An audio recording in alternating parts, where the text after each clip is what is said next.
trip to the candy shop. Gonna buy some gum and a lollipop. I'll take a trip to the candy shop. Gonna pay in kisses till you say stop. I'll take a trip to the candy shop. Gonna buy some gum and a lollipop. I'll take a trip to the candy shop. Gonna pay in kisses till you say stop.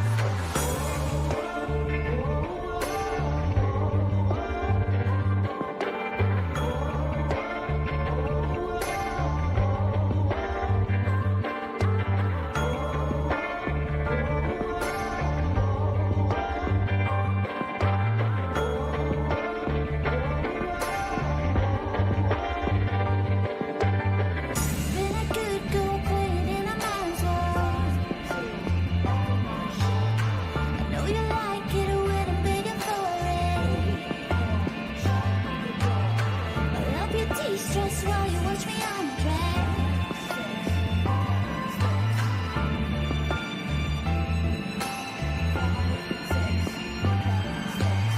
I'll take a trip to the candy shop. Gonna buy some gum and a lollipop. I'll take a trip to the candy.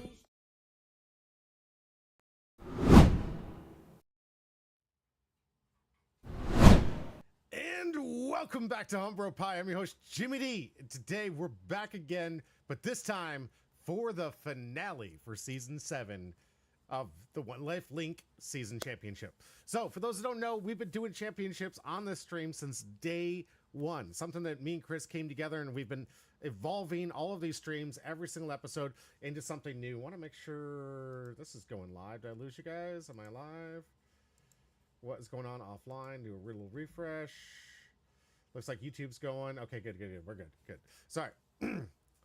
I digress. All right, just want to make sure the stream over here looked like it was down. And you know me. When these things go down, it's just constantly an issue. So if you watch the stream, you know I'm constantly having random issues with God knows what when it comes to streaming. But I digress. So what I'm trying to say, that you guys don't know, we've been doing these championship series since the very beginning. Chris and I got together. We're like, how do we make some of these tournaments more fun, get some more engagement from the community, start giving more back to the community as we start building something? Because as a store, you can only throw so many events, right? You can throw the pre-release. There's not a whole lot of drafting or other formats now that we have two different formats of Legacy that we're slowly trying to build up. There really wasn't a whole lot out there outside of regionals or some other major competitive events.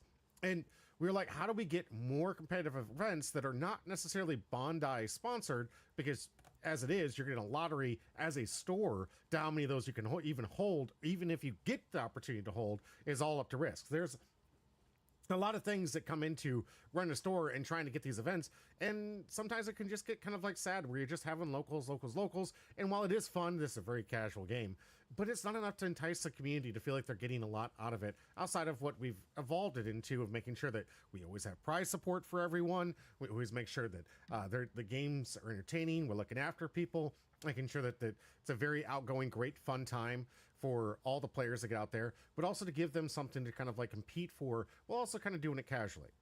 It used to be we'd have a top 16. I'd have a flagship program where I'd basically sit here with one of the casters and we'd just go over all the top 16 players, all 4 rounds of the amazing gameplay between these guys, crowning our champion, doing interviews and doing that stuff. But what ended up happening is we ended up having a lot of issues with people who had worked really hard throughout the season, couldn't make it on the date to which we were holding the championship, which caused a lot of confusion. We always had to pull some people up that, while very much honored people of the community, didn't really deserve that opportunity to be in the top 16 because they were kind of just there. And it wasn't any offense to anybody, but we'd have that roster of people that were like, hey, come on up and show up.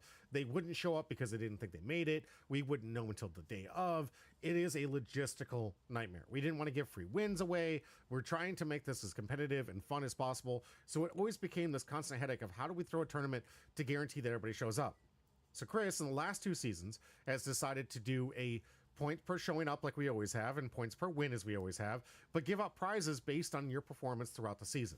That means it's going to be more leveraged on how many times you can show up, which is good for the store and good for you as a person to get more playtime, more practice, especially if you want to be playing in those higher level tournaments like regionals or the big Fire Fruit thing that's coming out here in September. It's a great way to get the practice you need as a player to get ready for these major competitions. So it behooves you to come out more often.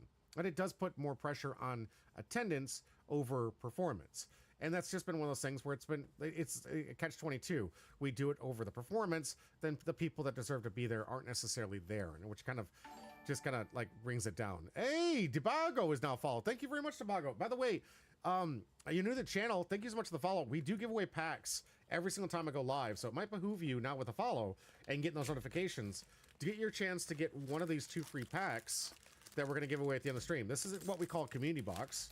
And from the community box means that every single card that comes from this box goes to you. That means if I got a manga in here, if I got SPs in here, and trust me, I've given away some SPs. I've given some amazing cards away. All of those cards completely go to you for free. All I need is !join from you. And of course, to join the Discord so I can contact you. Since you're a first time and I haven't seen you comment, this is my way to help engagement go up here. Like I have over on YouTube, I've got Mike and Sermon over there, the !join, and Tazzy. Glad you could catch the stream finally. Tazzy, absolutely. Really glad. But first time, cool. This is a really good chance. I always give away packs on whatever I'm covering on this channel. One Piece is my main division, but I do other TCGs as well. If you guys can see behind me, Union Arena is big for me. I love Gundam. DBZ is kind of like down here. You can't see it because it's hard to get people to play. But I play all the TCGs, including Magic the Gathering, for my entire life. So the whole point of the channel is just to get some really cool gameplay from Lifelink Games, the store that I pseudo work at. I don't get paid, but I do get to do all some fun stuff and kind of like negotiate and work events like the one we're going to be covering today. And of course, I like to give away free packs. So at the end of the stream, we'll see if you're going to be the first time winner. Usually, sometimes the first people come in here, they win their first time. It's amazing. I don't rig it, but you could say it's rigged because it always feels like it when you don't win. I just started playing yesterday with Black Yellow Teach. Excellent. Good. Ooh, do you like having to research a lot, Debago? Do you like researching a lot? Because, hey, good deck. It's a very, very good deck, but that is a skill-intensive knowledge management deck, Black Yellow Teach. Very, very good deck, but you have to know what's out there in the meta, stack the cards right, and play it. It's a very skillful, very. So, I mean, if you could get good with that deck, that's kudos to you beyond belief. So, excellent job. Most of the time for new players, I recommend red decks because it's simple. You learn the mechanics. It's the decks that I mostly play all the time are red decks.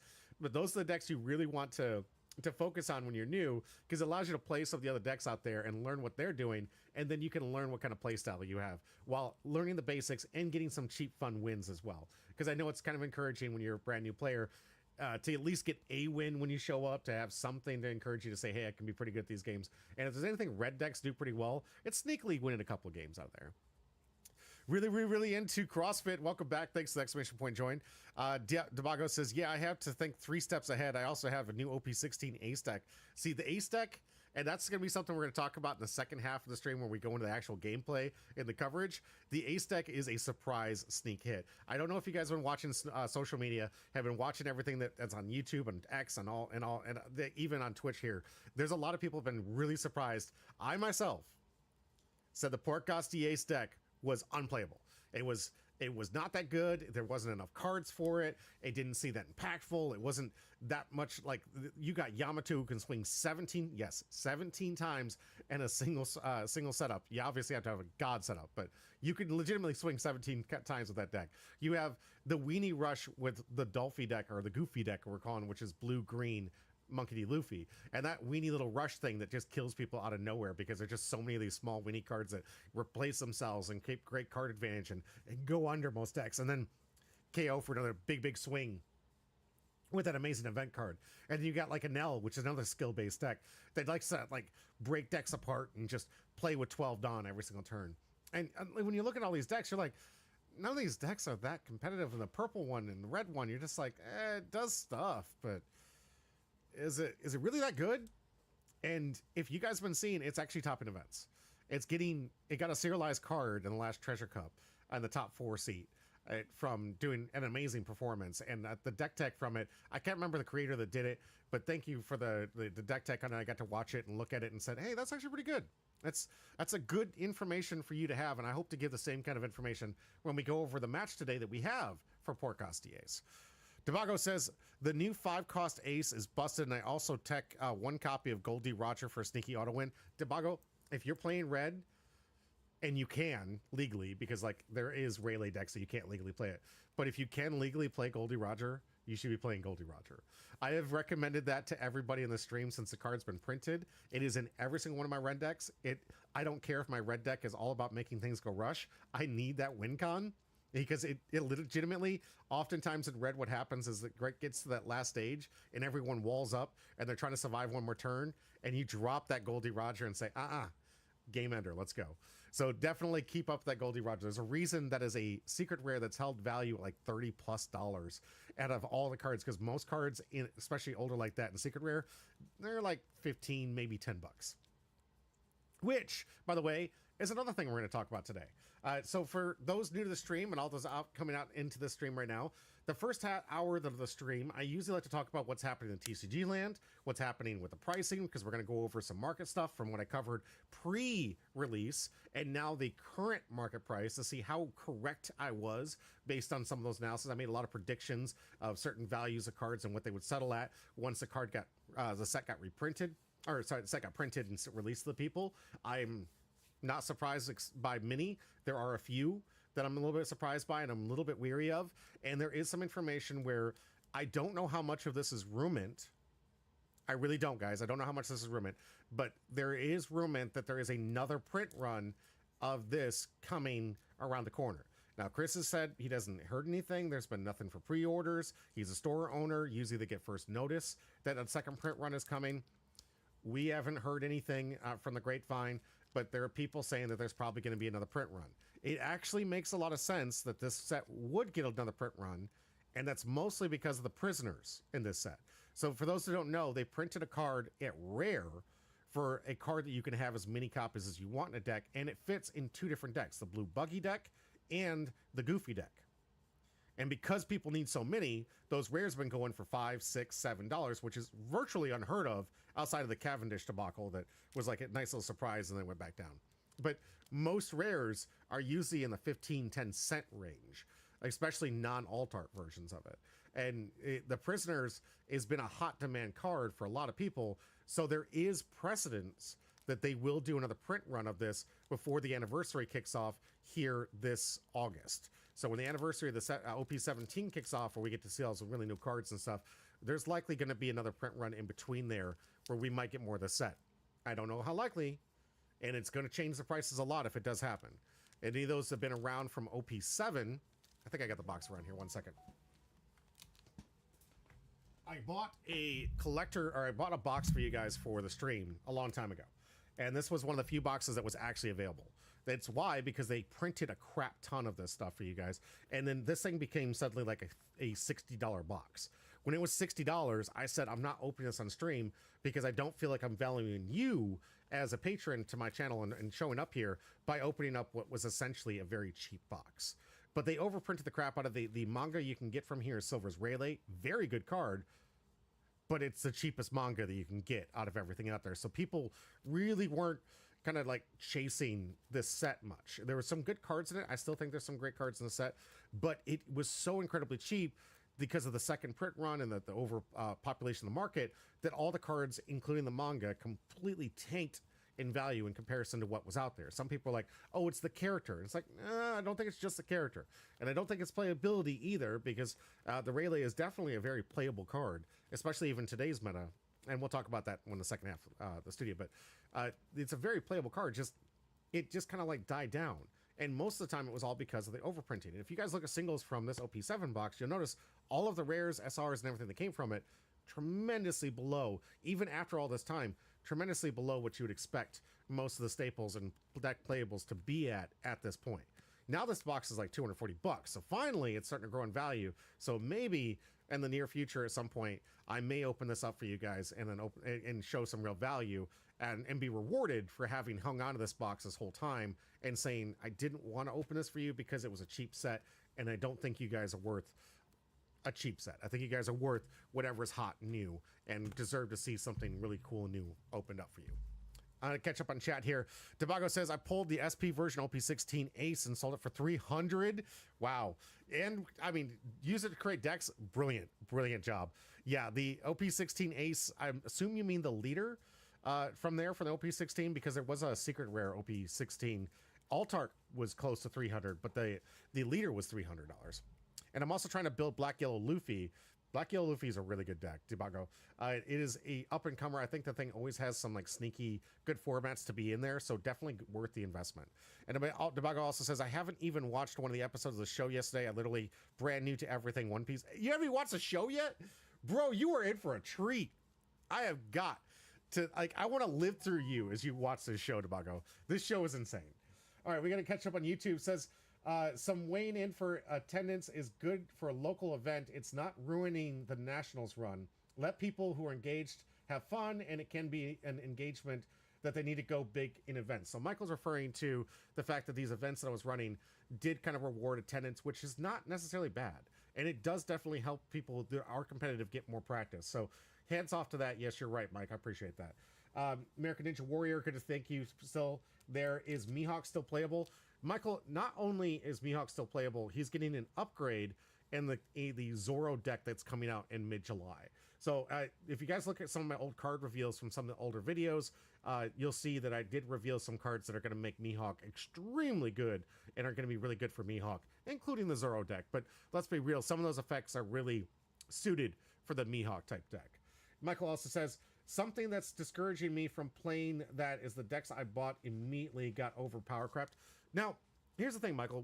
They did eventually in the last set get definitely overpower-crept. If you were playing like me in OP15 meta, the P&L deck really kind of just pushed a lot of decks that people like to play out of the meta. I mean, it was surprising how well it pushed Emu out, which was a huge crazy villain of the format. It pushed out a lot of other big decks that were playing these interesting strategies. They had a lot of really fun like law gimmicks and everything else that were doing pretty well, and it just kind of crapped all over it and pushed it out. But now that we're in this new format, we're having people like create decks for the first time, and with that create their own meta that's not kind of modeled against what's happening in the East. In the West over here, we're being able to build decks on our own and having to deal with a meta that we're creating on our own. And what's that doing is making it so we as players can kind of create a more diverse meta versus just being a slave to whatever the East is performing with or how well they're doing, because people would just be net deck meta slaves, look at what's being played over there and just play that, and people just got used to it and they're like, I don't have time to play the sim and get good with it. And that's honestly just what happens in this game when you learning so hard on someone else's meta and to develop your own meta. And now that we're getting so close to simultaneous release, we're free. We're free to make whatever we want. We're free to practice whatever we want. We're free to make the errors that the East makes to get to what their meta looks like. We're free to start having that diverse meta. And there's certain things, like if you watched on Monday's stream, you'd have seen Cam brought his version of Druid Bonnie, which isn't even in the top 20 of deck lists, but has a very unique skill that actually kind of outclasses most of the decks that came out from OP16. Now, does Julie Bonnie outclass some of the older stuff? No. So if you're going to come out with a deck like that and do what Cam did, coming out with this newer deck and showcase how strong this random ability of making your leader essentially 9k for the turn is against this very weenie rush, weenie centric type of meta we've kind of been forced ourselves into with the release of OP16. Okay, no, so getting back to chat on Twitch. Debago says, no, I meant the alt art ace. Okay, so the alt art ace from the secret rare. Nice, that was around 300. Lol, I know there was like 1,000 episodes on Netflix. It's higher than that, even, Debago. It is a journey, but it's a journey that you will get through so fast you won't even believe that you honestly are going to see the end of it. And once you get there to the end, you're going to be like, what, there's no more? Every person who's gone on this journey not only have found like the greatest piece of literature, greatest piece of entertainment and anime out there. There's a reason it's number one. These guys aren't just like blowing smoke. It's seriously the best written story of all time. It's right up there with Tolkien. But once you get caught up and you start seeing, you have to wait like we do, weeks on weeks to see new episodes or get new manga releases. You're gonna miss it and you're gonna love it. So it is worth the journey, and it is worth the commitment to get all the way through it. Stick with it. I promise you, you're going to enjoy it. If you don't like it by the time that you get to what is it, the climactic like end game arc that happened over Annie's Lobby, not Annie's Lobby, over at shoot, I'm forgetting it already. It's when they had captured Ace and Luffy goes to rescue his brother from being captured by the Marines. Marine Ford. There it is. Marine Ford. If you haven't watched the Marine Ford and you're not blown away at the edge of your seat, I don't know what to tell you. The story's just too good. Debago says, it is a deer-looking character that really big like Master Roshi from Dragon Ball. Good deck. The name is Chopper or something. Yes, Tony Chopper, Debago. Huge fan. You can't see it. I'm kind of a huge fan of Tony Chopper. You could see him literally all over my room. He's literally everywhere. I have an entire Tony Chopper collection. He's not good. He's not good. I want him to be good. I do want him to be good. He's not good. I did some really cool streams of him a long time ago where I was making the deck, and then I told everybody the weakness is just go face, and sure enough, I never won again. I was winning event after event after event until I told people, I was like, you know, if you just swung face and ignored my board, you'd win more. I couldn't get a win to save me, so I told people how to beat it. Uchiha says, watch 7 episodes a day. You'll burn through it anytime. Uchiha, you're 100% correct. And with reference to One Piece, of course. And Xander, good to see you. Good to see you here. But yes, getting over here to this chat. I'm sorry, we got so many different chats going back and forth. So we got Michael over on YouTube says, oh yay, I was so excited to play Mihawk. Trust me, you're going to be excited to play it again. Because as soon as that deck drops, definitely pick up 2 copies of that deck. You're going to love the way that deck plays. It says, yeah, I bought the Emu and Mihawk, and now they're getting pushed out. That was exactly the issue. If my Mihawk will be pretty good soon, I'll be happy. It will honestly be very, very good. Michael, definitely worth looking into. Those starter decks are going to shake up our meta like you wouldn't believe. All 6 of them that are coming out this July are going to be absolutely insane to pick up. So please do check those things out. Look for those decks. See if you can get to your stores. At least get 1 copy of each, if not 2, just so you have a play set for these things. And it's one thing that I really like to encourage for all players. Try to get a play set of every single card, especially when it gets cheap, and then have that available to you so you can have access to any deck you want to. And the decks for staples of cards, dirt cheap, guys. The floor is like 10 cents. Collect it, get 4 of each, sit on it, be happy, and know that I've been talking to some older players, people who played with me back in OP01, who are just flabbergasted that their Sanjis and their Port Aces and their Monkey Luffy's and all those cards are going through the roof of cards that used to be $5 alt arts are now in the hundreds in some of them. It has been absolutely crazy. And that will happen to cards that we're hearing today, but 3 years from now. So talk to me in 3 years from now, you're going to see cards that you collected now, getting those things ready and seeing what I'm seeing with these like starter decks behind me are going up for hundreds of dollars now because they're hard to get and they don't do reprints unless it's a PRB set, and they didn't even do one this year. So reprints are light when it comes to set. You get what you get when it comes to One Piece right now. So I wouldn't be fearful of a mass reprint kind of ruining your collection. And even so, the original copies are still going to be always worth more. You look at Yu-Gi-Oh! Legend of Blue Eyes, like the Blue Eyes White Dragon. I don't know if you guys have played that game. That thing's like $10,000. It is a vanilla 3,000 power card, but it's like $10,000 if you hung on to it. Hanging on to cards, sitting on these things, you never know. Sometimes if you sit in your basement, maybe your old Pokemon collection when you were a kid could be worth thousands. Who knows? So yes, Debago, there are 6 starter decks coming out here. You've got the red Monkey D. Luffy deck that's coming out here, the blue Kuzan deck that's coming out, the green Roronoa Zoro, but it has, let's be real, it's a Mihawk deck. There's a lot of Mihawk support. You got purple Katakuri, yellow Eustace Kid, and black was the black red Sabo. So those decks are coming out in that set. All those leaders are getting a massive bump and cards rotating around it. So Koala's going to get a bump from the Sabo deck. Huge good cards for that. You're going to have a lot of people playing Supernovas in yellow that get some decent power-ups from the Eustace Kid. Not to mention the Eustace Kid deck that already exists is going to get a nice little power-up. You're going to see some great stuff for red that are going to be absolute staples. You're going to want to put in most of your red decks. And you're going to get some really good support for green and for blue. And the Kuzan deck, slowly looking pretty good. Slowly. All the card reveals they've given, I wasn't too impressed until last week when I did the last card reveals. They printed one card that made it look a little better. All right. I think we're caught up on all the chat here. Do you like One Piece more than Naruto? Michael, I do like One Piece more than Naruto. I love Naruto. Don't get me wrong. It's in the top 5. It's in the top 5. But One Piece by far, too much dedication, too much to the craft, too good of a story, way too much to talk about how incredible, like it rewards you for paying attention. It rewards you for looking at things and seeing things 800 episodes later, rewarding you from saying, that's interesting.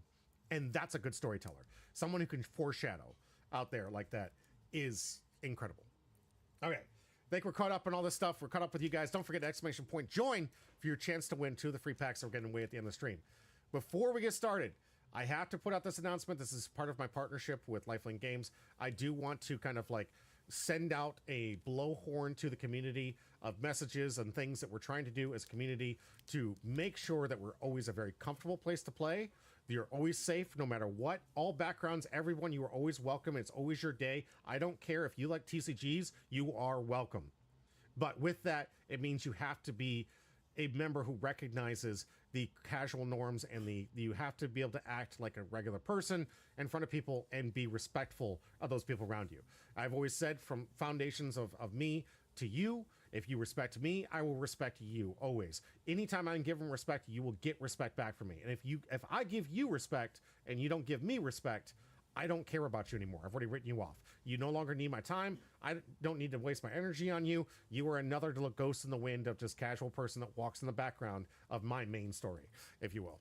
So with that, we have seen a growing problem and we're going to address this. Lifelink put out a really brilliant message. I'm going to display it on the screen for you. I'm going to read it out loud to you guys. Know that this is us looking out for the community. It is always, always, always important for you to curtail a good community, because those that don't know, we have done everything we can to have at MSRP boxes. We have had at sales. We make sure we never gouge our customers. We don't even allow people to buy or sell or trade cards in the first couple of weeks because of the financing, which I'll talk about in just a minute.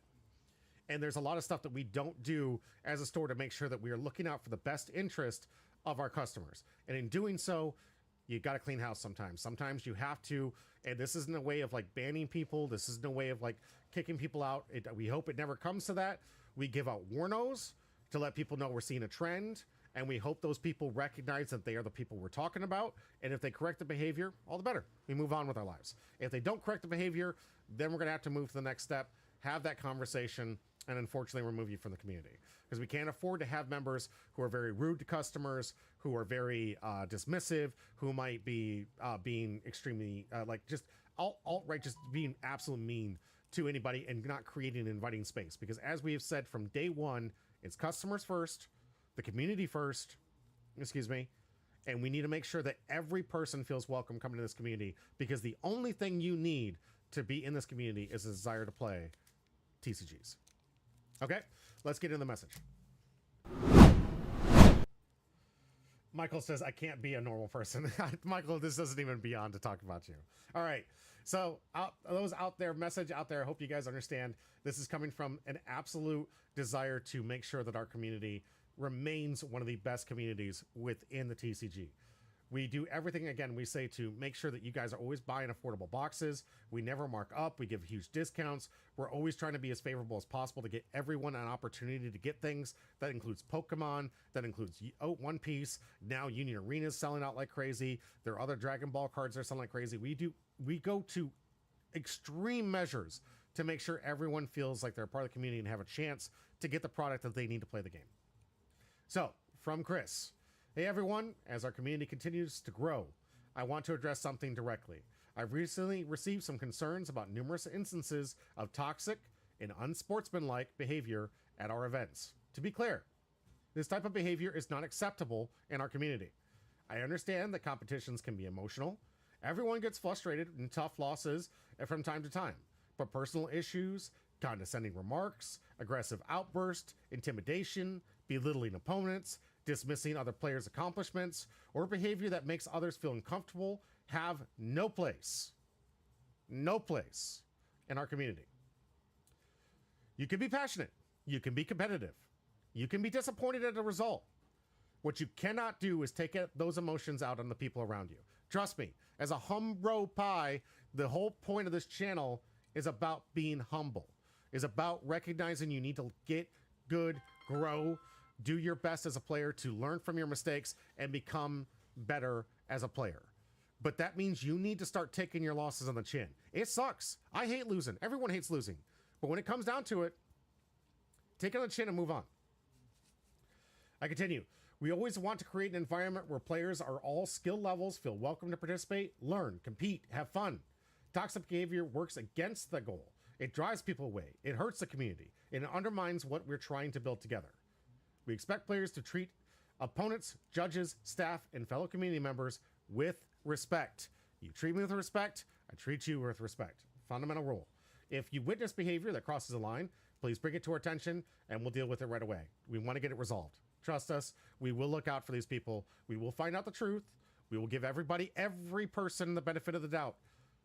You can't just accuse someone. We give every person the benefit of the doubt. We hear the story out to the completion and we resolve problems. And that's what it takes to build a community, a good community. The vast majority of our community already embodies these values. Honestly, like 90% of our community already does this.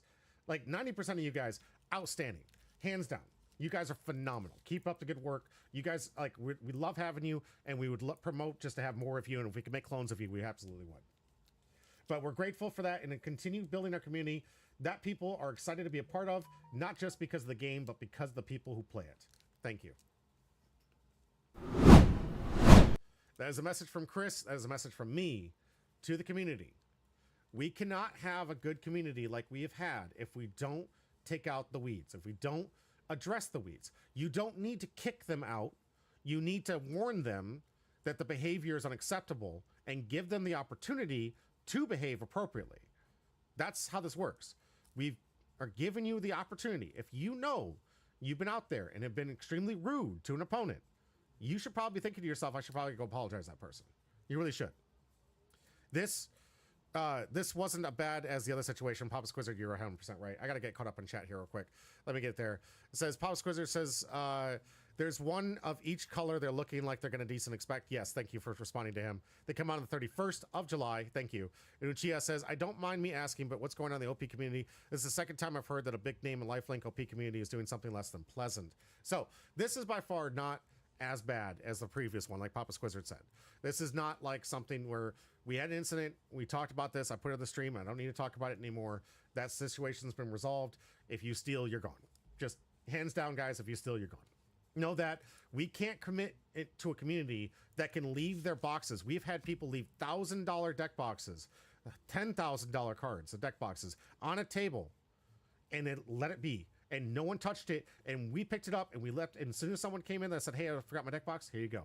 We've had people in our community literally pass these decks to us and say, hey, someone forgot this over here. Please don't let it get left out.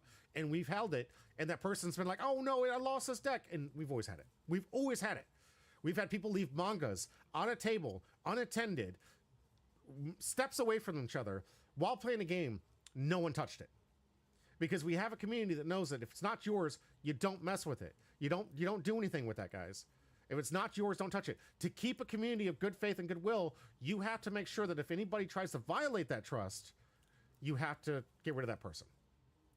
You will give that person an opportunity to redeem themselves and act behavior, and we did. We gave the opportunity. We've had to move on. I'm not going to get into details. This isn't a drama channel, but that's the issue, guys. If you're not willing to own up to your mistakes, come clean with it, be honest and upfront, and fix the issue and recognize that we are diligently working to make sure that we have that community that continually can trust people to leave their stuff out and not have it stolen. This is what you have to do.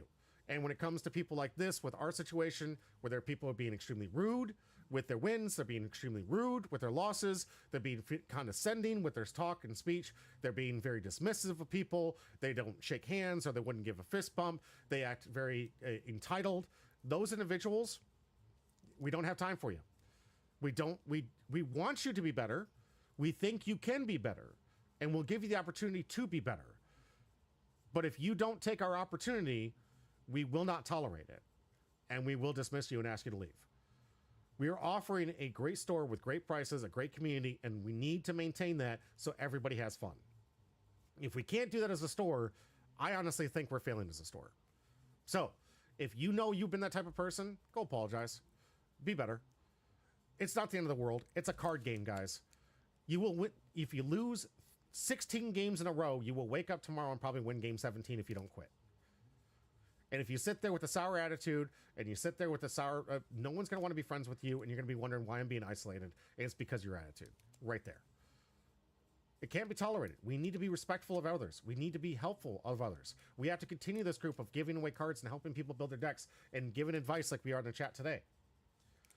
That is how a good community is built. And that is what we've done here at Humbro Pie within our own virtual community. Great players. We can joke about things. We can have fun because we all know we're coming from a good place. because all of us are here to make each other better at playing the game and at being a better player. So with that, I digress. We don't need to talk about it anymore. Just know we mean business. Don't be disrespectful. Don't.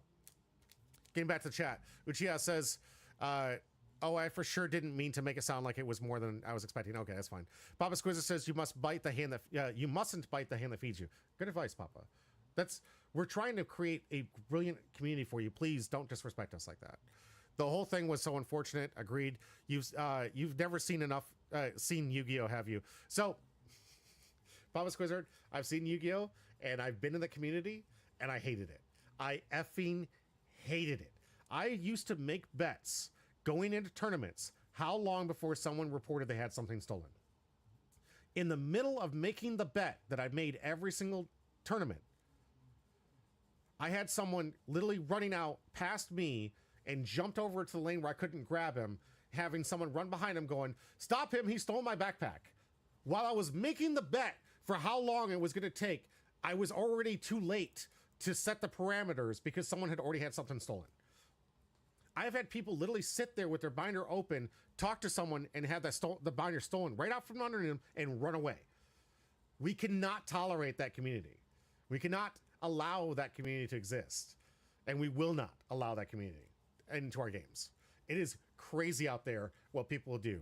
I've never liked that community. I've been disrespected. It's a reason we don't even host that many programs with it, because it's a community that we would have to build from the base up, and it's not something we can just welcome in, because that culture is just a mess in the Yu-Gi-Oh community.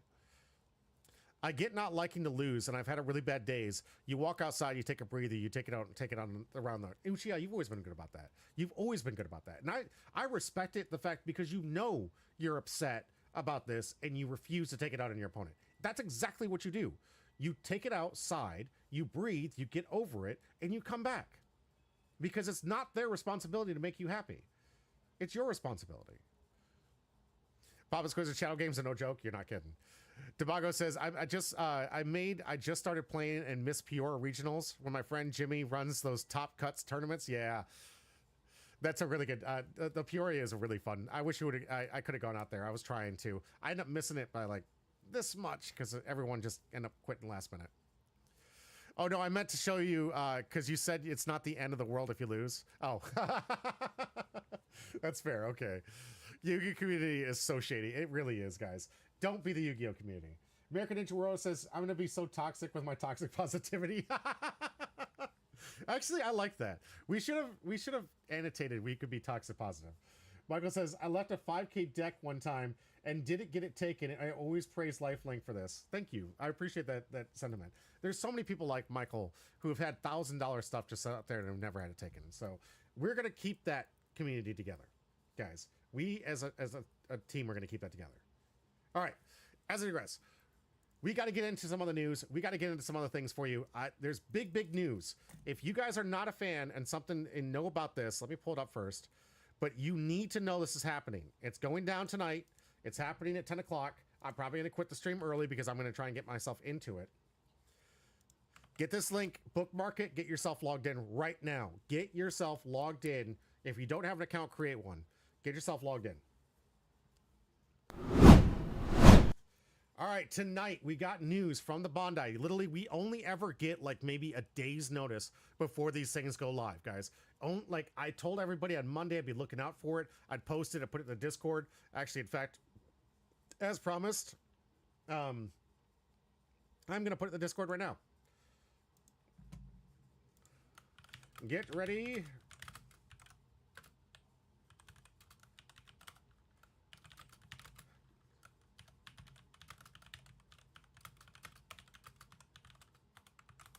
All right, send out the link to everybody else out there. I promised you guys I would let you guys know on the Discord. I wanted everyone to know it is tonight. This is going to be the hottest demand. Get this first, get this second. There are limitations to about one per customer that may change. The playmat is going to be the highest demand for here, mostly because the Yamato alt art is going to probably be a lot of money, and this is limited to one per person. So those that have never been a part of this channel, I had videos where I talked about how you get these things. And I promise you, you can beat the bots and you can get through there. It's just going to take a lot of patience. Okay? So what's going to happen is you're going to get yourself logged in. I'm not currently logged in because I'm logged in my phone. I don't want to give away my financials. But get yourself logged into this site. Get yourself on this page. 10 minutes before it, 9:50, you're going to go to one of these windows, the ones you want. You're going to sit in this window, and you're going to hit refresh every 30 seconds. Every 30 seconds from 10 minutes before it goes live, you're going to hit the refresh button. What you're looking for is this button to change right here. Once that button changes, immediately check out. Immediately go through the whole process, figure out everything, get the payment stuff in there, make sure your account's all ready to go. Get this stuff all worked out so you can pre-order this stuff as soon as possible. If it says it's sold out and it's within the first hour, within the first 30 minutes of this having gone live, it's not sold out. What happens is they have to weed through the bots, guys. They have to go through all the different bots they're trying to get there that take the stuff from the cart and sit there and can't cash out because the bots can't close and can't validate their existence. Like a lot of these bots, the way they work, they can only take it out of the cart, and it needs to take time for the person to get in there and actually purchase the information based on the way the bot works. And the way that Bondi limits your account creation is very, very, very good about making sure that you can't have multiple accounts. If they know you're a bot, they're going to delete it immediately. And they've been doing a good job of eliminating most of the bots. But there's still always going to be an issue because bots are really easy to make. Extremely cheap. There's always going to be an issue, but the people that run the bots are most likely not going to get what they want. What they're doing is they're locking up the cart so it looks like the product's sold out.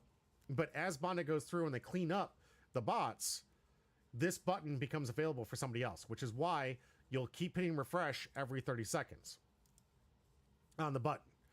This way, once that button changes, you go order the button, you go get this item. You're only going to have this window tonight is going to be your only chance to get this. If you want this mat and this beautiful Altart Yamato here that we're looking on the screen. Well, let me zoom in.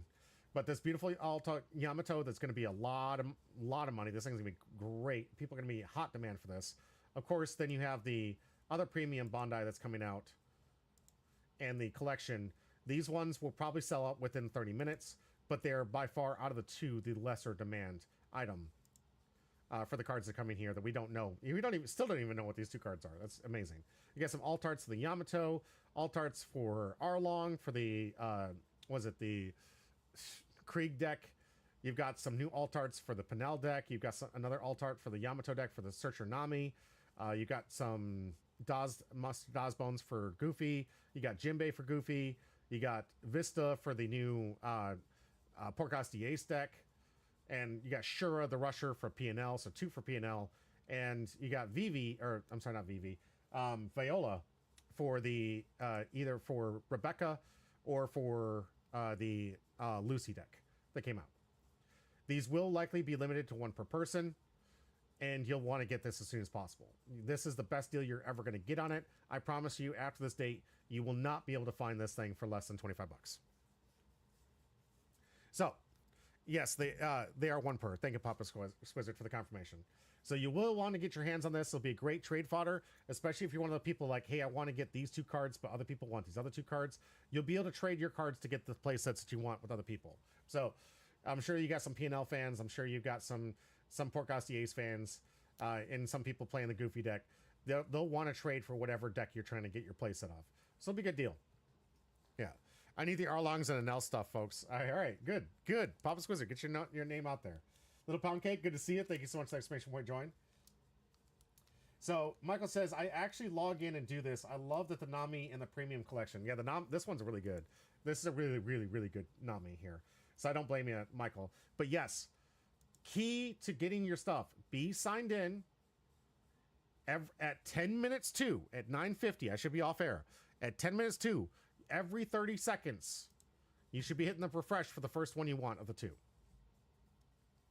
The Pound Cake says, get 3 family members to make Bondi accounts. That is an option as well, if they have the patience. And one thing I've always had is the family members don't have the patience to sit here, because it will take you like an hour to order these things, because you're going to be fighting the bots, waiting for the button to go live.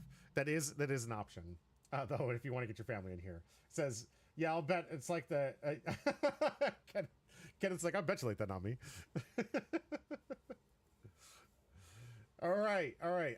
We have already talked about last week about the flame through. Remember this Sunday, right? Sure. This Sunday, 10 a.m. This Sunday. Verify just one more time because I'm always concerned I don't hit the right date here.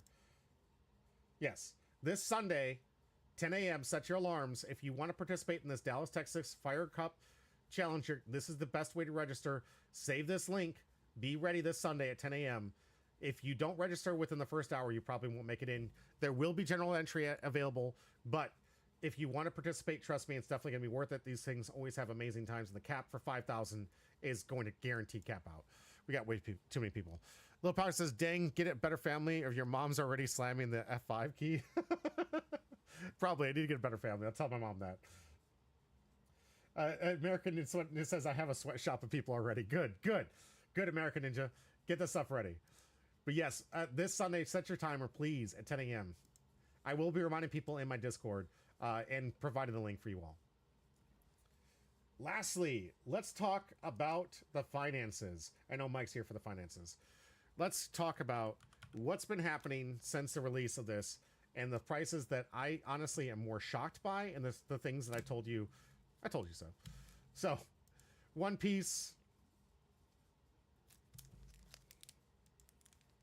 I almost forgot what the name of the set was. Let's go in for the singles. High to low, and let's talk about how things are settling. All right. Just as I kind of predicted, honestly, Sakazuki was going to be the highest valued. I knew this was going to happen. A lot of people were like, the Kuzan was kind of be there because the Kuzan ability is busted. Don't get me wrong, but the Sakazuki, let's be real, is the powerhouse here. It's the SR. It's definitely the one you're going to have. And I did see this one going up higher. Now, I will tell you there is some rumment that I told you guys earlier that they are going to do another reprint run. If that happens, these are going to tank. So you're going to see these prices sitting near Rayleigh if they do the reprint. So as predicted, I don't know if I got the numbers right here, but I was probably off by about $100 on the initial assessment. But the order to which the mangas went, I did predict this accurately. Highest paid SP, got that one right. This one starting with Miss All Sunday. I know, pats on back, guys. Look, Jimmy got the most expensive one right. How did he do it? How is it possible that Jimmy got this one right? I know, I'm making fun of myself here, guys. Yes, this was in the close to the price. I was actually almost dead on for the price and then when it was settled. Now comes into the surprising part. I predicted this would be number 2. I thought this Bartholomew Kuma was insane. Not only is it an awesome card in yellow decks, it's seen less and less play, surprisingly. But I saw this and the event here being the top rated next to Miss All Sunday. Tashigi, while good waifu material, is they've done 7-8 different Tashigis. Guys, there's too many. There's too many. This one doesn't impress. Not as much as these two. Now, I did predict this one would be in the 400s, so that is the L for the day.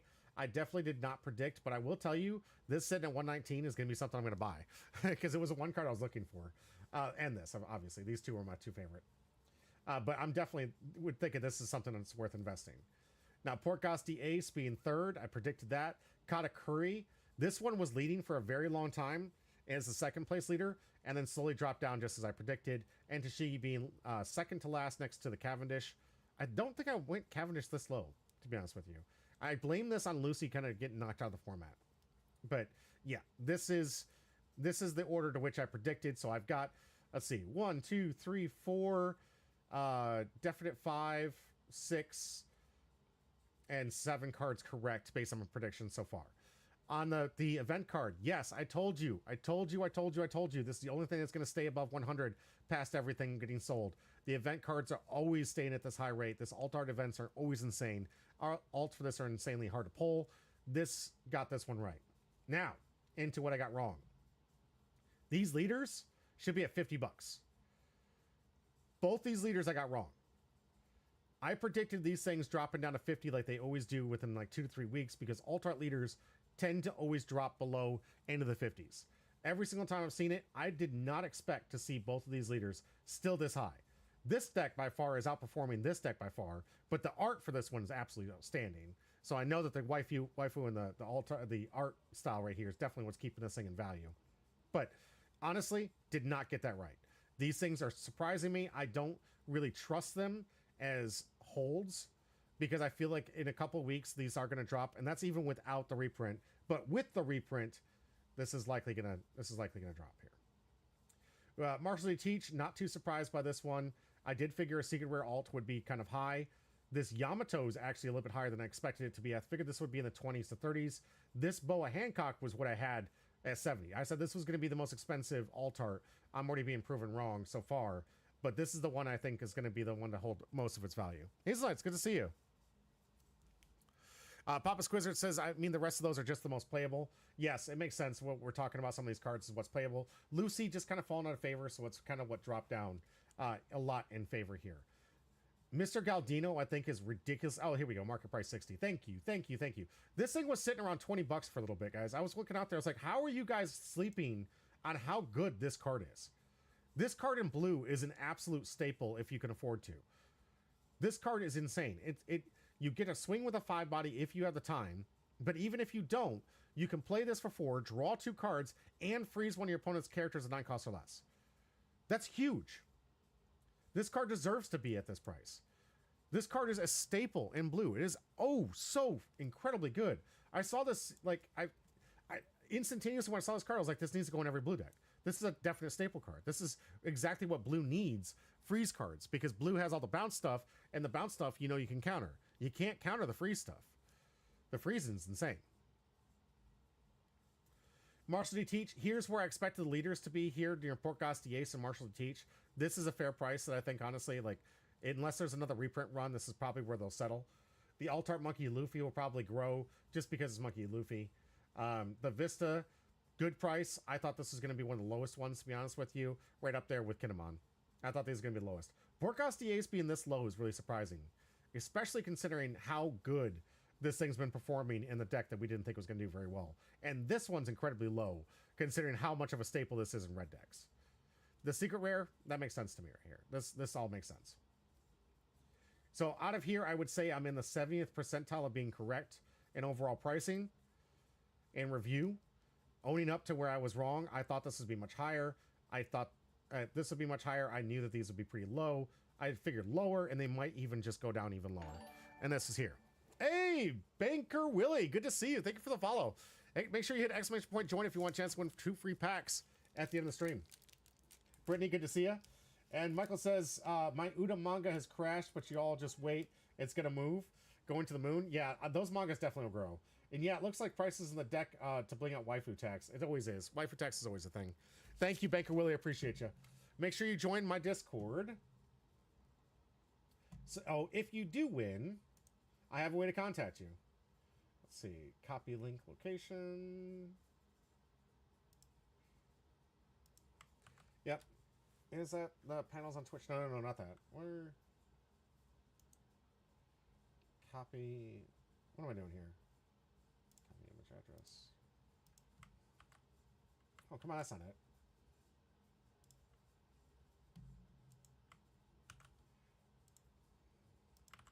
All right, make sure you join my Discord for a chance. All I use it for is to give you guys news about when to buy things, when things are going hot, especially like give you news about when Bandai does their premium stuff for all the different IPs.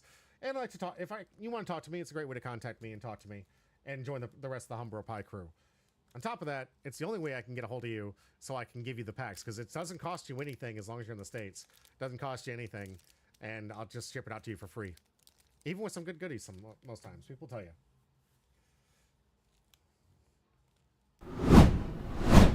All right, that's going to do it for the first half and segment of this channel. I hope you guys enjoyed it. I did do some research on these things. I'm telling you, I can usually nail these things pretty well when it comes to pricing. I've been in the One Piece market since day one. Been watching those prices, mostly in the sealed category, but now moving into the more singles and having a better collection of that. And I am not shocked by what's happening. If all of you at home were thinking the Great Bubble is coming, yeah, probably is. Does that mean the Great Bubble is going to leave the mass exodus? No. What's going to happen is the thing's going to correct themselves. And there's one thing that, actually, I do have one more thing I want to talk to you guys about before I go. And this is in complete relation to the way the pricing are working. When it comes to investment in cardboard, a lot of people will tell you don't invest in cardboard. It's not worth it. I disagree. I think it's a great thing that you and I, as lower middle class or even lower than that, like whatever we are at that state, we're not going to be able to have the money to invest in paintings, in massive homes, in massive land quantity. We're not going to have the opportunity to buy into these things. Every rich person has known that ownership is the best thing to beat inflation. Money is not immune to inflation. It's a victim of inflation. Your value of your money will always keep going down. Investing in things, and I cannot tell you how to spend your money. I'm not a financial advisor. I cannot take responsibility for whatever you invest in. But I can tell you, everything about investment is about ownership. It's why in the video game department, you guys might have been seeing, they're trying to take it away from you. They've already done it in the CDs with Spotify and the rest. They kind of have the thing with iTunes, but if you guys read the iTunes contract, if you stop using iTunes, you don't get your music anymore. What does that mean? You don't own it. You can have it on your computer, and hopefully you have a download of it. Hopefully, and hopefully it doesn't get corrupted or taken down by whatever programs they write inside the scripts, which I'm sure is going to be a thing, where as soon as you stop paying for iTunes or something, suddenly all those scripts go away and your stuff doesn't work anymore. But I have some conversation I was just having with a good friend, Uchiha, today about something that's happened. It kind of breaks my heart, to be honest with you, to see what's happening with some of the games and what's happening in the world today. And it's something I've been telling you guys since day one about why I invest in cardboard. Sup, nerd? Good to see you, Dcash. It's why I tell you guys to invest in these things, because it's one of the few bastions they can't take away from you. It's ownership. There will always be a collector market. There'll always be people going in their 40s and their midlife crises trying to buy some of the older stuff, trying to have those member berries and when they used to have fun. The money will always be in this thing. In the middle class, this is what we exchange our goods and services. Used to be furniture, used to be things of need and other resources. Now the things are so cheap with Walmarts and Ikeas, it's kind of turned itself into cardboard. Shiny cardboard. So, will the market explode at some point? Probably. Who cares? The people the most affected are probably going to be the people that can't afford to sit on product. It'll probably mostly be scalpers that get hurt. Mostly be scalpers. What's this going to do to us players? It's going to make cards more affordable. And that's going to be what I would tell you the buy time. The time to buy into it. Because so long as the game has longevity, has a good community and a capability of continuing, the cards will just go back up. Take it from the guy that made the mistake of selling his Pokemon collection, or giving away, excuse me, I gave away my Pokemon collection when Pokemon gave up on the game. And had I held on to it, I could have bought 3 houses. Just saying. Getting caught up on chat here says, Chillinor says, you can buy an S&P at 500 or fractional shares, and you can buy into there for like you can buy $200 worth of a share that's going to grow by $210 if the company does well. Or you can sometimes hold on to cardboard that sold for $5 2 years ago and is now going for $200. One of those is a bigger return on investment. Chilnor says, but if you do stocks, you have to deal with a 20% swing down on everything someone on the news talks. Like, literally, the thing I hate about the news is it literally takes one person to crap on something, and suddenly it tanks. Like, it doesn't even mean the company's doing any bad, but that shows you how fake the money is in the stock market. That all it takes is one person to badmouth it, and suddenly, yeah, the market tanks. Baker, really terrible timing. Oh, the ad break. Baker, I'm still here. Yeah, don't worry, terrible. We're coming, Banker. We're coming back. All right, it's telling me you should be back, so I'm gonna just assume that you're back here, Banker.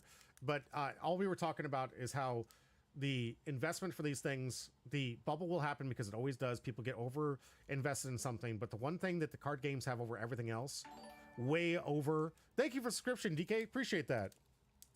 But the thing that we have over top of Beanie Babies, the thing that we have over top of the fad of the, what's the newest fad, like the little like spongy crappy thing that everyone's going crazy for in Target, the little like the stress relievable balls. You guys know what I'm talking about. Nito. Thank you, Banker. Nito. Yes. The phase for the Nito, the thing we have over all of that, this is a game. It's a game that people play. And it's a game that people will always be playing. If you're in the top 5, if you're playing Magic the Gathering, it ain't going nowhere, no matter how bad they keep screwing up. Those guys can't fail upwards for some reason. And this coming from a guy who loves Magic, guys. I love Magic the Gathering. I hate everything they're doing right now. I can't stand it. You got like was it Flesh and Blood that's been screwing up but still doing pretty well, and their own and keep their player base. One Piece, I promise you, is probably going to be the top 5 for a very long time. Good storyline, good player base, good mechanics, very fun game, and it will be around for a very long time. So in that, while the bubble may burst and Nidos are left with the thousands of Nidos that no one wants to buy anymore because the fat is gone, the fat of TCGs goes like this. It goes up and it bombs. It goes up and it bombs. And you know what I do when it bombs? I buy. And you know what it does when it goes up? I try to get as many packs as possible and then hope. It says MTG has lost a couple of years ago. Lost me. Yeah, Hanukkah, it's just, there's some of the practices they do and the things that just get me, like, I don't know how they haven't got their thread. Bandai has figured out how every single set can make you money and the game pieces are still cents, like pennies on the dollar. Like, Bandai has figured out for every single one of their card games how to make game pieces 15 cents, but chaseable $1,000 cards. Magic, do it the same way. Stop with this incessant premium pricing, this premium crap, these cards that are absolutely worthless, and the fact that you have to buy collector boosters to even make any kind of value in the cards you have, and most of those cards not being of value because you're printing so much that people can't even get used to playing the cards, and there's no one enjoying the game because you're not giving us time to enjoy the game. These release schedules are insane. Not only that, but Bandai figured out the premium quality for cardboard. They've been keeping this thing premium for a long time. QAQC is pretty much absent in Magic the Gathering. Says, oh, Michael says, Onitos, I gotta say, but do my shares have a shiny foiling and textures? Yeah, right? That's the one thing that they're missing, American Ninja. They don't have the shiny foiling. DK says, I'm glad I switched to OP from Magic the Gathering. I recommend it to everybody. I recommend any Bandai game that, all right, so when I say any, actually I should be specifying, I don't know what's going on with Dragon Ball Z. I think people are pumping money into it, but I can't find players to save my life. If you're a player of it, respect it. I love the game. I play it. I've got decks for days. I can't find a player group. I can't. It doesn't exist. So I don't know about Dragon Ball Z or Dragon Ball Fusion World or Dragon Ball whatever they're doing. Union Arena, growing in interest, very good game. Has some kinks that's got to work out, but I think it has longevity only because it owns every IP. It only takes one good IP and the game's good again. So if you're nervous about Union Arena, you can invest in whatever IP you want to. Just invest in that one and just play the game from there, and always there because of the way the game plays. You only have to invest in one set or the IPs that you enjoy, and you're good. And the cards are going up, and they're going up in value because all the IPs are in Union Arena, skyrocketing. Gundam, flagship, things growing like crazy. New set they're doing right now, not great. But I don't think that's going to last because it's just a buddy battle thing. We'll see on Friday if you guys tune in. You'll see me trying to work through that. But that's just a buddy battle thing. But there are other parts of the game that are going to get better. I like GDO5. It's looking pretty strong, and I'm really looking forward to playing with the new cards. But when it comes to Bandai, especially One Piece, king right now. Absolute king of the market. You can get $1,000 card with an investment. You've got some amazing chases. Digimon. Oh, I'll say. Digimon, we have a player group. They have players. It's still surviving. I feel like it's doing this right now, but it's still surviving. So if you're a Digimon fan, hats off to you. I couldn't get into it. I'm sorry. A guy has to have limits, guys. I got Cyberpunk right around the corner. We got Naruto coming out next year that I'm going to be getting into. There's so many games coming out. But Digimon's not bad. All right, I digress. The one thing I want to tell you guys, and I'm glad the ad break is all over with, because here's something I want to tell you if you weren't following that absolutely saddens my heart and grosses me out to no end, and is exactly why I tell you, everyone at home, I'm not a financial advisor. I cannot be held responsible for your financial responsibilities. I cannot be held responsible for anything you invest in. I cannot be told how to spend your money. I am not a legal advisor. I am not a financial advisor. I'm telling you that if you're going to invest in something, invest in the thing that they can't take away. And DKH is like, this is why I only play one game. I don't blame you. The physical version of GTA 6 will only include a digital code. There will be no disc. They did it. They did exactly what I thought they were going to do, what I thought they were going to use, mostly Grand Theft Auto to do price hikes and justify $100 games. I legitimately thought they were going to do this just to, because they know that this is a hit. They know this can't fail. They know that people won't quit on this thing. I want you all to please prove them wrong. Please, beyond belief, prove them wrong. Do not invest in this crap. Do not invest in something that they refuse to give you the copy for, and they're going to make it so they can take the game away from you and resell it to you a year later. That's all this is. I want to sell you the game, put in not microtransactions, but literal game packages that are going to cost additional money that you're going to have to invest in on top of the game itself, which, mind you, they built the game with these included. All they did was take these out and then put a price tag on them. This is absolutely disgusting. Each one of these is just a paywall to have to get into for this game that you can't own. That they were making it impossible for you as a player to own the game. This is absolutely freaking disgusting. Now, there is some good news in all of this. There is some people that are fighting back. There are some people that are not willing to allow this Grand Theft Auto to do what it wanted to do. Everyone knew, and I'm sure if you've been in the creator space for a long time or have been talking about these games, know what's been happening. The games market has been slowly trying to take away your capability of owning your game. Why? Because they want to resell it to you at a later date. They want you to rebuy the same game. They want to tweak it little bit and have you rebuy it. They want to be like Disney, where you have to buy every single DVD when a new DVD comes out because they put something special in it. That used to be the game back in the day, guys. Disney would be like, oh, we discontinued that DVD, can't get it anymore. And then 10 years later or 5 years later, they'd be like, oh, we brought it back with a special scene that was cut from the last one. Spend more money on the same thing you already own. That's the game. That's what they're trying to accomplish here. But Loot Box Gaming here says, we're closely following GTA physical release situation on the next 24 hours. We've made it to receive full details on our end, but assuming the information about it and the code the box is true, we will not be supporting the release of GTA 6.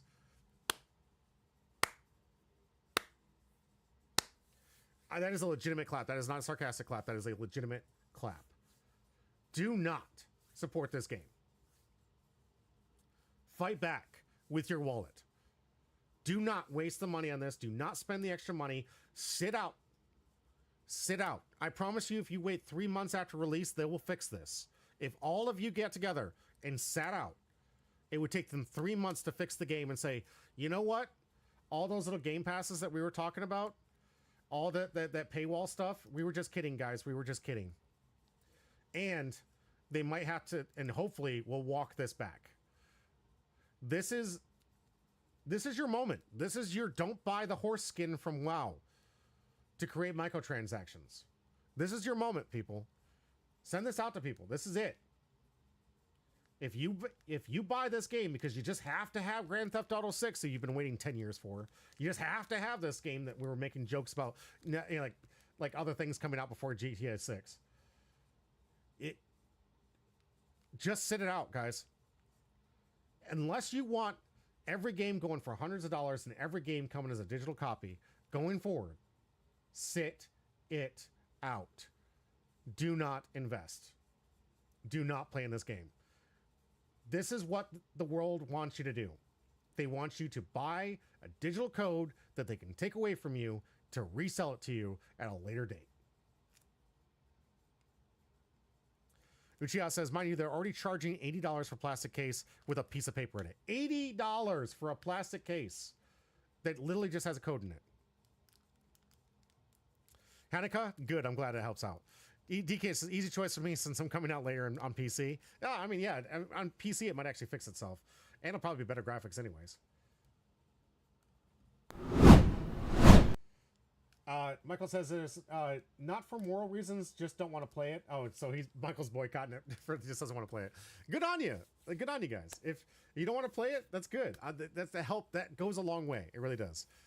Maybe not better graphics. I don't know. I mean, I feel like you could push things a lot better on a PC than you can on a gaming console.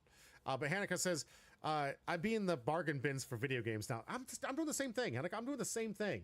I'm going to those bargain bins, picking up like those indie games, those little cheap games, and something I can keep on my shelf or something like that. And I'll play those games well before I'm going to be investing in this crap. Uchiha says, I saw a blog from a PlayStation claiming it runs the best PlayStation because of the close relationship between Rockstar and Sony. Could be true. Could be true. I don't know. I haven't read anything about that. But I'm glad you said, thank you for saying something. I don't know. But regardless of all of that, guys, these are the times in your life where you, with your wallet, can make a difference. Legitimately. We've done so. We've done it time and time again. If you've been paying attention at all in the last 20 years, people who talk with their wallets talk loudest. Do not buy. Sonic the Hedgehog. They redid the whole thing. The community responded, said thank you, was the biggest blockbuster of the year. Something that blew out records because they listened to the customers. Grand Theft Auto and the rest of the video game industry has an opportunity to listen to the customers or get out. DKH says, to be honest, I don't have any time to play games anymore because PC just runs on a Salmon's full graphics. At full graphics? Yeah. If you play OP7 at full graphics? I'm sorry. Yes. I mean, I don't have time because I'm playing card games all day. That's my preferred gaming anyways. Socializing, free thinking, having to be creative and have to be out there like in the midst of people, having fun, cracking packs, like having a good time, trading cards with people. I'm all about the socializing, guys. These games don't socialize. But as a guy who did and at one time hopes to retire at some point, maybe in my 80s and 90s and whatever, I can finally play video games. I want to have video games I can play and keep. I want to have stuff that I can go back to. Not this digital crap. You know what I mean? Uchiha says, remember when the Xbox claimed the Series X would be online DRM? Yeah, they changed that real quick. Thank you. Thank you. Good memory, Uchiha. Yes, they were trying to make it locked so you could only play it online. Only online. So if the power went out or electricity, or like you didn't have router, they changed that real quick when people wouldn't buy that crap. This is not undoable. This is not something that we are the customers. We are who they cater to. Remember that. All right, guys, we have 3 matches today. Super looking forward to it. We got some amazing new decks from OP16. The championship, the finals, we're going to crown our champion today. Don't forget the Bondi Premium. Get logged in now at 10 p.m. tonight. We will have our chance to buy it. But I'm going to take a quick break. When I come back, 3 games of One Piece TCG and some great games at that. Stay tuned. I'll be right back.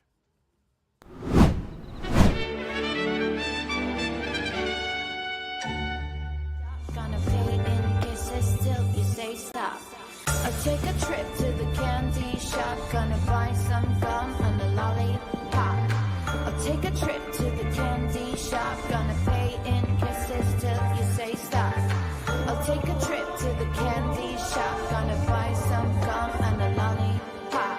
I'll take a trip to the candy shop. Gonna pay in kisses till you say stop. I'll take a trip to the candy shop. Gonna buy some gum and a lollipop. I'll take a trip to the candy shop. Gonna pay in kisses till you say stop.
future is gone, the past is clear. The right is wrong and my end is near. The lights are dark, my heights are low. My feelings are starting to flow. Still dreaming of the perfect day. She will come and say that she needs someone to fly away. Make a great escape through the blue highway, through the blue highway. Make a great escape through the blue highway, through the blue highway. Make a great escape through the blue highway, through the blue highway. Make a great escape through the blue highway, through the blue highway. Make a great escape.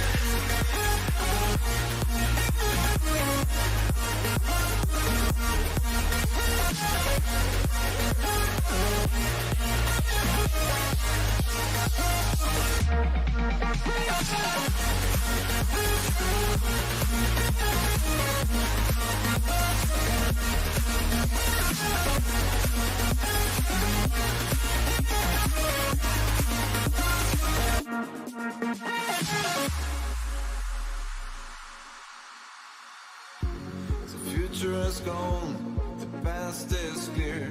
The right is wrong and my end is near. The lights are dark, my heights are low. My feelings are starting to flow. Still dreaming of the perfect day. She will come and say that she needs someone to fly away. Make a great escape through the blue highway, through the blue highway. Make a great escape through the blue highway, through the blue highway. Make a great escape.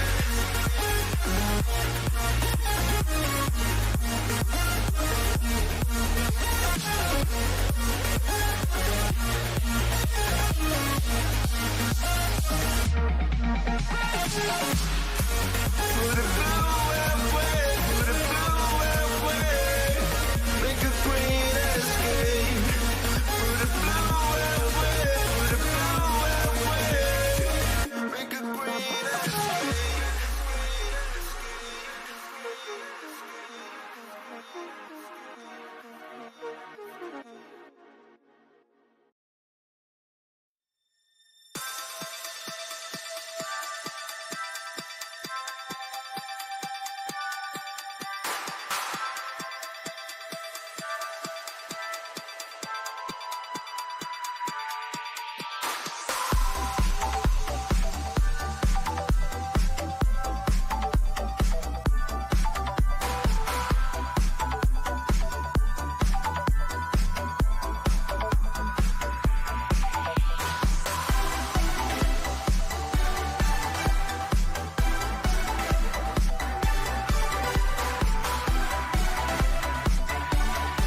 Welcome back to Humble Pie. I'm your host, Jimmy D.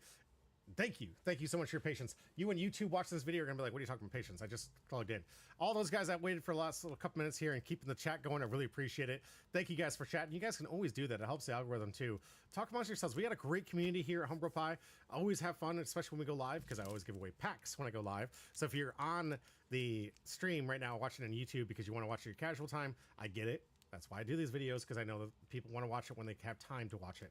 We can't be dedicated like we used to be when we had to wait for TGIF. Thank God it's Friday. We can watch our Friday shows. You can watch your own pleasure, and it is the way the community is working. But to entice people to join me, I do the sneaky thing by spending my own money and give it away for you for free. So every hit in this community box is going to be going away to one people, and we've already given away 2 hits, and it's looking like it's very likely going to be a 4-hit box based on the current ratio of what we've hit. Secret Rare. The secret rare is gone, and 1 alt art is gone. The buggy alt art was won by Sermon. Congratulations on Monday. Big win for him. And of course, it was Hazelnuts that won the secret rare. Marshall D. Teach. Then so looking at the ratios and the way that those box hits go, it's looking like we got 2 more hits left, at least 1 left based on the most ratios of what's there. Is it a 2-hit dud box? I gotta hope not. It better not be, because I should not be that good at picking up hits that quickly out of these boxes. But we'll find out at the end of the community box, of course, as we give these things away. I digress. Thank you again for giving me time to set up the wheel. Of course, I had to add all the names to the wheel. We got a lot of new commenters out there. Thank you so much. And yes, please do go. You guys can chat on Discord, both DK-ish and Banker Willie. I saw you join the Discord. You're welcome to jump over there and talk as well as you want. You can talk in my stream as well. If you hit the replying to, I'll know not to bring that up as a comment for the live stream. So you're welcome to. It only helps my algorithm, and I appreciate it. The conversations are great. Please keep that up. That's how we get good as players. We talk about it. But we do have some gameplay that we are going to be talking about today, and we're going to be going up against my deck with the copium at as high as you can possibly get it, as Red Shanks is going to be going up against the Portgas D Ace in round 1. So not often do I get the time and opportunity to be on camera, because most of the time I'm either hosting, doing other games, and doing stuff. I like to get my practice in on Tuesdays, and on Tuesdays is where I get to get my opportunity to see what I've been trying to push. And for those out there, I saw the cards in the set. I made a lot of errors in saying Portgas the Ace was not a good leader, and I said, well, if they're not going to make a good red leader, I'll just go to something else, and I'll play Yamato. And I love Yamato. Yamato's great. I think there's a lot of potential for that deck still. I just don't think we've worked out the kinks just yet. I think there needs to be some other cards and some other card choices that we haven't made yet to really optimize that deck and make it as strong as it possibly can to be the top competitor I think that deck deserves to be, and for what it can do. But I'll tell you right now, if you run Red Yellow Nami or Jewelry Bonnie against it, it feels like an uphill battle. DK is talking about how long he's been playing. Absolutely, he's been playing a long time, and he's a good friend of mine. He's met me at most of the tournaments we've gone and traveled to too. So DK-ish, great advice. Definitely listen to what this man has to say. He's got some really good advice on playing good decks, and he plays at the high level competitive circuit. So very good person to get in there. The Twitch link isn't letting me join your Discord. DK, can you add me to Discord? Oh, I thought I had it, right? Let's see. Let me try one more time. Open link in the new tab. Try this again. Try there. Yams Nation, rise up. My other deck is Red Yellow Bonnie, though. Hanukkah, that deck is actually really good right now. I was talking about it last Monday, about how incredibly good that deck has been performing in this current meta, because everyone's playing this weenie rush crap. If you get your leader up to 7 and then 9k on most of your turns, it's very hard for the current meta to swing into it. It definitely shuts down Yamato, because I don't know if you guys recognize, you don't have a lot of Dawn you can allocate to the swings. You're trying to maximize your plays into swings, and when you have a bunch of 5, 7, and 8k swings, you're not getting into a 9k bleeder. It doesn't do you any good. I can have 15, 18 swings at 5 to 8, but when your leader's 9k, I can't really do much. It's pretty bad. DK says I ran into 2 OP5 Lucci over the weekend. It was meant for PNL. Good into Goofy as well, but probably will have to be an ace for some anti-Nami card. Yeah, I mean, ace will definitely crush the Lucci in my opinion. And Lucci is definitely very good at weenie decks. Lucci used to be my nemesis when I was playing the Tony Chopper deck back in the day. Every time I played up against a Lucci deck, I was like, all right, the game's over. I can't win. They're 2 for 1 of me every time. I digress. Guys, we're here to talk about some amazing amazing decks. And I'm super excited. The copium is high. I think Shanks got some great support from this new set. I'm still working the kinks out of this thing, and I think it is a very, very, very good deck. All right. So we have Shanks as a leader. This is my deck right now. For those who don't remember, this is kind of an older one from the OP09 era. Once per turn on your opponent's attack, you can reduce anything by 1,000. Back in the day, this was really powerful. We didn't have too many 6K leaders to have to worry about, so it was really one of those things where you could basically negate a 5K swing. Most of the meta was playing around 5K swings, and cards were that had the best effects had 5K bodies. So it was really like a nice way to just negate one attack every single turn. It was kind of like the Bonnie that played similarly, where you were always negating an attack by tapping a Dawn. But this one was always just like trying to make swinging into it just a little bit more difficult. And it had some really cool combo pieces. Of course, the name of the game was always get to 10 cost Shanks, play multiple copies of 10 cost Shanks, and you win the game. Because it's minus 1,000 stacks. The more these 10 costs are out, the harder it is for your opponent to even swing into you. And that was the meta. It's like you got 2 or 3 of these things. If you got Marshall D. Teach Blackbeard at 2 or 3 of these 10 costs out, if you got Big Mom back in the day at 10 of these out, you won the game. That's how we played. The person that could get multiple copies of their 10 costs out was usually the one that was taking the game away. Obviously, Goldie Roger, absolute always keep, because it is a red deck, and I tell people you should always be playing this card. Always, always, always be playing this card. I like this card that came out from the new starter deck for Shanks. This one that can be a 6 cost if they have a character with 8,000 power. And it also gives your leader plus 2,000 power, which makes it 7K. This has been the growing meta from about last season to even this season. A lot of people playing like the Roranor Zoro and this ability where they give the plus 2K to the leader for a next turn. And this is also what's a huge strategy in the red-yellow Druid Bonnie deck, is playing a lot of cards to give that plus 2K to give that 9K body for the turn, which makes it really difficult to swing into things. So this is really kind of like what our meta's been growing into. But the deck got a massive power up from OP16 with his new Ben Beckman card. And the reason for it is because it is a blocker, but also for 6 Dawn, 5 for the cost of the character, 1 Dawn to rest, you can play any Shanks, so long as you have 10 Dawn out.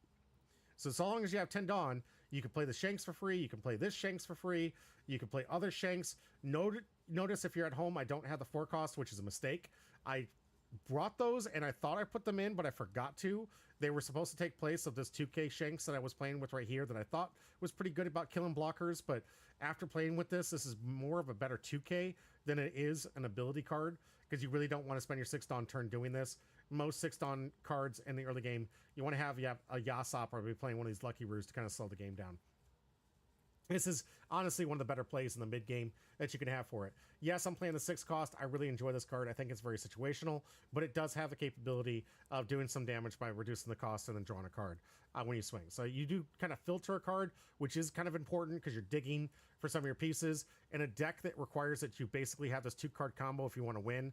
Honestly, if you can Ben Beckman twice with a capable attacker, the game is going to be yours guaranteed, hands down, every single time.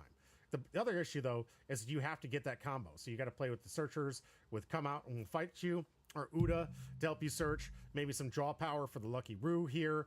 Like most of this stuff, I'm trying to get some decent draw power to kind of get into the answers. Of course, Ben Beckman is always a great staple here, great spot, and something to look out for because it trashes, it doesn't KO, it avoids a lot of those anti-KO abilities that you see in yellow and some of the other decks nowadays that have, and like even back in the day where they had like counter KO or KO capabilities in other colors.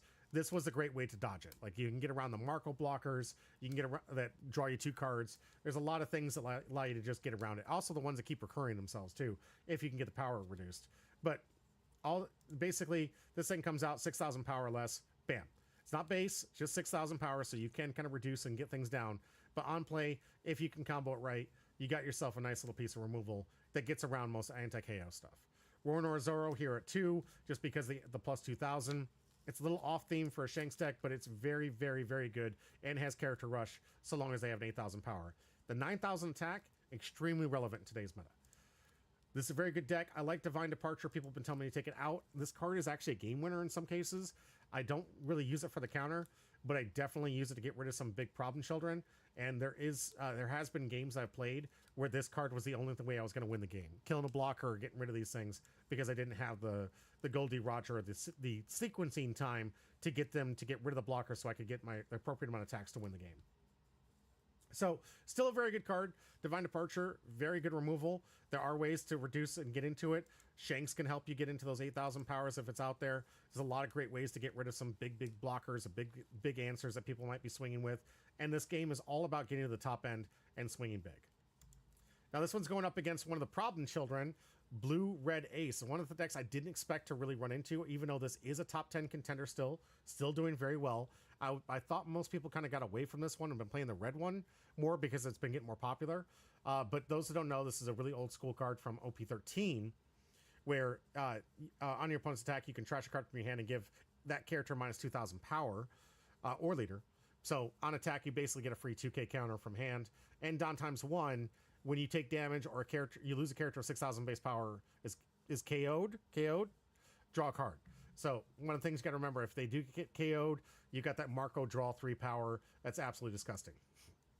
One of the things that I want to tell you about the new glow up for this deck, major powerhouses from OP16, the card I was calling out since day one as being something you should include if you're playing blue. Absolutely, if you're playing blue, this card should be in your deck. It gives you access to freezing abilities, which is not something that's very common in blue. It is honestly something that cannot be countered today. There's nothing in the game right now that allows you to remove this freezing effect from a board. There's a lot of things that can respond to counter, or to KOing things, to bouncing things, to bottom decking things. There's a lot of that stuff. There's nothing that prevents something from being frozen. So early game, you get a swing with it, trash it, freeze their biggest threat, get 2 cards out of it, really good. Late game, trash it, draw 2 cards, get something frozen for 4, really good. And it's not limited. I mean, you can block anything here. Just freeze it. 9 costs or less, excuse me. There is one comment. If it's a 10 cost, no. But 9 costs or less, which is what most people play. If you're worried about it swinging in, no thank you. Taken care of. Of course, we got the Monkey D. Garp, which is one of the best searchers ever printed, because it allows for anything 3 cost or more. This allows you to play cards like Boa, which do some more freezing on play cards like this, and has a great stats line of 6 and 8k power attacker. You got Uda, that for if you have a 10,000 power character, which means you add 1 Dawn to this, 2 Dawns to this. If you add any Dawn to anything, you can play this for 2 costs, which is extremely good, and good combo when sequenced well with the I Am Whitebeard. I Am Whitebeard, for those that don't know, is like the Z-ha-ha of yesteryear, where it allows you to play an Edward Newgate, but also has the opportunity for you to take a life, maybe even draw... no, I can't draw a card, because that's just being an opponent's attack. But you could take a life, put your leader up to 8k for the turn. Most importantly, you get to play a 10-cost Whitebeard. Blocker Beard being the most desired one. This thing's so good as being played in Blue Yellow Nami and pretty much anything in other blue decks that can afford to put this in. You draw 2 cards, trash a card, give 2 Rested Dawn to your leader and one of your characters. Super strong. This gets the leader enabled, and you got yourself a nice little 12k blocker for the turn. Super strong card. Obviously, it's a red deck, so we got 1 Gildy Roger, and after talking to Spencer, he's even thinking about moving it up to 2. Yamato's a good rusher, good card, and also something that gets removed in the early game from Ace. You get to draw a card to replace itself. So very good tech. Love these cards. I like the Atmos. Does some bottom decking, which is kind of fun. And Jozu, of course, for some bounce effects to get some good tempo in there.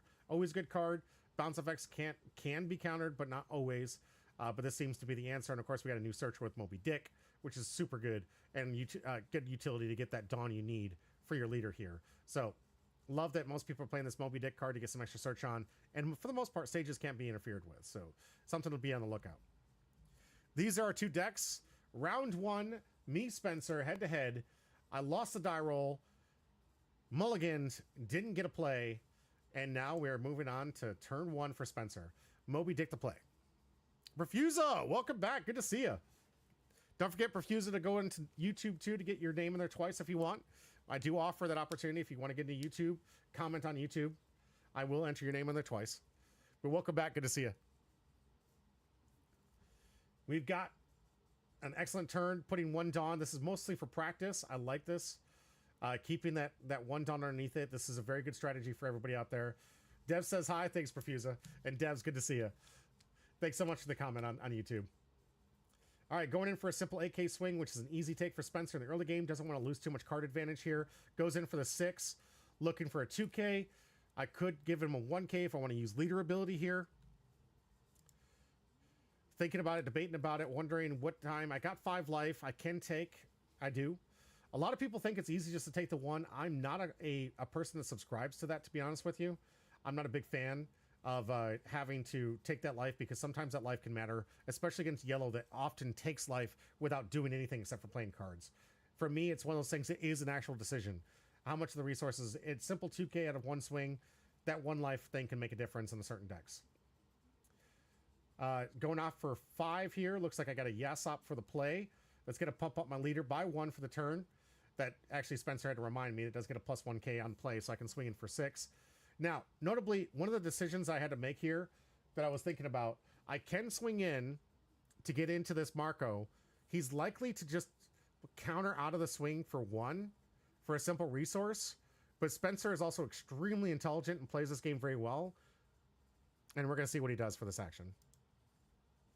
But we're going to get the plus 1,000. Go in for the attack. Go into life here.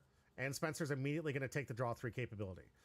Spencer took that opportunity to get the 3 because he knows next turn, if I happen to have a Ben Beckman in hand, I'm going to be able to dodge all the KO removal and remove his capability of getting 3. So it was an excellent play. And that the fist bump was me just telling him what a good player he is, because he recognized there was a chance. And by the way, I did have it. So good read on Spencer's hand to see if I did have the Ben Beckman to get the draw on early, to make sure he has the card advantage in the late game, which is how this deck usually wins in the long game. Really wants to make sure. Refusa, I already beat you? I don't know what you're talking about. Refuser, did we play? I don't know. I already did the YouTube part before you said that. Oh, okay. That's what he's talking about. He's back on Twitch here. He already did the YouTube part, so I just didn't see it yet. All right. Good timing, brother. Good timing. All right. So on my turn here, have some choices. I'm at 9 Dawn, so I can't play the Ben Beckman combo if I have it. I do have to worry about the fact that Yasop can attack because of the Boa freeze here. And Hanukkah, good to see you. Thank you for that exclamation point join. I'll be sure to add you again. Going to go for the Rona Zoro for the plus 2k to go in for 7. Leader ability activated to make sure he can use the 2k to counter that effect. And because it has rush character, there's nothing to attack. Rona Zoro is just going to remain steady for this turn. Back to Spencer, 8 Dawn turn. This is a really good turn if he has the I Am Whitebeard to start playing something and getting out those blocker beards early. But looking how he's separated, it doesn't look like he has it. Oh, he does have it. I Am Whitebeard. Here comes the first blocker beard. It's going to add 2 to the Boa, 2 to his leader. We're going to have an 8k and a 10k swing incoming after he does a draw 2 discard. Likely going to swing character first or leader. Looks like he's looking leader. Leader first here. Going to go 8k. Usually best to attack with character first, just FYI for sequencing, just to make sure that you do have the capability to not take a trigger that could potentially risk your character, because there's more triggers that affect characters than actual leaders. Obviously, this red, there's less to worry about. The point is play consistency across the board, guys. Make sure you play to the optimal play every single time, even though, yes, in red, there's less triggers, there's less likelihood of that happening. You want to play those swings optimally against every single player. But as you saw in the last swing, use the leader ability to block the leader swing and use the Ben Beckman to counter out, and then of course took a life for the eventual 10k swing that was coming from the Boa. Now at 9 Dawn, still 1 Dawn short from being able to play my first Ben Beckman combo if I have it. Got a good search, looks like I'm pulling ahead. Try to get that hand set. I do want to set myself up next turn to be able to play some Shanks, because if I'm going to win this game at all, it's going to be comboing off with some Shanks here. Do note that because he does have an 8k body and a 12k body, I do have the capability of getting a 9-cost Shanks on field for 6. And Spencer reminded me, yes, I'm sorry, that is a film Uda, not a Shanks Uda. I cannot actually grab that Uda, which is kind of disappointing, to be honest with you. I think that Uda in particular, because it came in the Shanks deck, should have been Straw Hat Pirate or Red Hair Pirates. Should have been. But of course they left it at film, so it's not a legal target for me to grab on the search. Which is kind of limiting. I'm going to grab the 2k counter, add that to hand. Kind of give an indication that I'm trying to get some counter kind of out for massive swings in here. Looks like I am separating 6, so this looks like I will get a Shanks on board, which will again leave my leader at 7k power. So here comes Shanks number 1. The 9 cost, it's reduced. Pumping up the leader by 2. Now I have an ability to attack with Yasop.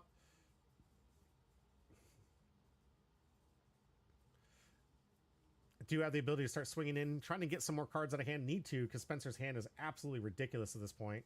Going to get a Yasop swing in for 7, minus 1,000 on the Boa. That way I have an option to swing into Boa for a lot easier of an attack.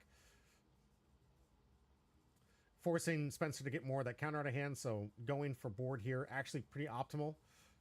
Do have to worry that Blocker Beard is likely going to have a free block here, just from the swing.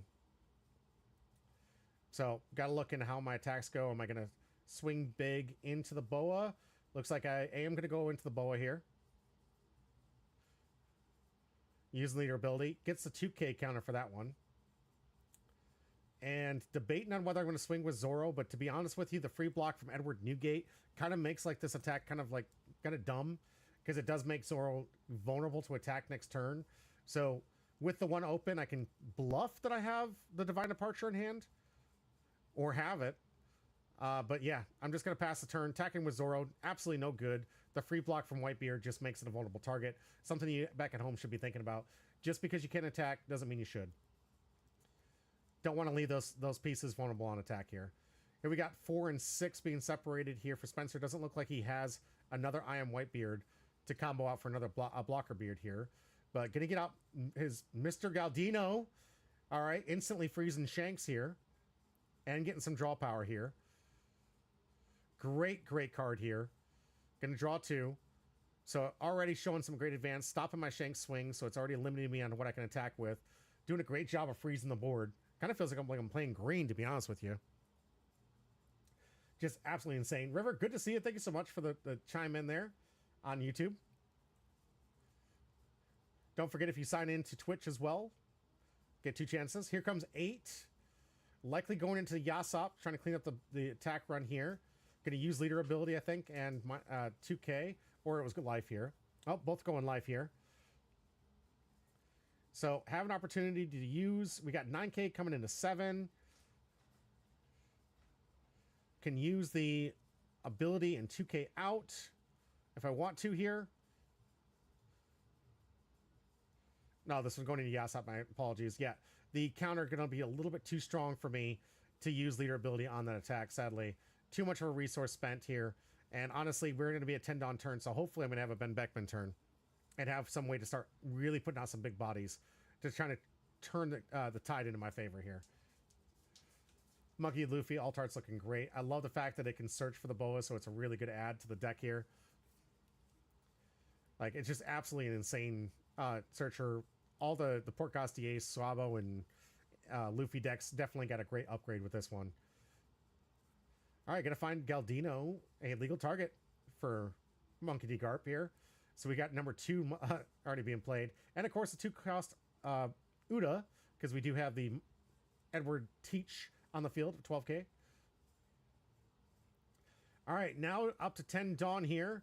If I have it, this is going to be the turn I'm going to need to start doing the Ben Beckman plays here to start getting my board a little bit more massive and get myself some blockers and something to do with some of this board state, because it's already looking kind of not in my favor.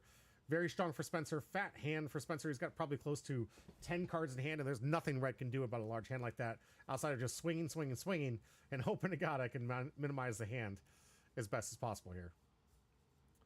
So thinking the turnout, how to sequence it here. I'd like to take some time sometimes just to make sure I sequence it right. When you're playing One Piece, you could do cards at any time, but sequencing is critical to better performances.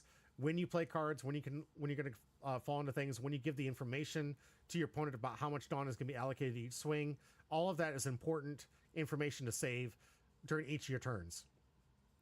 Now, I will say going out with Ben Beckman starting here is a better move, given I have a 10-cost Shanks, because that minus 1,000 is a very, very important number to get into. But it looks like we're going 9K swing first here. Going to get a block from the Uda here. Still have 6 open, so if I do have the Ben Beckman combo here, that is an option. But if not, maybe I'm going to play something else. Maybe I don't have it yet. If I did, it would have been the optimal turn here. So it's looking like I probably don't have it if I don't play it this turn. I do have a 10 cost Shanks in hand here. Got a couple of Hongo Bongos in hand here for the 2K counters. Hongo Bongo, Lime Juice. None of these things really worth playing. The body's really not worth getting. Most of those cards really 2K counters. Things I'll probably honestly remove. I'll just put the 4 cost Shanks in that, and I'll remove the other 2 cost those later, because the minus reduction in power just outside of the top end, really not worth it that much in today's meta. Especially like trying to rest the blockers.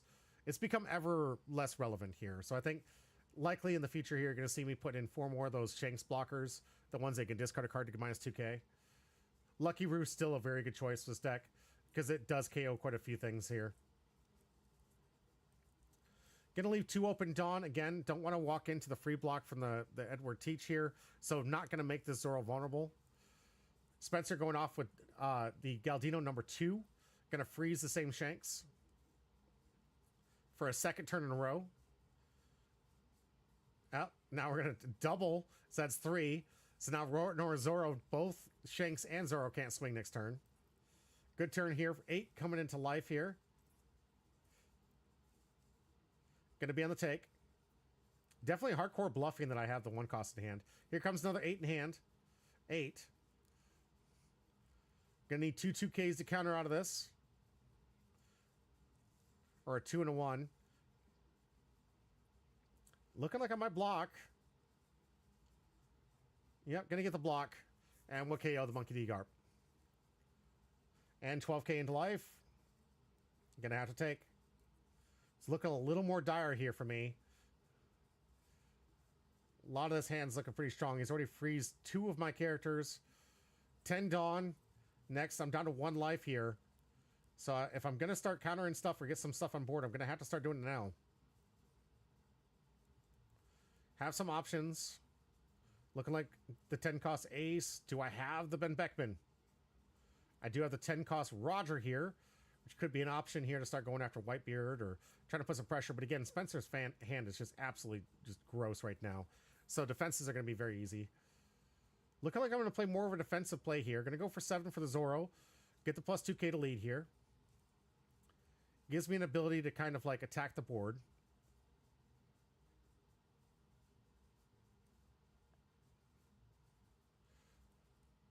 Looking like I do have enough 2K counters to potentially survive next turn. So this defensive posture is my way out here. Gets a 1K counter, or the 2K for the leader ability here. And 10 into Boa. 2 and 1. Using that rush character. Now up to Spencer. Could try to close out shop if he doesn't think he can survive another turn. But does have a lot of cards in hand. Haven't seen another I Am Whitebeard here. So we might see that this play. But all 10 Dawn available for Spencer here. Trying to load up here. Does have the option of possibly trying to get 3 swings in. No blockers to speak of. Going in for the first 10K swing.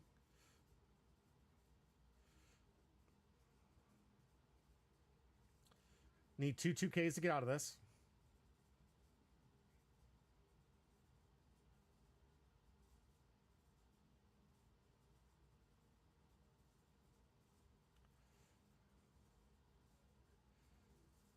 Gonna give him 2.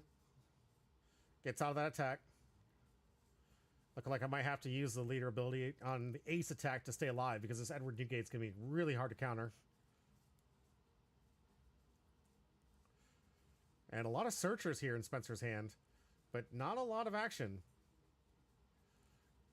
Gonna go for a search. All right. It's kind of refreshing here. Look at the top 4, see what he gets. There's one of the blocker beards. Piece number 1 for the I Am Whitebeard. But he's out of I Am Whitebeard range now, so he's going to do another search. Probably looking for an I Am Whitebeard for next turn. Another Galdino here. Going to be able to freeze my Shanks for the 4th time. That's all 4 Galdinos. Put in some work. Here's Galdino. Freezes my Shanks. Draws 2 more cards.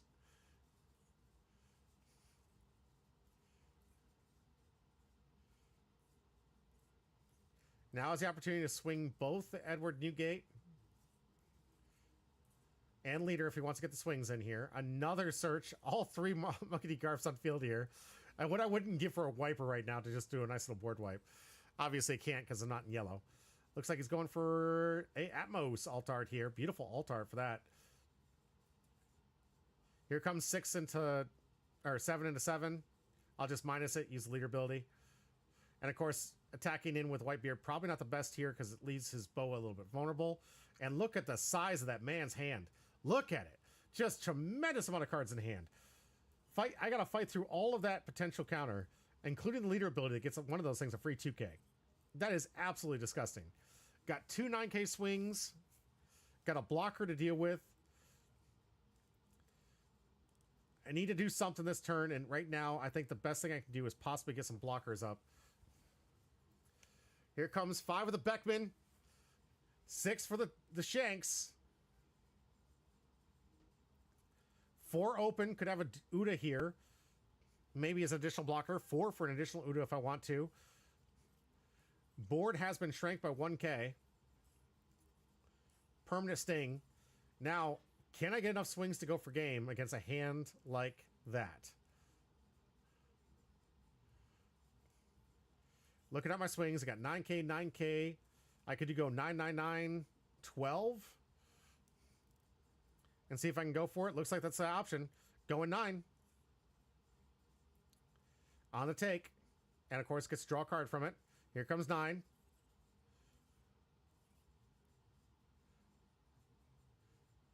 Like there's a lot of bricks in hand here too. I might be able to punch through. On the take. Interesting. Likely Spencer setting up himself for a nice little like Roger here to make sure I don't have a blocker. So here comes 9. You lead your ability to minus 2K. Down to 7. Needs another 2K. And 1K, 1K, 1K. Getting out of that attack. 3 cards in. Here comes Shanks. Debating on whether I want to make this thing vulnerable to attack. But, if anything, I can probably get rid of this Newgate if he doesn't have any more 2Ks. Here comes Newgate. Yep. With a block and a 2K. So Spencer just hide the fact he had the 2K there in hand.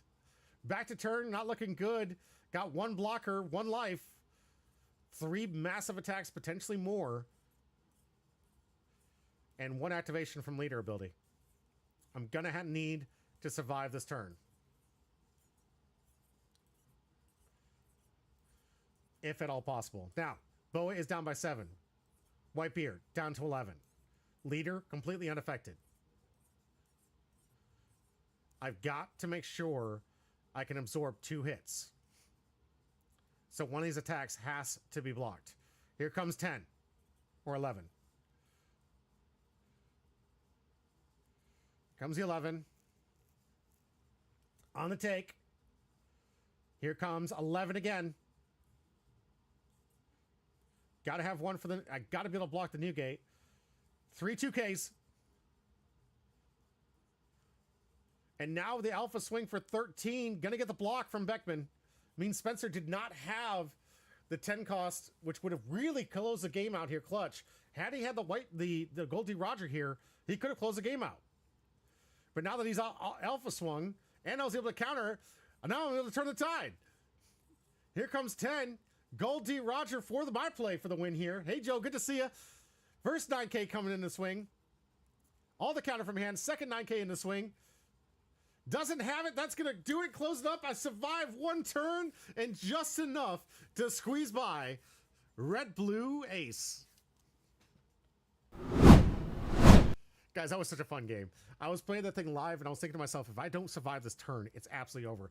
I thought I lost this game before I even got in there, because the one weakness that Shanks has always had is those 6K leaders. It has always been a hard matchup for Shanks to be able to fight against these 6K top leaders, when only he does is kind of negate 5K leader attacks, or those 5K bodies. And I did notice when I was running this thing, I didn't find my 4-cost Shanks, blocker that I thought I had in my deck at that point. I was like, I feel like I'm playing a little weaker here. I don't know what's happening. And I forgot to do the swap before going live with this thing. I have since corrected it. So if you guys look in those deck lists on my Patreon account, which is absolutely free if you want to join Patreon, absolutely free.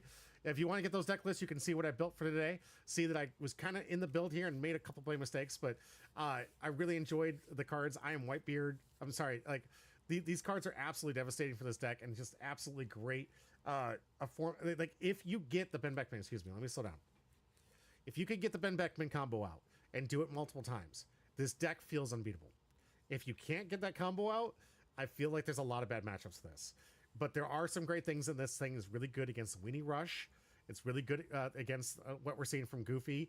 And it's really good against some of these other combos out there. It's not impossible to beat it, but it does have an edge against it so long as you can kind of win the die roll and get things in your favor. Because as we're finding out, a lot of things that resolve in today's meta is all about the die roll, guys. It's all about the die roll. All right, so that's going to do it for round one. We're going to take a very short break. I got to get the names out of the wheel, get the board changed up, and we're going to come right back into round two, where we're going to see the surprise champion of this meta, personal champion of this meta, Port Gastiers Red, is going to be going up against Blue Yellow Nami. Let's see if we can finally take this Blue Yellow good stuff down. After this, we'll be right back.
Welcome back to Humber Pie. I'm your host, Jimmy D. We're ready for the second round of this final championship.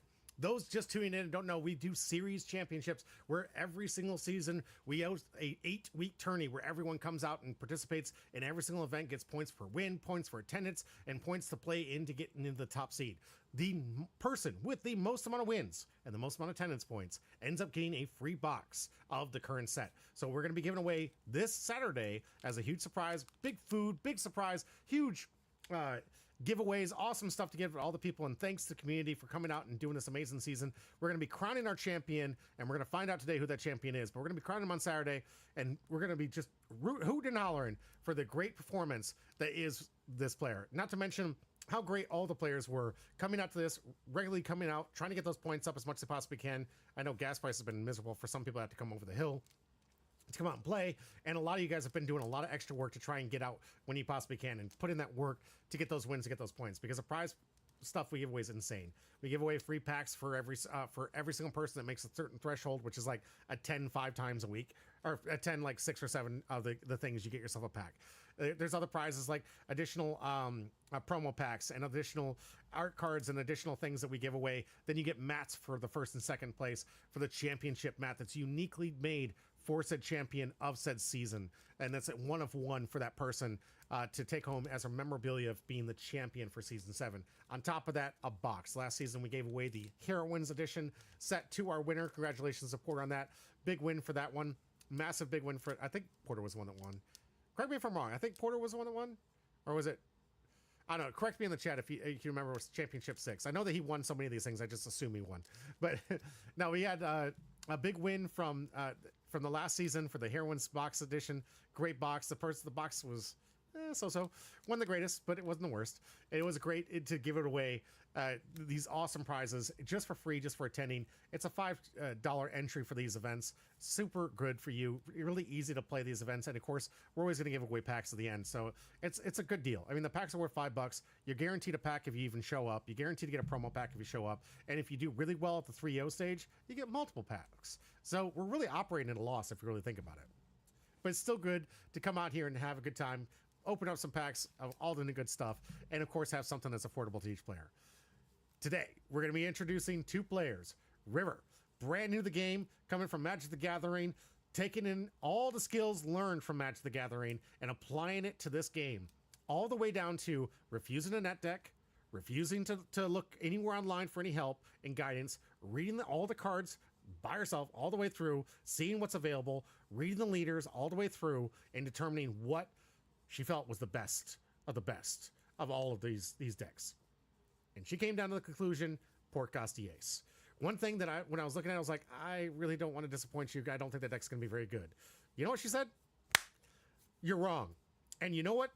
Out of her and the 5 other people that thought this deck was good and kept making it work, guess who got a serialized stamp card? Congratulations to that player for believing in Port Gosti Ace Red. And shame on all of us for having thought it. I have seen so many videos talking about how bad this deck was and how it was not going to be any good, to avoid it at all costs. Don't even bother. And then sure enough, someone gets a serialized card demonstrating how good this deck actually is. And also, good on her for not net decking. And I got to tell you, the evolution of this deck has been absolutely outstanding to watch. I can't wait to showcase what we did with the deck list and how we've kind of grown it and how we've even changed it after this event. But I will tell you, River has top 8'd the last 4 events of the 4 events River has attended. So, coming over from Magic the Gathering, playing this game, using the same skills and knowledge base from said game over to this one, definitely showcasing some extreme power and extreme just logic power or some wit. I don't know what you guys want to call it. It's just fantastic to see that strategy and that mindset helps so well coming into this card game brand new and being able to perform at such a high level with players who've been playing since OP01 and learning these cards on the fly, learning the strategies on the fly. And I can't wait to showcase River's match against Xander the Dragon, one of our top leading contenders for the championship, that if can go undefeated along with a couple other players, could be at the title finals. It could be a draw, could be anything. We don't know. But Xander is one of the competitors on Blue Yellow Nami. And if you want a player who understands this deck in and out, it's going to be Xander the Dragon.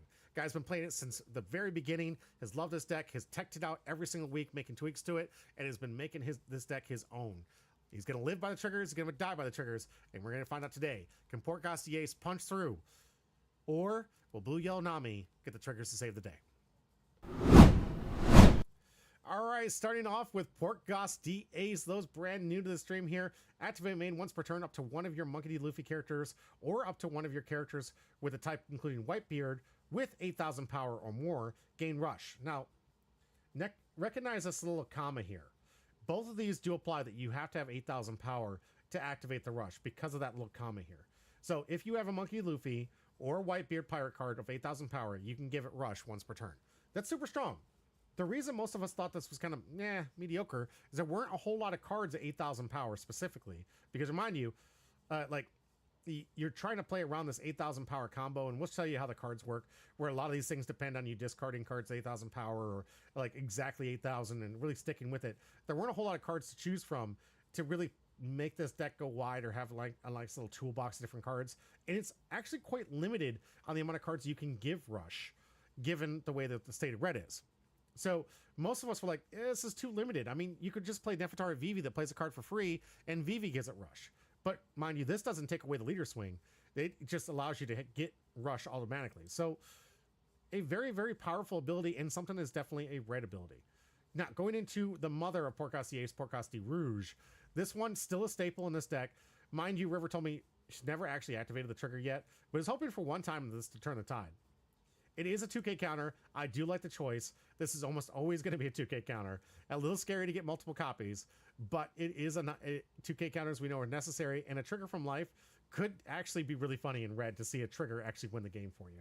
Lime Juice, the other 2K counter. This one kind of fallen out of favor, and honestly, when we were discussing this deck afterwards, we got to be playing better 2Ks. We could be playing 8K 2Ks that are a lot better in the situation that kind of fit with certain good cards. Oh, and I forgot to add a card here, because we did add this right before, and we're trying to go up on it.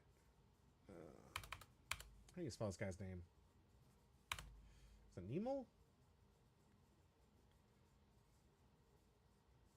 What is this guy's name? Where is he? That's a card I really want to talk about. Oh, there he is. Let's see. What did we cut? What did we cut? We cut 2 of those for this. No, I think it was one of these and one of those. Okay. So we did add this card. I want to move this up to 4. This card is absolutely insane. Some people have been talking about it. This is a really good option against sending the tempo against PNL and the new Goofy deck. A lot of the ability, because you are playing with a lot of 8,000 power, the ability to KO this 2K power on the turn you play it is extremely good. Extremely good. This should be a 4 of in most people's hands, with a nice, it being 2K, but also the ability to, in your opener, to get you a body that you can swing into the lower grade abilities, but also a key tempo swing in red's favor against these weenie rush decks that we're seeing so frequently running our meta nowadays. So if you're out there, honestly, this should be at 4. It's too good of a card, and honestly, it's if you can afford to, of course, play with cards with 8,000 power, because it is limited to 8,000, not or more, just 8,000. But it KOs those 2K bodies that are so necessary to get the early game tempo in the favor of red. We have Monkey D. Luffy, which is kind of a powerhouse for this deck. If you have a card, you could discard a card of 8,000 power from your hand. Similar theme. Give this and the base power of your leader 7,000 power, which is really good. Hey, Dolly, thank you so much for the follow. Is it Dolly? I want to say it's Dolly, but thank you so much for that. Don't forget exclamation point join to get a free pack at the end of the stream. But then we have Shanks here, blocker. This is the one I should have had in my deck. I really like this one. It gives any card in your hand essentially a 2K counter, because it gives any opponent's leader characters minus 2,000 power once per turn. This is another one that should probably be at 4, but it is an expensive card, and some people are still having difficulty getting their copies of this thing. Very good here. All counter in your hand with AK becomes a 2K counter. So kind of a linchpin. This is one of the cards, the reasons I said I didn't like the deck, because I felt like it leaned too heavy on needing to have him out in order to get a card. But it is a searcher too, that you get on play and on KO. So you get a free card on play and on KO. Super good, and always necessary for consistency's sake.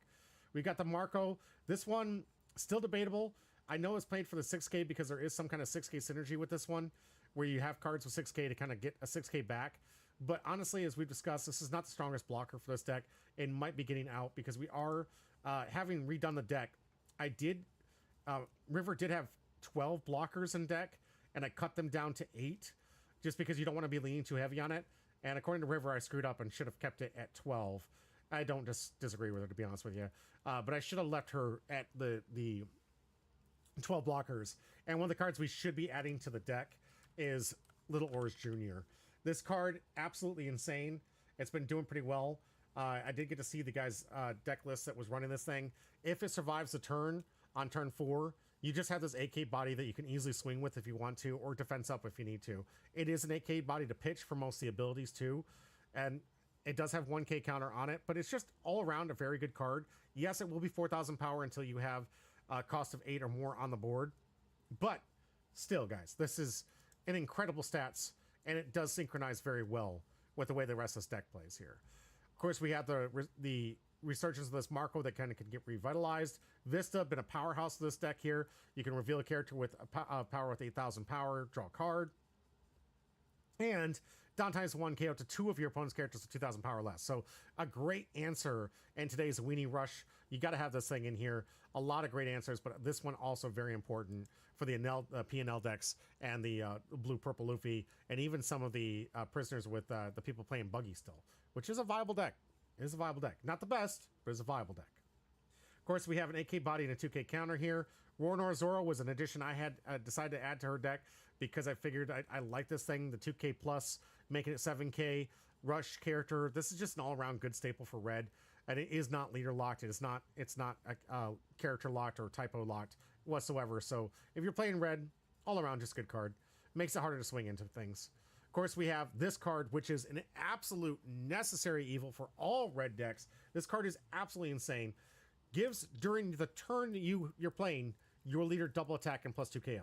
With so much yellow, so much this nonsense going around, double attack has become such a necessary evil to overcome all of these yellow decks. You've got to get as many swings as possible, and you've got to do as much damage as possible. So with that, the double attack is becoming absolutely something you should be looking into. Banish, double attack, huge right now. Nami is leading the charge along with a bunch of other yellow decks with Marshall D. Teach and the rest of the people playing the other yellow decks. You need to be able to punch through all the life gain. Yellow has so much life gain. We'll talk about that in a minute.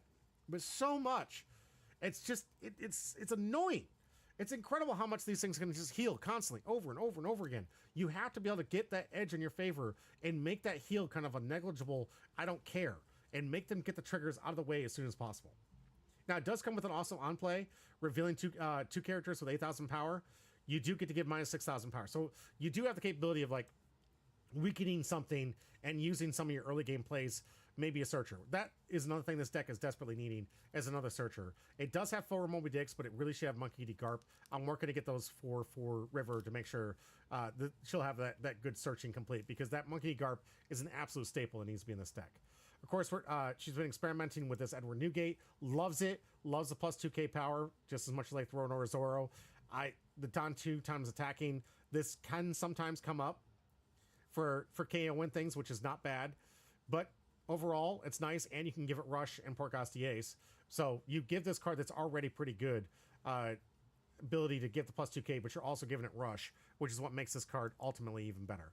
Of course, 2 copies of Goldie Roger because you're playing red. And an addition that I put in here, because the counter's very, very light in this deck, Bad Manners Kick Course. Obviously, the Whitebeard 0 cost is probably a better option, but that was something that I really didn't want in net deck. I just added a 0 cost to help with that. That card is rotated out. Are you... Oh, wait. Oh, wait, it has. Oh. Let me don't... No, I don't think that's the right Whitebeard. I got the wrong Whitebeard. Pretty sure. We double checked for that one, because Bad Manners Kick Course is eternal. But let's see.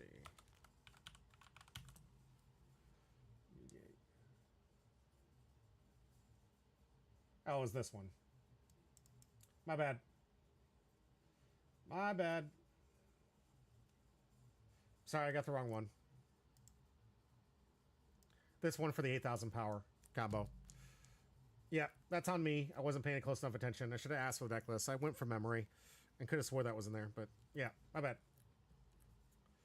The Bad Manners Kick Course, those it is block 1, but this, by the way, all these 0 cost counters did stay clean with the format. All right, going back into Nami.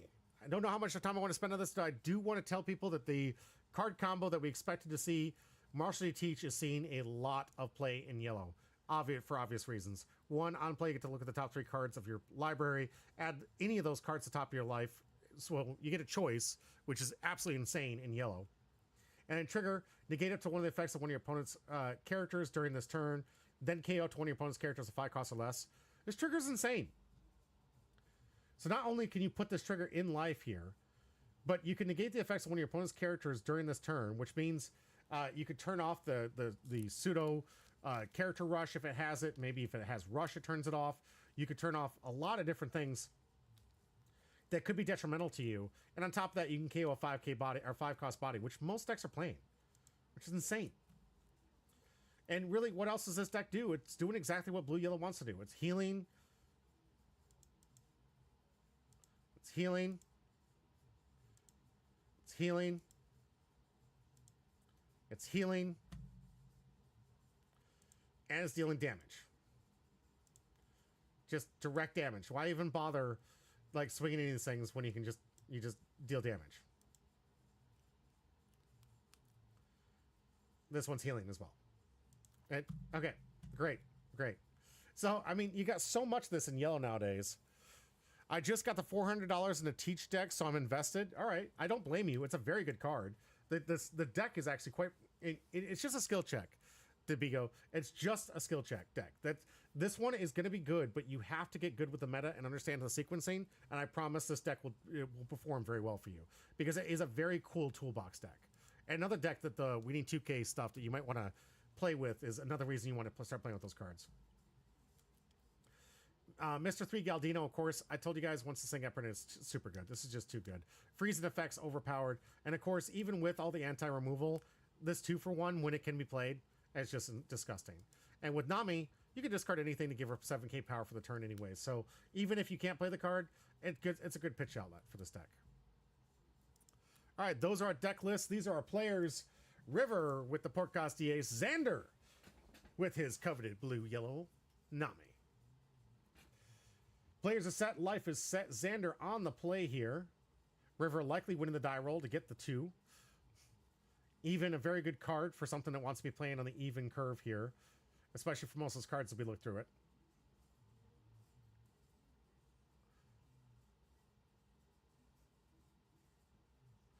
That looks like River may not on the mulligan have a turn 1 play. But I did love the discussion. One of the things that I enjoyed, I finished my game early enough to see that Xander was going the extra mile to teach River certain mechanics and certain things. And I was telling River, I'm really glad that she had a chance to go against this blue-yellow Nami, because this is a top-tier deck and something that's quite annoying to most people here. But no, we got to start. Moby Dick the play. Going to look at the top cards, get themselves an answer. Hopefully fit the hand out and get the right cards. Start going a little bit wider here. Search results going to be...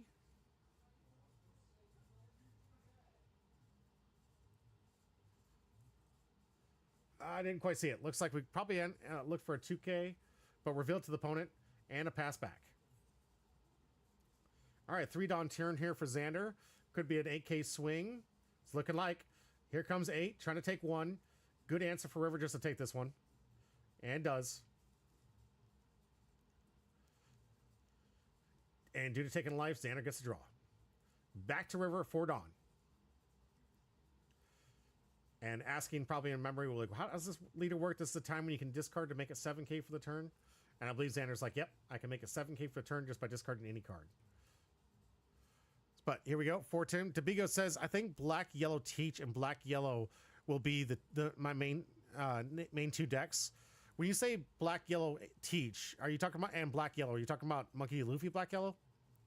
Because I like the color combinations. It's very strong. Yellow's super strong right now.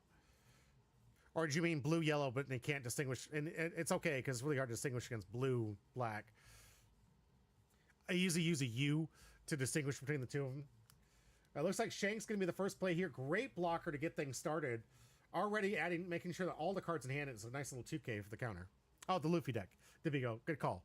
Good call on the Luffy deck. 5K. Any card from Xander's hand is going to be enough to counter from this. And Xander, if you guys have been watching him long enough, knows he doesn't like to take early game damage. So I was going to set this thing up. Sadly, hasn't set up any of the Thriller slop stuff yet. So needs to get like a Perona, a Hogback, something in the yard to get those triggers to be worthwhile. But didn't have anything yet. So it uses the no counter multiple copy of Gecko Moria as a counter for that turn. Here we go. 5 Dawn turn here. It's probably going to be our first potential heal or take damage. Here it's going to be taking damage. Nami in the play. River learning real quick. We got a direct damage deck here. So now it's got to be really careful about not just countering, but also preparing for all these cards to just keep taking damage. on the take. 6 Dawn turn here because Nami does add Arrested Dawn to the character. And because of the take, gets a draw card. Debigo says it's easy to switch the cards since they're both black-yellow. I agree it's easy, but at the same time, remember that black-yellow Luffy has a very dedicated pool to it. You got to play the kids. So you got to play the... There's like... I can't remember. I think it's like 22 cards that are absolutely dedicated and needed for that deck. You got to play so many of the adults and so many of the kids, the brothers, and so many ways with it. But it does for all the other top tier, the exchangeable cards like Martial Teach and stuff. So it is nicer to be able to exchange between the two. Like Kuma's a good one, I think, for that deck as well. Another thing that I'm really surprised by is seeing so few Kuma, given that that was like the hot demand secret rare back in the day, guys.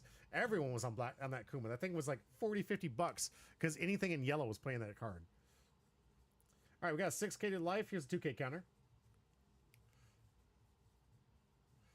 6 Dawn turn for River here. It'd be a good opportunity to get maybe a nice little cheap Luffy for 2 Dawn. Get some more bodies on the field. Maybe get another 4 Dawn for another blockers. Maybe some other attackers. We could go 5 Dawn in here for the Portgosty Ace if we have it.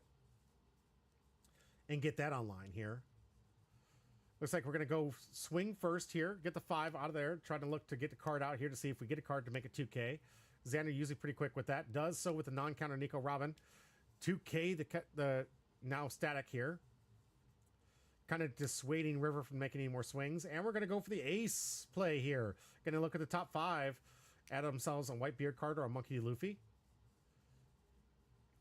Does have the option to swing with this Shanks, though. And given we do have 1 Dawn open. And notably, this deck doesn't play any 1-cost counters here. So maximizing the Dawn usage will be kind of useful. River could always, of course, bluff that. Just to make Xander believe that there's going to be a 3K counter coming from hand. It's something I do on occasion. I do like to bluff my opponent to make him think that I have the 3K counter to make swings a little bit more difficult. Looks like Monkey D. Luffy is going to be the grab from the top there.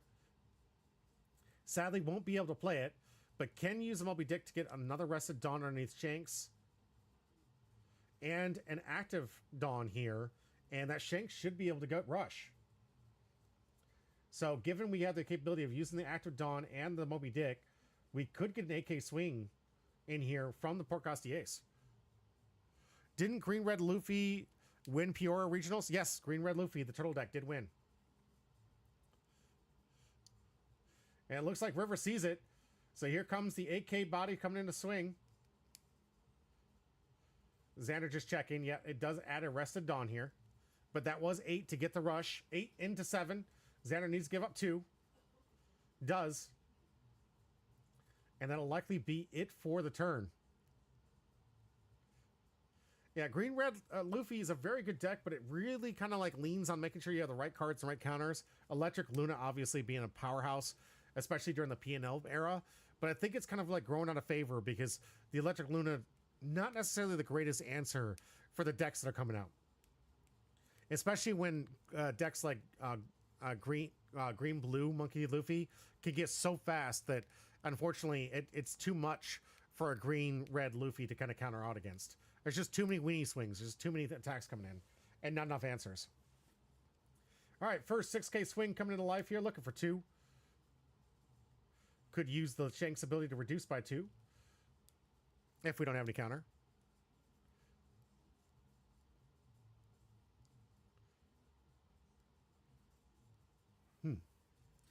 Xander thinking this one through. Like I said, Shanks is an option.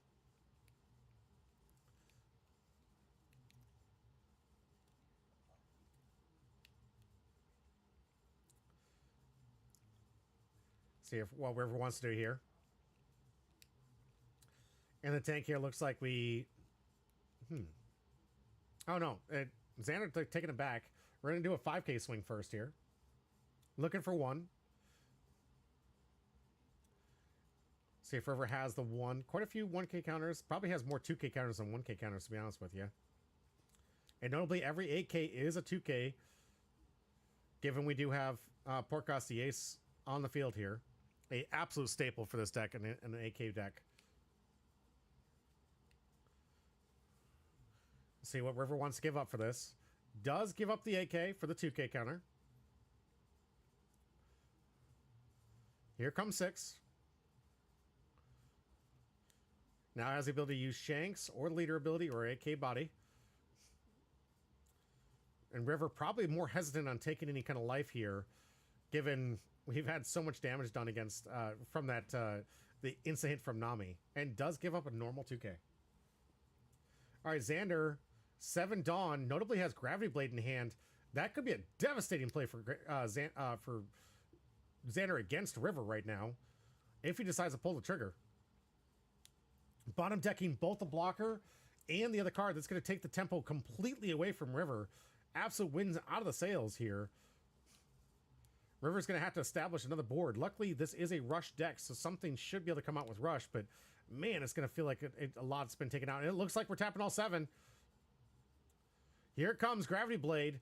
Bottom decking both Shanks and Portgoss the Ace. Nothing to protect either. And the bottom decking is going to be able to avoid the 5-card search from this Ace.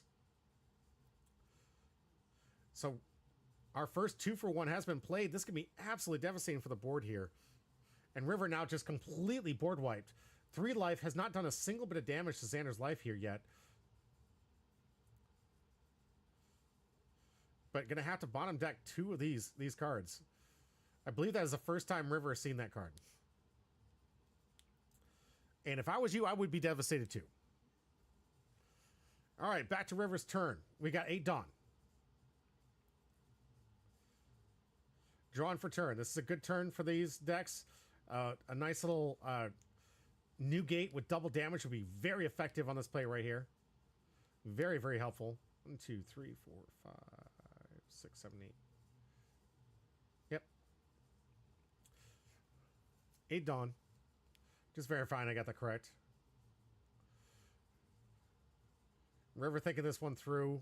No Dawn underneath the Nami, so we're not going to have to be too concerned about the 2K automatic counter. However, River is also out of bodies here, so going to be incentivized here to start playing some big bodies. All right, here we go. Monkey Luffy with 2 Dawn can get the rush. Do we have a 4 cost that we can play to do the same? I don't think so. But it is going to require 2 of the Dawn if we want to give it rush.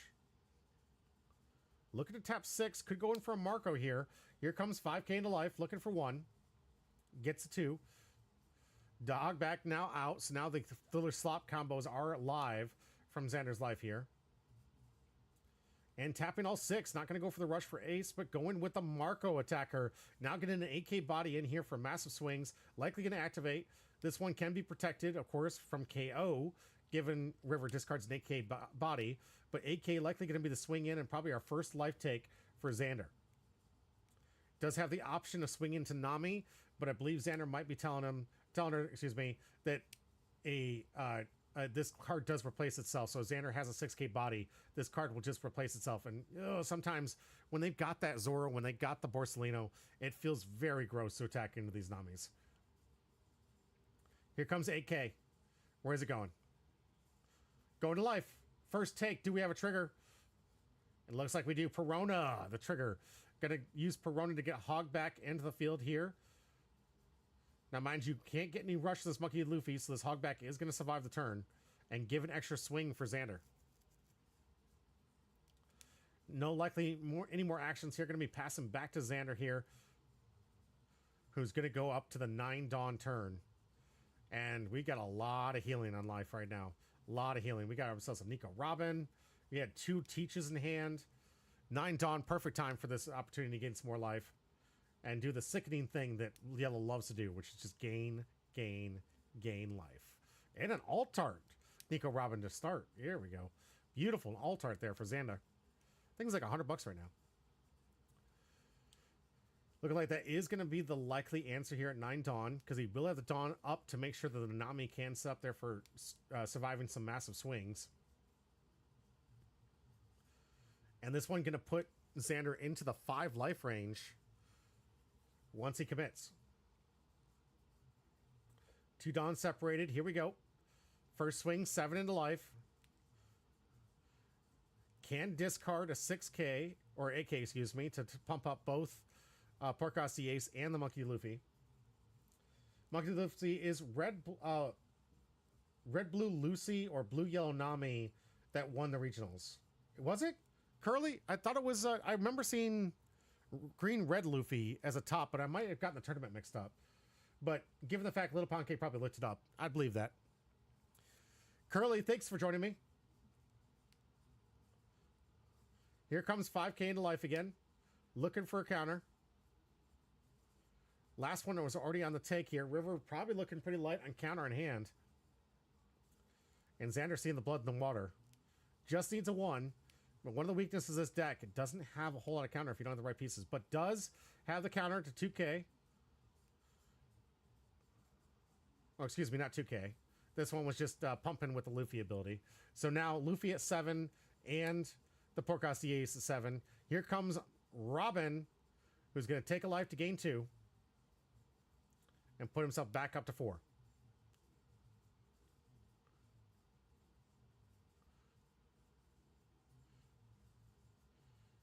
All right, and River thinking, all that work to get him down and I'm already back up to 4?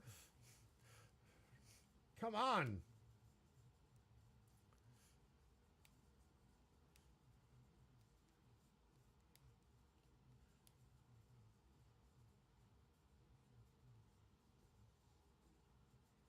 My ace deck has 18 2K counters. Honestly, Dabigo, I would do that. I would do that. So long as you like get the 2K counters to surprise people. Because as we've told multiple people, the biggest weakness is just being constantly swung into. You could be the person that's just like, nah, fam. I can get out of any attack. I'm good. There's so many different versions of this deck rolling around. And I think there's so many good ways to play this deck. That's what I love about being near in tandem with the East, is that we can build the decks in the same pace and the same ratio as the rest of the East is doing. And it's just fantastic. Like, we get to make the meta, we get to influence it on our own, and we get to use our own brains. But yeah, it looks like they're just discussing what's going on. I believe River was probably finding out that the life gain is absolutely disgusting in yellow. And Xander having to explain, yes, this deck is disgusting. I get to gain so much life. All right, back to River's turn. We're at the 10 Dawn turn. Looks like we were missing a Dawn here, so we're going to use the Divider as one of our 10 Dawn. Dabigo says, 5 cost ace makes your bricks 2K. Well, yeah, I mean, yeah, that's if it can remain out. The issue with the 5 cost ace is you got to keep that thing protected. And as we saw, Gravity Bind took that out. So, I mean, there were a lot of 2Ks in that deck when ace was on the field. But after ace got removed by the Gravity Bind, it's a completely different turn. Curly, good to see you on YouTube. Thank you so much for the exclamation point join. We'll be sure to add you to the list here shortly. We got 4-2 life here. The wall that Xander's built up right now looking absolutely devastating. We got characters we don't want to run into. Hogback replaced itself. Nami replaced itself. Nico Robin does damage.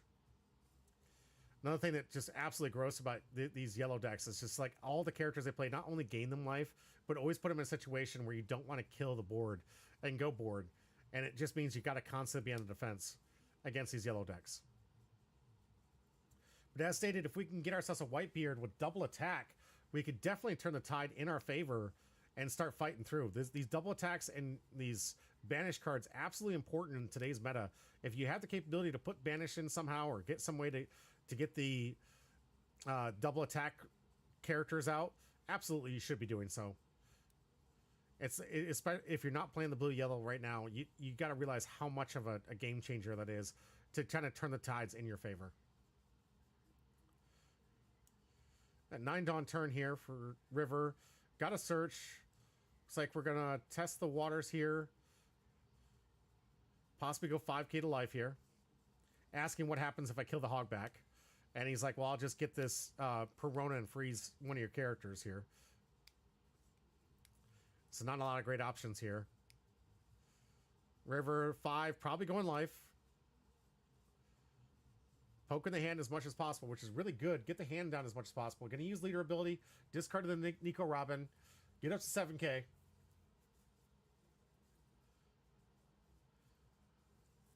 Still have 2 swings left and 9 Dawn left to play with here. Here comes 8. Into the 7. Need a 2K. Xander might actually have to start taking life for once. DeBigo says, yeah, that's what I like about Teach players. Are afraid to attack because you can redirect and activate annoying trigger effects. Yeah, DeBigo, that's what I'm saying. Like, you need to know when to save each effect for what ability. But yeah, it's absolutely terrifying when you can redirect into certain cards. You can even double block, technically double block with Blocker Beard by blocking once with it and then redirecting an attack into Blocker Beard. It's absolutely disgusting what that deck can perform with. I love the deck. I think it's fantastic. Greg's been our regional best pilot of that deck. And I've been enjoying watching him play that deck. It's very, very skill heavy, but it's very rewarding once you get the game going. But Xander's still wondering if he's going to take the 2K or discard for the 2K or take the life here, but looks like he's going to go up the 2K. 9K Dawn or 9 Dawn here for River. It's methodical play by Xander, usually kind of like the reason why he does so well in these tournaments. I like that Xander takes the time to think things through, think through the turns. It does get, for other players, like a little distracting because, like, man, it's taking forever to get this. But honestly, if you use the time wisely during these events, think your turns through, think your plays through. Don't just be quick and nilly with these things because each play can make or break. Here we go. Shanks, blocker, back out. Good start here for River, so we have some extra 2K enabler. Hazelnut says, I didn't see a Blocker Beard all night and I ran 4 as I ran the 10 cost Teach and I want to scream. I don't blame you, Hazel. That would annoy me. Is this Hazel's talking? This is in Koala, right? Did you put in 4 10 cost Blocker Beard, the Blocker Blackbeards? Or are you playing the Bluebeard in some of the deck? I love that I can say Blocker Beard and I actually mean 2 different ones. You got the blue Blocker Beard, you have the black Blocker Beard. For Whitebeard and Blackbeard, obviously. Mirthright, good to see you. Thank you so much for the exclamation point join. All right, 8K swing into 7. Where we're going to get another 2K. Or are we finally going to take a life for Xander? It's going to feel like it's the first one ever hit into. Got a 2K. Xander just refuses to allow his life ever to get down. All right, another play here from Monkey D. Luffy. Going to activate the 1 Actor Dawn and Moby Dick combo to get another swing here. Going to come in with the Alt-Art Monkey D. Luffy for 8. Xander finally on the take. Do we get a trigger? No. Interesting. Devs, welcome back. Thank you for the exclamation point join. Bruhane, not Bruhane, sorry. Refusa said hi for you, but good to see you. Mirthra said hi, had to turn in for round 3 later. Yes, you do. You definitely do. It's a great match. I can't wait till you watch it. Hazel says, I've been running Teach. It's been fun not seeing those blockers cost me my games and making me switch back to Koala. All right, so you've been running the Teach deck. Okay, I like it. Des says, I got rocked playing Shanks tonight. Were you playing Shanks and got rocked, or did you get rocked by Shanks? Because Devs, I'm with you. I wish I would. That deck was, oh, it's so much fun, but if you don't see the Ben Beckman combo, it feels pretty uphill.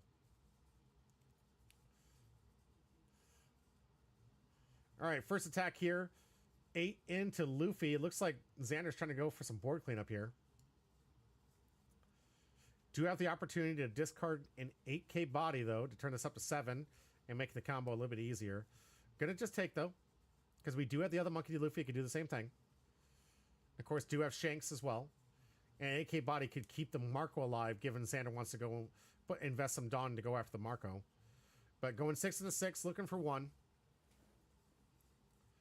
This would be a good opportunity to discard 2 to put the leader at 7 and the Monkey Luffy at 7. So if River has the 8K body, this would be the prime opportunity to do so. And it looks like we do.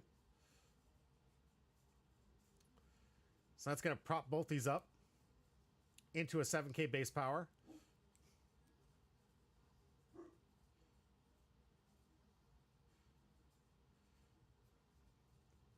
Using those awesome dice here that I was able to pick up. I love these dice, by the way. If you got the kit for these things, it's so good. 1K is going to go on the Monkey D. Luffy, but there we go. 7 and 7. Making Xander's swings a little bit more difficult here. But 2, meaning we're probably going to Whitebeard here.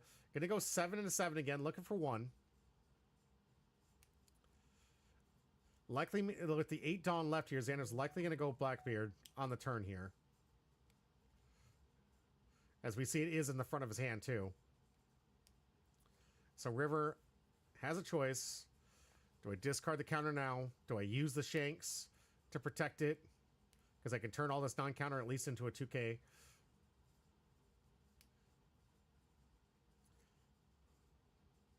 And maybe turn off his Hogback. We could also get a free block from the Shanks and the Hogback if there's no Dawn invested. If Xander does go for that, that means Hogback will not be a swing for this turn.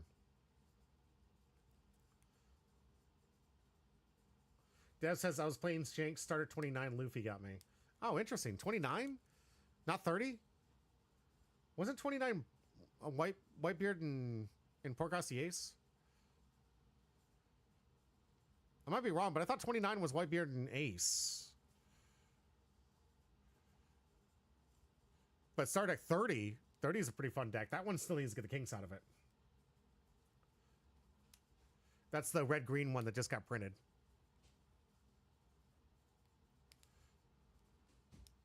Or is there a Star Trek 29 Luffy that I'm missing? Could be. I don't know.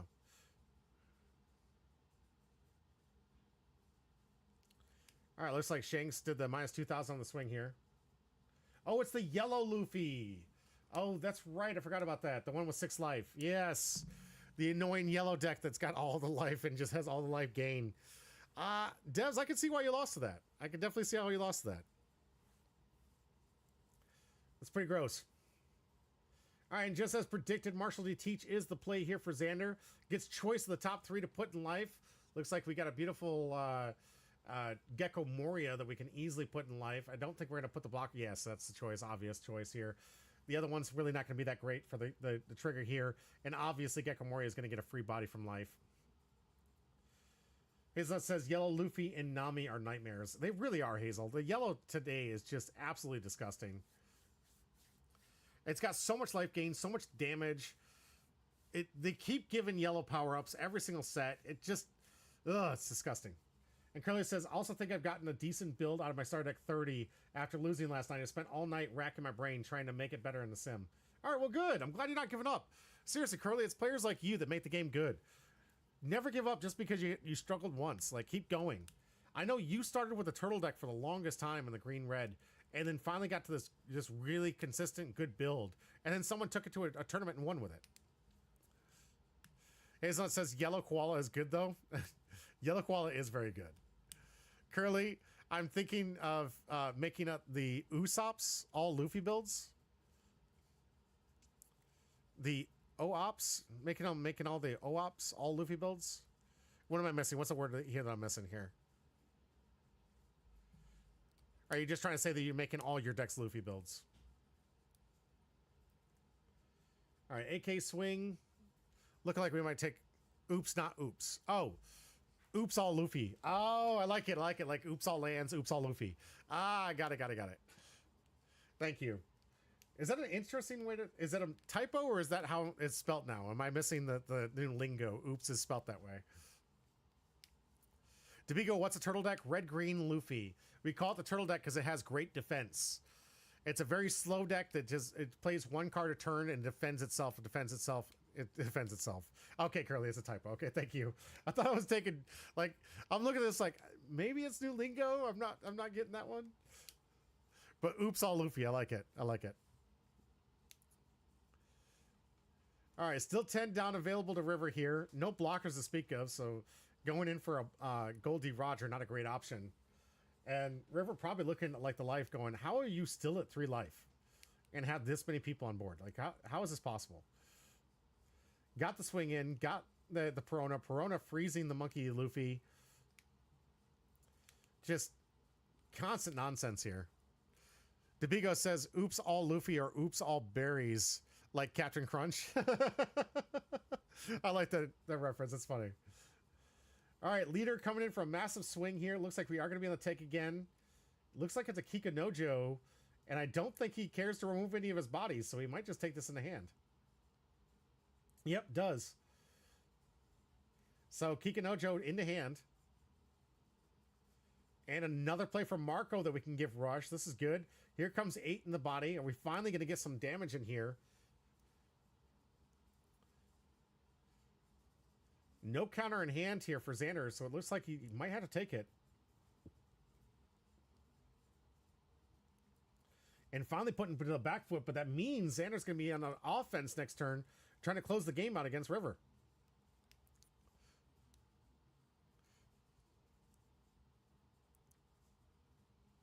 I believe that's actually where that came from.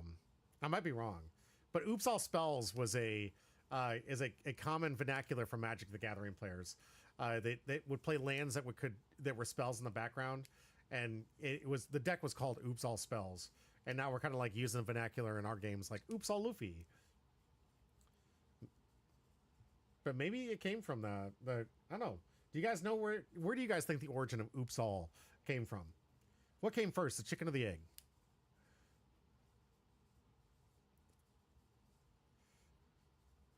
All right, Xander's still in the tank about how he's going to take this damage. Definitely doesn't want to give away he has no counter in hand.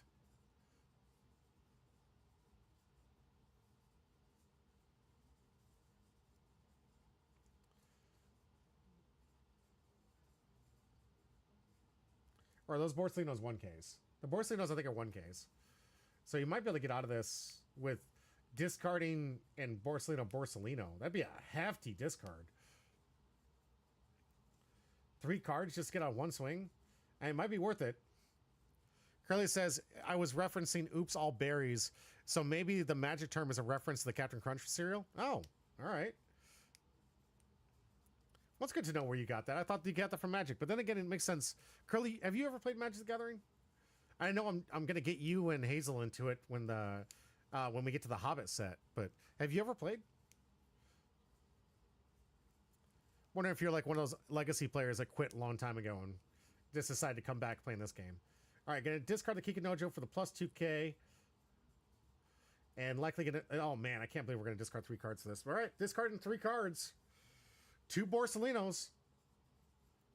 But that's going to be it for River's turn. Xander's going to be on the offensive now. Knowing only 1 card in hand, not likely to survive another turn.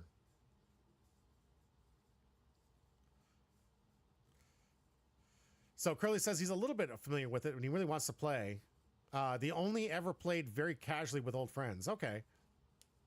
And Hazel's like, I really need those Hobbit cards. You and me both. You and me both. I can't wait. This September, we're going to see a lot of people coming out of the woodwork for those Hobbit cards. Definitely going to be a set to get invest in.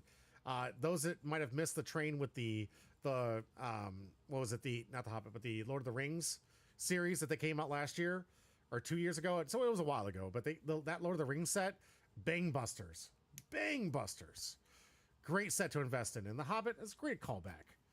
Get to do with Smog, all the dwarves. Like, great storyline. And definitely going to be a set worth it. The cards they've been revealing are grossly overpowered. And, of course, the One Ring. Again. Yep. Very powerful card. Still legal in some formats. Banned in others. Hazelnut says, and the new movie and the game coming out. So I'm beyond excited. I don't blame you. I hope the game's pretty good. Carly says, I'm going to pull the ring. I hope you do. Those things are going for like hundreds of dollars, so it'll definitely be worth it.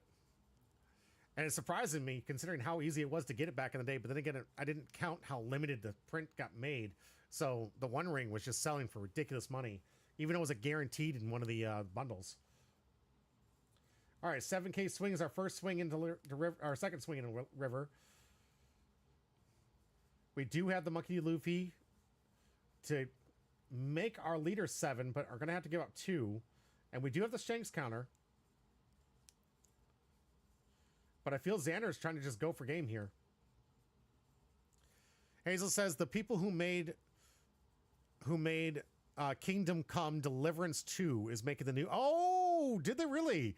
Oh, that's going to be good. Yes, it is in good hands. I didn't know that. The guys that did the Kingdom Come... Oh, absolutely. It is in very good hands. It's going to be a great game.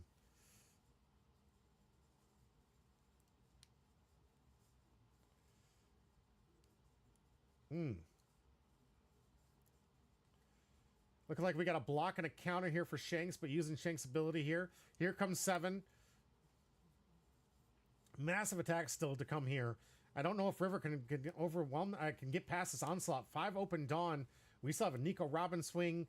We got a Dr. Hogback and a 10k swing from this blocker beard, or from this 8 cost Blackbeard. Hannah says the Lord of the Rings and Hobbit makes sense in MTG. TMNT Marvel not so much. Agreed. Agreed. Stay on theme. Lord of the Rings and Hobbit. I think even Final Fantasy makes more sense than the rest of these things do. Final Fantasy is still swordplay and wizards and spells and magic. Like, it still feels more thematic than the rest of them do. This Marvel nonsense and these other IPs just make it feel like Fortnite the game, you know?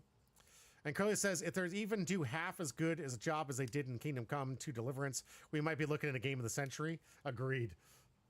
All right, so it looks like there was a take on the Perona swing. Papa Squizzard saying Final Fantasy was cool. It really was. I enjoyed the crap out of that set.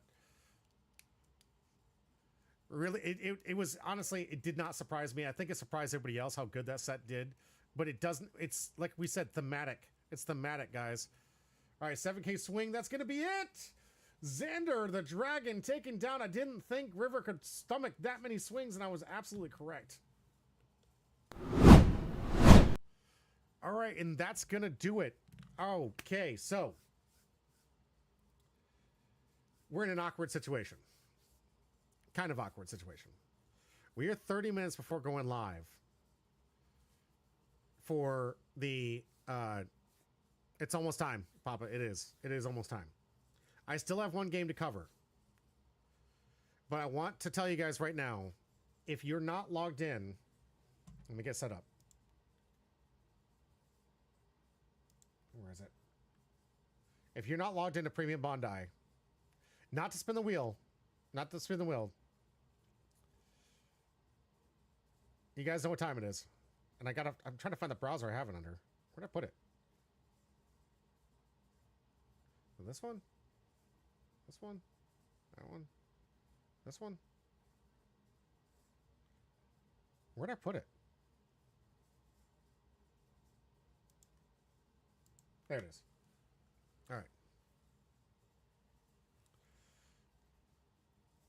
Okay. So I tried to do some announcements if you guys weren't here in the beginning half. I'm going to snooze this real quick. If you guys weren't here in the beginning half of the stream, I was telling everybody this is dropping tonight. So I'm going to put this in the stream again. Get you there. Premium Bondi does these drops so infrequently. These things are so rare. But when they do, these cards sell out like crazy, and they're impossible to get in the secondary market. As a player, these are going to be necessary evil cards that you're all going to want. This is going to be the hottest demand, the one-piece playmat, which will sell out first, and then this will sell out second. This will likely happen in 30 minutes. For those that have never done these before, don't know what I'm talking about, right now, use the link, get signed in immediately at 9:50. The link doesn't work? Boziest? Try that one. This doesn't work? Or does it only work for me? Does it only work for me? It might be my browser. Try the second link here, Boziest. Tell me if it works. Works. Good, good, good. Okay. So, get logged in right now. We are literally 30 minutes away. I will be reminding you at the 10-minute mark to get logged in. American, yes, I'm sorry, we're being held hostage, American Ninja Warriors. We are, because this thing is so important, it's going to be a 30-minute window to get this card. So we are, like, this is the trick. Go into the one that you want first. After you're logged in, hit refresh every 30 seconds, 10 minutes to. Every 10 minutes to, once you're 10 minutes to at the 9:50 mark, which is in 20 minutes or 18 minutes, you're going to hit refresh. And when this button changes, you're going to punch in. The bots are going to come in. You're going to get swarmed by everybody. Everyone and their mother is going to be trying to get this thing. And the cart's going to say empty, but it's not. It's not. For the first 30 minutes at least, guaranteed it is not sold out. It is just trying to deal with the heavy amount of traffic. So this thing will be wrong. But your job is to just hit refresh every 30 seconds. Just keep hitting refresh until this button changes. When this button changes, get in, buy it, step out, get the other one. This is going to be your only chance. After 30 minutes, I guarantee this thing's going to be completely sold out. It's going to be near impossible to get these afterwards. The aftermarket's going to be close to $200 per book, $200 or $300 for the mat. Everyone's going to be getting it in secondary is just not the way to go. It's a waste of money. Do not reward the scalpers. Try to get it. Oh, yeah, I guess you can press F5, obviously, because you're on a computer. I have to deal with the phone because I'm doing mine on my phone to save myself. I have been through countless One Piece Premium Bondis. 90% of them I've gotten just with this method. I've gotten them every single time. The only ones I was never ever to get anything were the lottery to buy. I lost every lottery, and both times the chance I got there, I lost them both. I didn't get into a single lottery. Couldn't win anything. So now that it's not lottery anymore, this is our chance. Repeat one more time. Bozius? Okay. This is the last time, Bozius. Log into your account. Find the item to which you want out of the two. Whenever is your premium, the one you want to buy first. After you've logged in, click here. And if this is the one you want, 10 minutes to, and I'll tell you guys when we're 10 minutes to, hit F5. Every 30 seconds, hit F5. Even past the time, after 10 o'clock hits, hit F5. Once that gets the pre-order, this button changes, click it and get your order through as quick as possible. Okay? Strollo asked, thoughts on the Kuzan leader? Okay, so the Kuzan leader up until the last reveal, I want to see if I can get that card. Boziest, you got to be quick and hope that you can get both. That's the best bet I can get. Choose the one you want first. Go with the map because it'll be the hardest to get. If you want to get both, go with the map first because it's going to be by far the one that sells out the fastest. And then as soon as you lock out, get the other one as quick as possible and get in your cart and cash out. It's the best option I can tell you.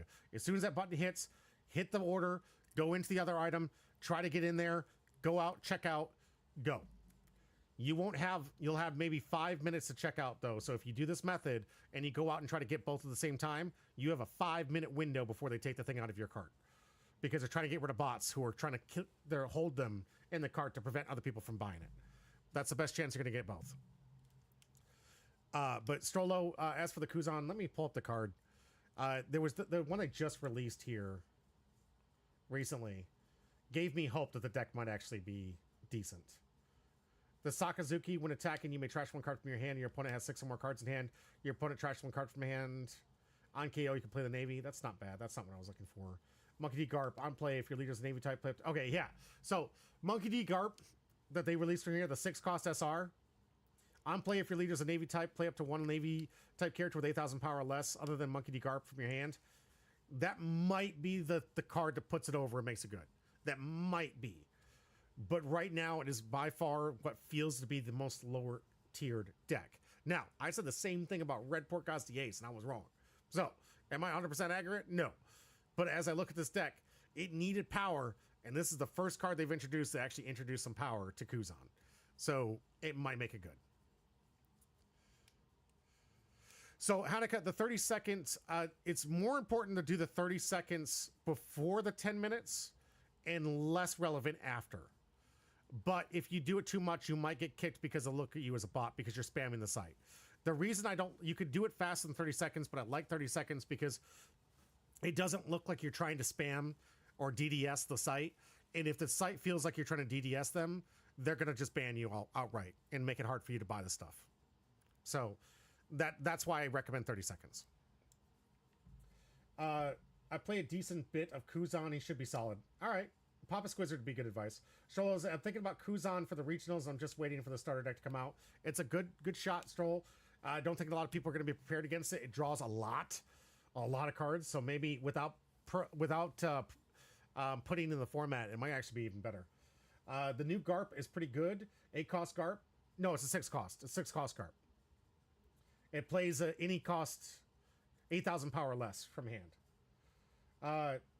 How do you about the Zoro starter deck? The Zoro deck is yeah.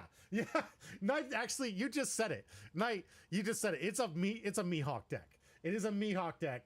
It hands down is going to power up Mihawk, hands down. And that's what I was talking about before. That deck is so tiered to power up Mihawk to still be the better deck of the two.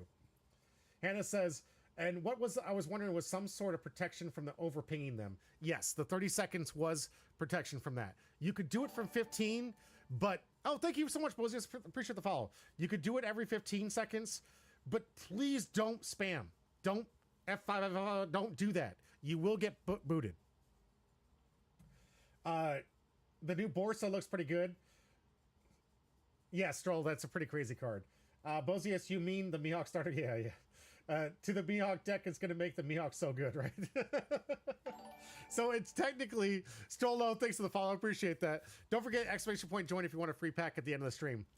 I do have to take a small break. Hopefully you guys have gotten ready. I've got to make sure that my account's all logged in and ready to go, because unfortunately I will be live. I thought it was going to be done beforehand, but I got one more match left, and it looks like I'm going to be trying with you guys to get into the premium Bondi and get this purchase. Night Rosie says Mihawk might actually be the best green deck after the starter deck, and Odin is also great for Luffy and Ace. Oh, really? It really is. You're right. But Mihawk is going to be fantastic. I'm really thinking. Sholo, thank you. Appreciate it. Thank you for your help. Like, we've been looking at Kuzan when it first came out. We're like, man, this deck's pretty good. It's got a lot of draw power. It didn't have a good top end. It didn't have a good go wide strategy. This 6 Garp, I'll show it to you. This 6 cost Garp that's coming out is actually looking like the answer it needed. Is it perfect? Is it absolutely the answer? No. It doesn't have this overwhelming effect, but it does have what the deck has been missing, which is a nice 2-for-1 to add some power to it. So definitely looking to get into those star decks when you can if you want to play Kuzan. Yeah, it's gross. It's gross. This is the card that's going to make this deck even playable. Like I said, guys, I'm going to take a quick break. When I come back, I'm going to have my phone all ready. Sorry, YouTube chat. I'm going to be missing out because I'm going to be trying to purchase this. How's my battery doing? Decent. Okay. I am going to be trying to purchase it at the same time as you guys to try and get the Bondi Premium. Get the app ready. Stay tuned for that. I know that I'll probably lose a lot of you guys because you're going to be trying to get into the Bondi Premium. And please do so. This is your last chance to get it. They sometimes do a second time print run, sometimes. So if you didn't give it, don't give up all hope. But know that this is going to be your best opportunity to get these cards at a recent price. Anything after, you've got scalpers and bots and everybody else in the nonsense, and it's going to be impossible to afford. So please, get ready, get on the app, get signed in right now, and get ready to buy these things as soon as possible. You're going to have a small window to work in, and you're going to have to make it work. Good luck to you all. I hope you all get it. Please chime in when you do. I'm going to just take a break. When I come back, the final round, and me on my phone trying desperately to get it. So stay tuned. We'll be right back.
can come back, though the time is gone.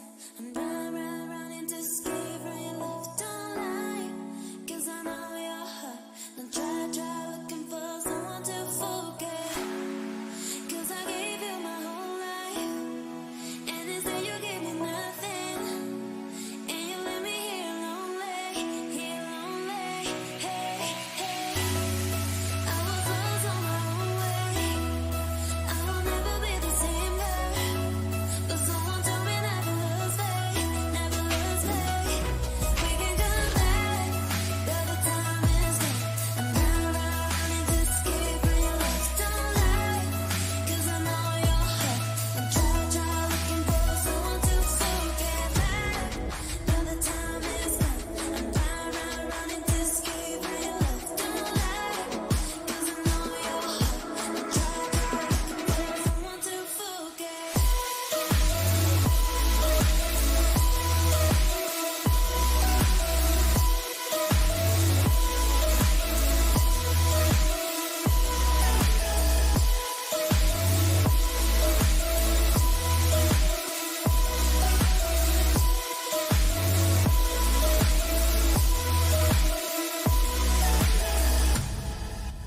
We can come back, though the time is gone. I'm running to escape from your love. Don't lie, 'cause I know your heart.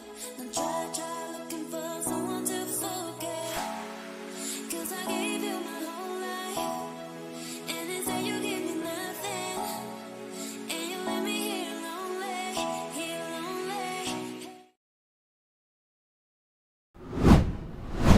And welcome back to Humble Pie. I'm your host, Jimmy D.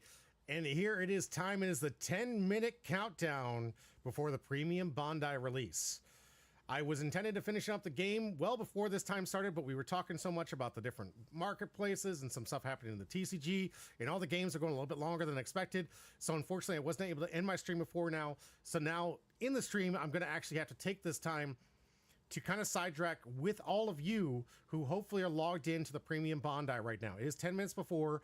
I am slowly doing the 30-second, every 30 seconds, because sometimes they do open it up a little bit early, maybe like a couple of minutes early, maybe 5 minutes early, who knows? But sometimes they do open up a little bit early for all those people. So if you've logged in now and you're sitting on the screen for the thing you want, the mat is going to go first. Obviously, both of them are great. The great deals is the best price you're going to get it. $30 to the mat. I promise you this thing's gonna be around $300 when this thing goes on the aftermarket, because scalpers are buttholes and it's impossible to get the product afterwards. The Daz Bones is interesting design. Yeah, I like it. I like the Daz Bones. It's pretty interesting. But yeah, Hazel, we got this chance and this chance only to get these things at this affordable price, guys. I'm sorry, on YouTube I can't see your comments because I'm using my phone right now to do what I'm preaching, because I'm desperately trying to get to one of them. Looks like he has a third leg. Where am I missing that? All right, we're gonna zoom into that. Oh, you're talking about the sheet. Okay, so we're talking about the sheet from Daz Bones here. I'm gonna be, this one's not signed in, guys. I'm signed into my phone. I want to keep my payment stuff all kind of like private. I don't want to take any chances that I reveal that kind of information. But yes, there are two different items you can get. The item you want first, prioritize it. Absolutely prioritize it first. Make sure you're in that window first, because that's like these, you might not get both. Most of you should get at least one of them using my method, if not both, if you're lucky. The mat's going to be the first thing to sell out. The Daz Bones. Oh, it does.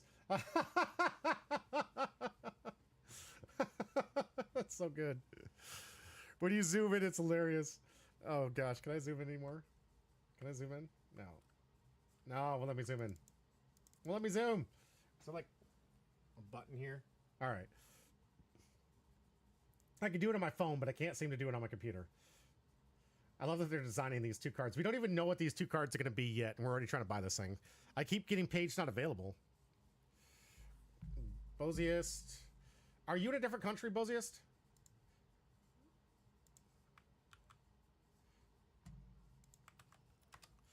Like, keep trying this one. US, you should be able to get into it. If not, go into, here, I could get you guys right from the start. That's okay. Go into Premium Bondi. It's a very basic Premium Bondi. You're in? Okay, you're in. You're in. Okay. But if you guys need to know, go to Premium Bondi. I always heart this thing too. You can go into the different stores. So go into shops, go into the Bondi Card Shop.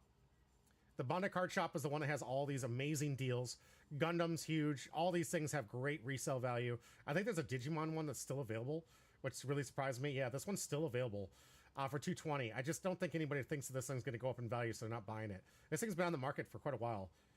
It ends in June 30th. It's not a bad buy if you're a Digimon player, but I don't know what the aftermarket sale is going to be for this. But go to the card shop. Go into One Piece, obviously. Sorry, I will be taking pauses to see if the refresh shows that there's open. Go into the One Piece shop. Down here where it says refresh here, make sure you check on sales status upcoming. These are the two that are upcoming. Of course, I'm on the mat right now because I know this one's gonna go first here.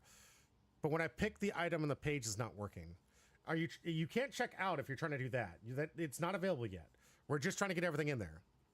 Have you tried to log in, Bosziest? Of course, log in first. Papa thinks it's going to be something for Big Mom and Whitebeard. I can see that. They are missing yellow and red. They are missing one yellow, one red to get the 2. All right, you're logged in, but every time you get into one of these sites, it doesn't work. Interesting, because when you sign in, it should be fine for here. That's weird. You should be able to see a window that looks very, very similar. Sorry, like I said, I'm going to be pausing a lot for refreshes.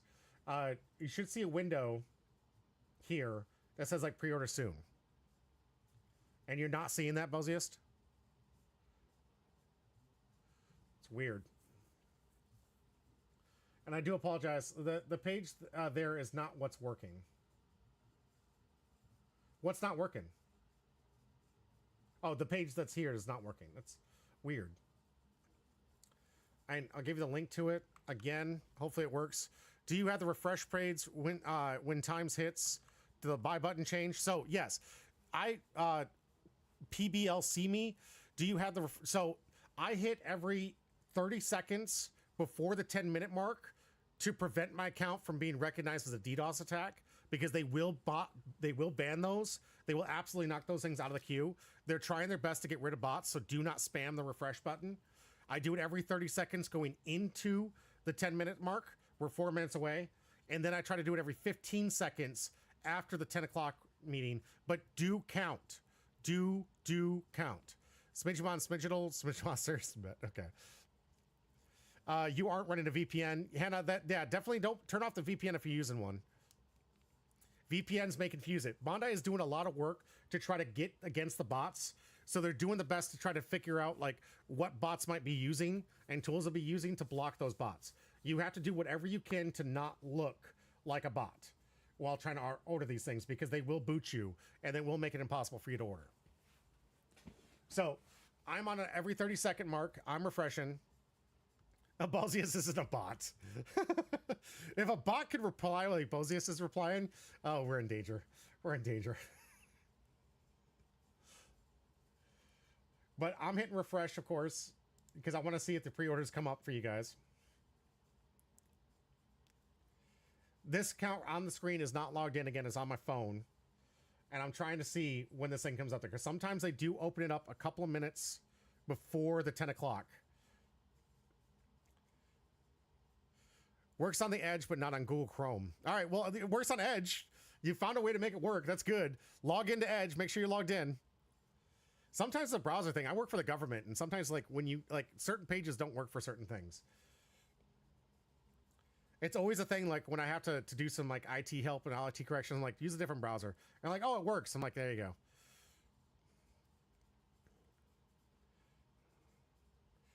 Pre-order starts soon.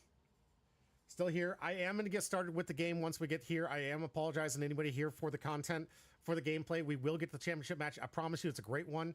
I am on undefeated with Shanks going up against the new Goofy deck Eli did a phenomenal job. They did such a great job building this deck. I can't wait to talk about it with you. The deck match was phenomenal. I cannot wait to cover it. But of course, we're all being held hostage by Premium Bondi. Because all of us want to get this thing as soon as possible. We are now, what, 2 minutes and counting away. Just filling up the air. I do appreciate you guys being here with me because you could be here just focusing on this like I am. Want to make sure you got the opportunity to get there. I am going to be using this window to find out when it says sell out, but I will remind you, just because it says it's sold out does not mean it's sold out. They have to dig through bots. They discard bots. They get rid of bots, and the cards free up. 2 screens, magic. Yeah, there you go. That works. Fantastic. I'd love to hear it. I mean, I got 2 screens technically.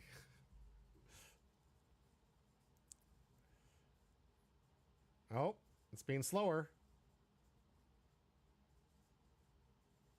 It's being slower. Means everyone's filtering to the site.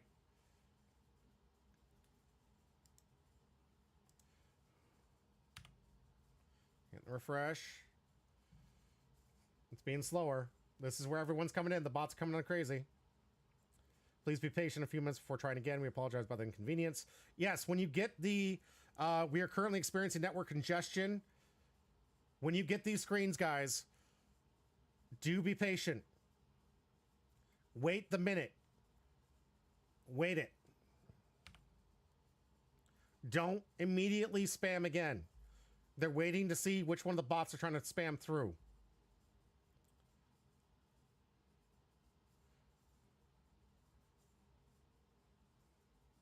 It is 10 o'clock. And you're all going to have to fight with me with the bots. Be patient. Be diligent. It's all about patience here. The refresh comes up. Please wait a few minutes again. Be diligent. Count out to about 30 seconds. Do not confuse the site as if you're a spam bot. They are doing their best to delete those accounts, block those accounts, stop them from hitting refresh. So don't, just because I know you're eager. I know it's desperate. This is times where you just want to hit the refresh button. And you're like, I got to get in there. A few minutes is too long. I'll miss the opportunity. Chris from Lifelink is telling me the site's down.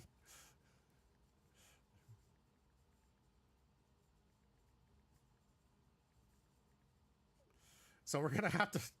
This is seriously being held hostage.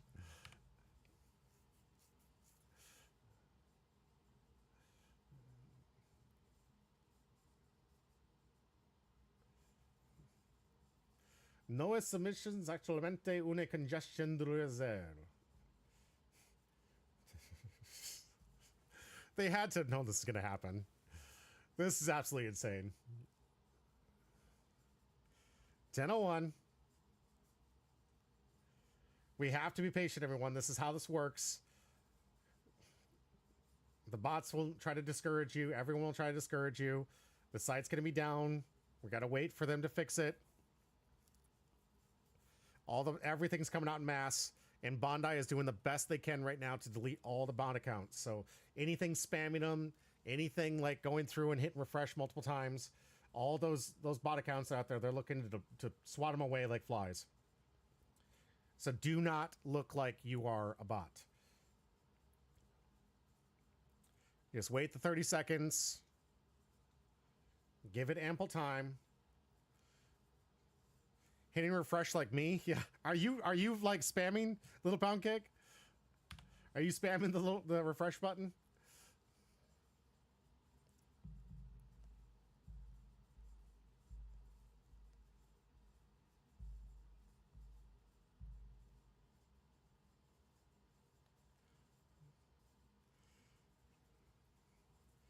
Looks like we might have something. I've rented out our whole land center and the library. That's one way to do it, just to get this Bondi premium. We're all being held hostage now, hoping to wait for this Site to work right. Oh gosh, this is funny. Refuse a hostage. Yeah. Now I am noticing some activity here. I didn't hit the refresh button, and the page is automatically refreshing itself now. So it might be letting me in. There might be something too, just waiting. Waiting a couple minutes to see if it lets you in. Because the site appears to have refreshed for me. At least on my phone. Nope, it went back to congestion. I didn't even hit the refresh button, it blacked out.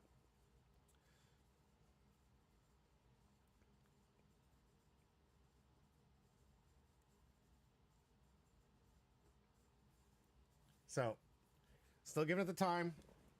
Do apologize. That's a really good game, too. I really want to focus on this game. This matchup was so much fun to play.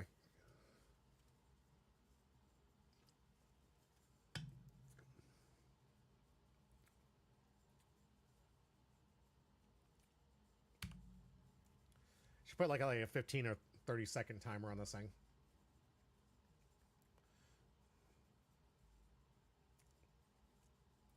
Yeah.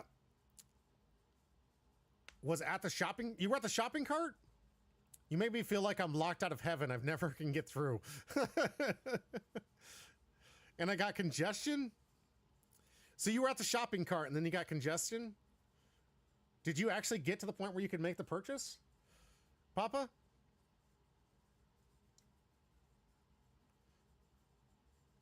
Interesting. Sorry for the ad, guys. It's not like you're really missing much content, to be honest with you. Papa Squizzard's in. Hit the refresh button. Papa Squizzard has been allotted in.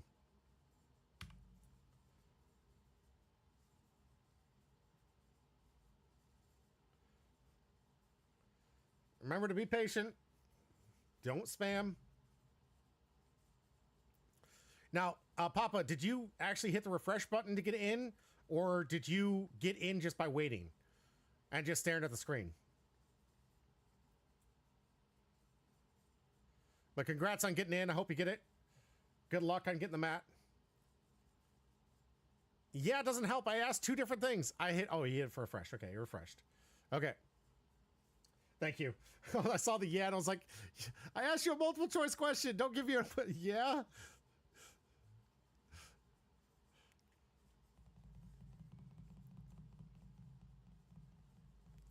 Patience is a virtue in these things.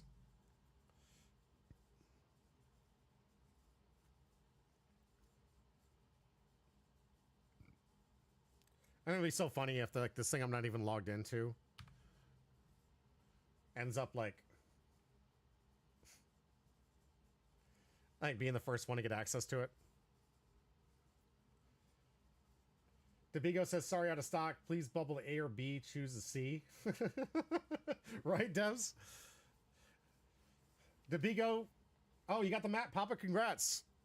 Debigo, don't worry about the out of stock. Do not worry about the out of stock. It's going to say that, and it's going to clean the bots. The mat is gone, according to Chris. Guys, don't worry about that being gone. That's what it says when it's being spammed.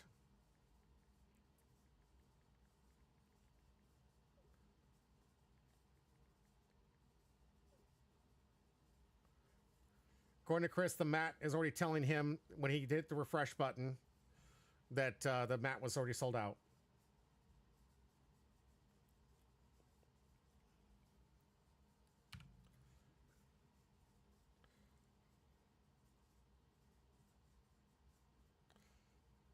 Papa, I'm proud of you, buddy. Congrats.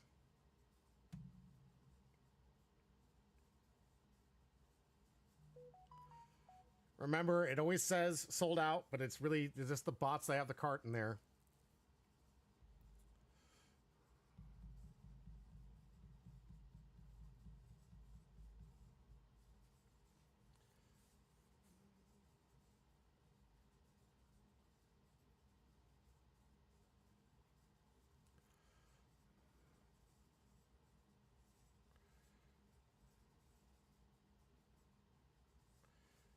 Should be good for at least 30 minutes.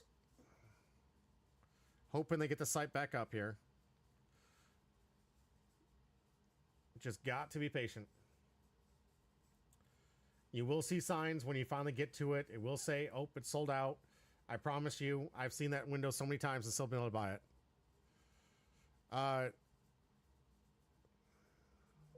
Yeah, I know it showed out of stock, but don't worry. Like I said, it'll stay out of stock until they clean the bots out, and then it'll be open again. There's those open windows. It happens a lot, guys. It'll say out of stock. But what's happening here is you have so many of these different bots that can't close out of the account. They're just occupying the cart, and after those carts end up wasting their 5 minutes of window time, it gets taken out from them, and as they clear out those bots, product becomes available.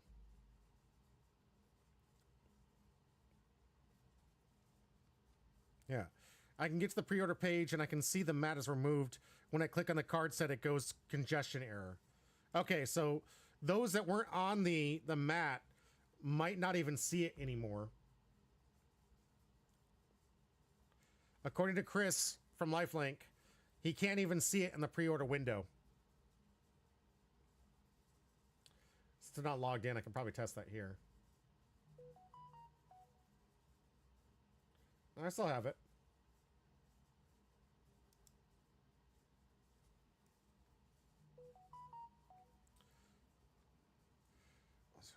Dude.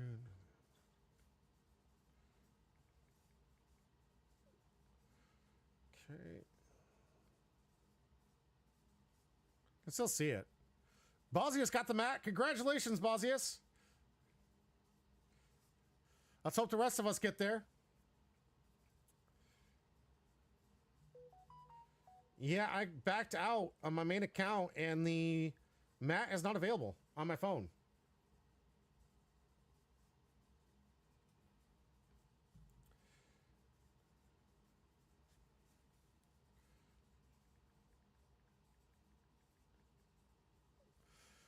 The Bigo says, it says quality exceeds quality and it wouldn't let me buy it and then the button was red. Ugh.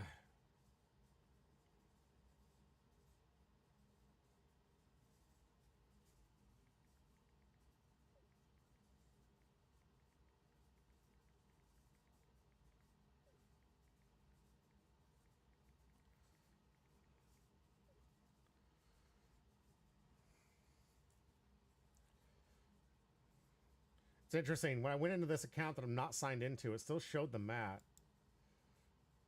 But when I backed out of my phone, the mat had disappeared.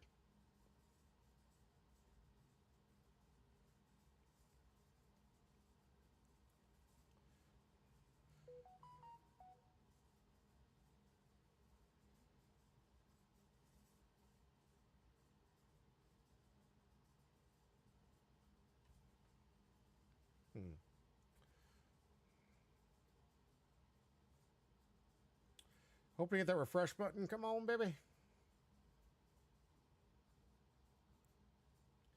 This thing's just all kinds of messed up.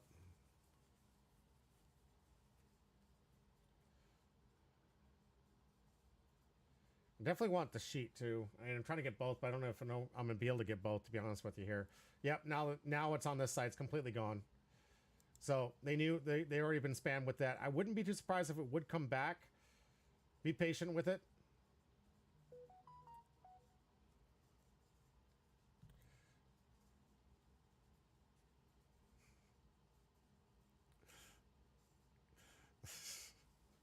A man dropping some laughs over here.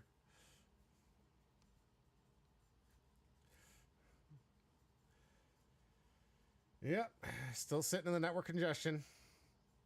DeBigo says, it says, oh, you already said that. I already read that. Listen, you waiting for 30 minutes? Yeah, I mean, just wait every 30 seconds, Mike. Not every 30 minutes. Every 30 seconds. We got time. 18 minutes left. Be patient. Let the system play out. I've had my panic modes. I went there for one of these, I can't remember, it was like 2 premium Bondis before. And I was just like, come on, come on, come on, come on, come on. And it was like, everyone is sold out, it's sold out. And everybody quit. And then once they quit, I came in and I refreshed a couple times. And wouldn't you know it, after the bots got done bogging the system down, I was able to buy one.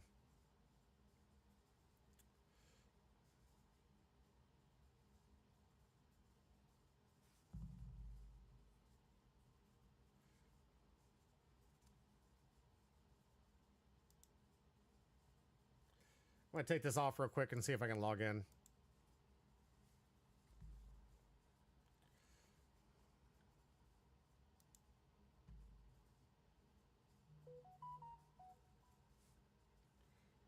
Chris says, I can get the pre-order page and can see the mat is removed. When I click on the card, said it goes to congestion error. Yep. Same problems here.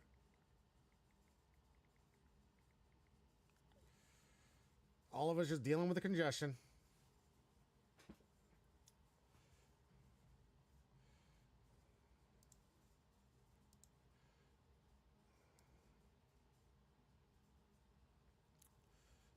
Yeah. Nothing going on over here.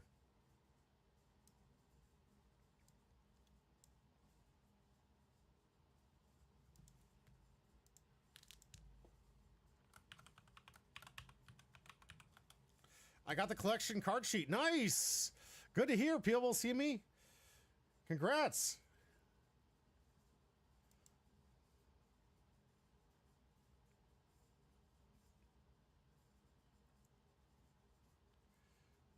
Patience is paying off. Public Enemy, thank you, thank you, thank you. Yes, absolutely. Oh, Public Enemy, that's how you say it. Thank you. Thank you. I'll be sure to remember that in the future.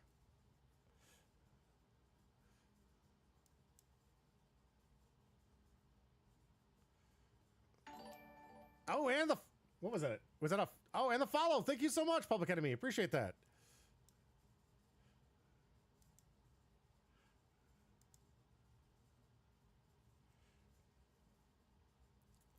Okay, continue.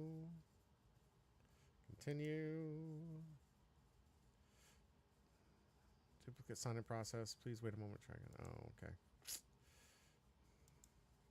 Well, that was a dumb idea. It saw me as a duplicate login. Recognized I had the phone on too. So. Let's see.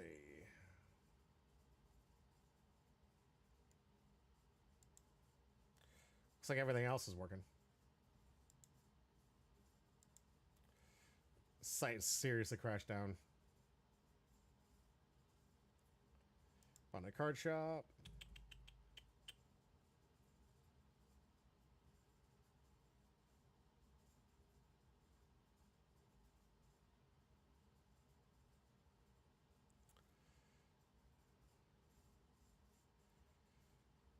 Come on, baby.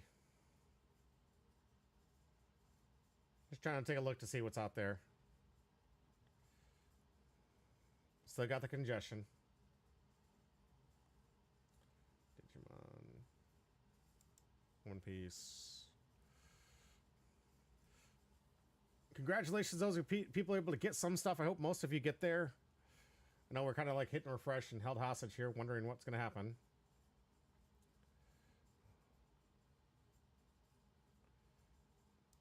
One Piece. One Piece is real.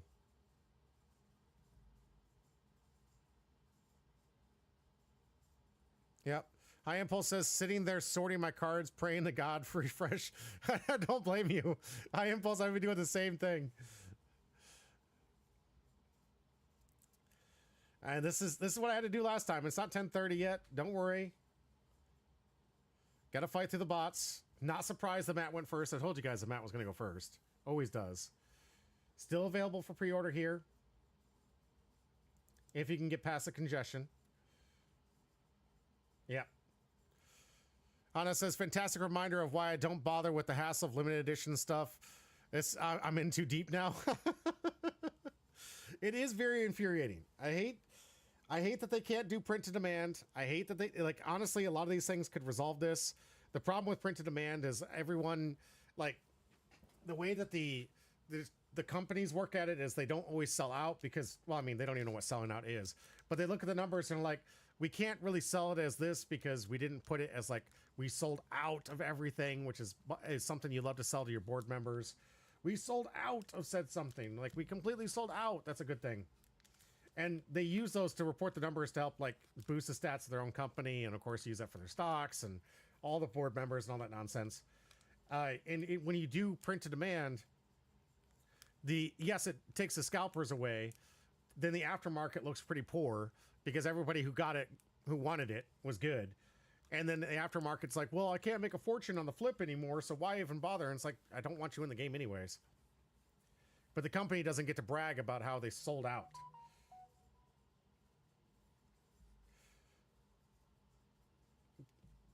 And it's like, they literally could do print to order considering they have a month-long period here. Refuse says, but imagine how many more they would sell if they would print to demand. Honestly, Refuse, you're right. If they printed demand, I would be buying 4 of these things. They would be selling 4 to every single person. They would be making a fortune on this. Bondi, buy every lithographic printer in the world, please. Yes, right.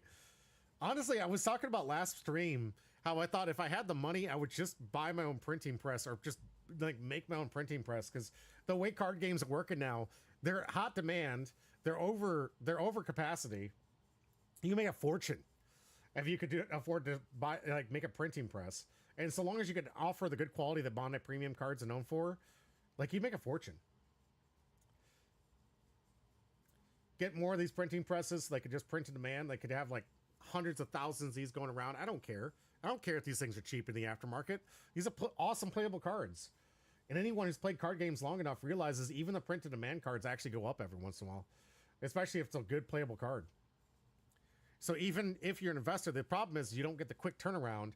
And that, I'm not saying it's a real problem. It's the issue that the scalpers have is they don't have that 10-second turnaround and profit. And Bondi kind of already prevents that with these long waiting times. Hanukkah, yes, please make the game pieces cheap. Please.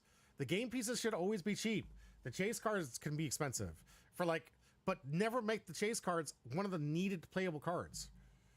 Refuser says they could still keep it limited by having a limited time pre-order, right?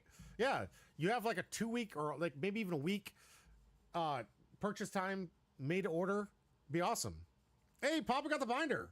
Papa, you on fire tonight. Congrats, man. That's huge. Still hoping to get the binder. Still hitting that refresh button.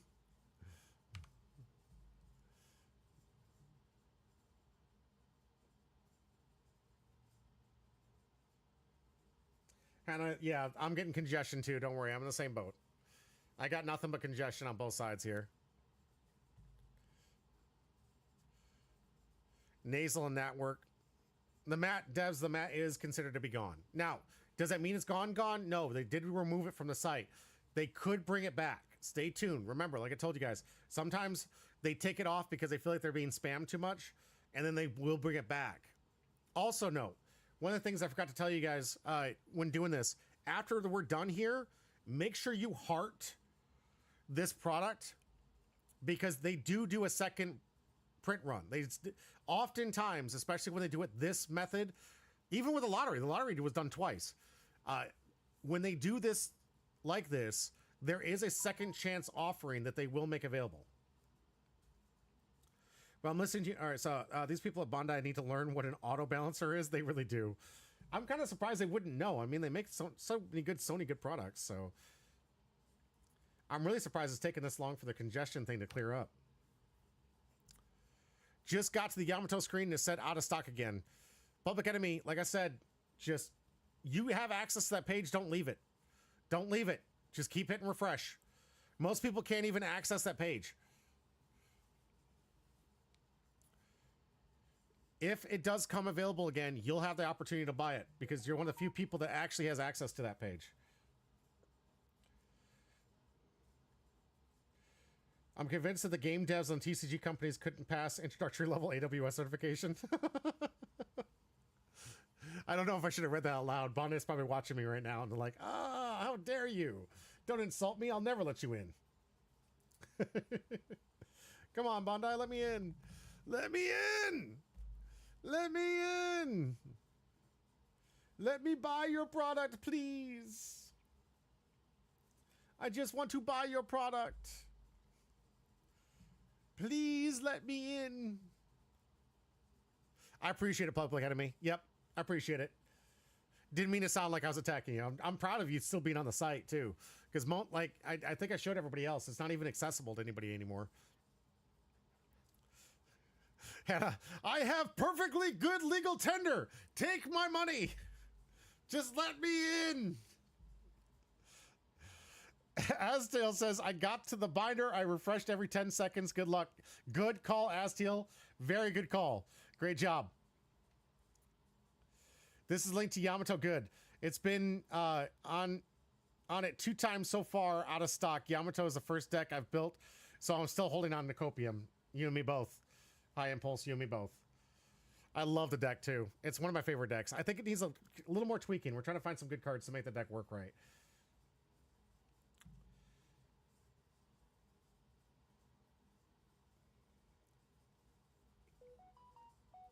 But all I'm getting is a congestion, man. That was too soon. I should have done that too soon. Oh, Chris from Lifelink got the card collection. Congrats.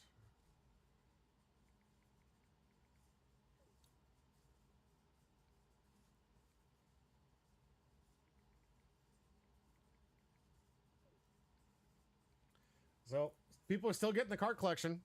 High Impulse says, like, Hakuba in it, but I've been told it's bait. Oh, Little Pound Cake got the binder. Nice. Congrats.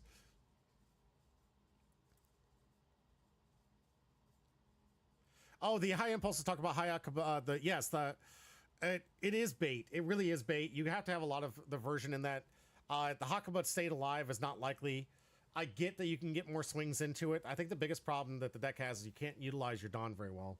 Hakuba's not a bad card, but the Hakuba play, if you look at it when they're trying to set it up, by the way, if those people don't know, Hakuba basically, I can probably pull it up. I'm just hitting refresh button. Where is this?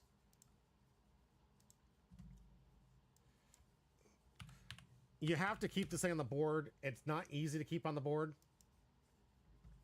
The downtime's one when attacking, you can KO one of the Yamatos, but you need to KO the specific Yamato that says when KO, bring back the 5 cost. If your leader is at 7k, or their leader, excuse me, is at 7k, bringing back the 5 cost doesn't really do much. That's the bait that everyone's talking about. Hey, I Impulse got the card collection. Good, congrats. Huge. That's like most of you already. Bozius says, bro, I had the binder and cart and it signed me out. Oh. Try again, Bozius. It's not over yet. We're not done yet.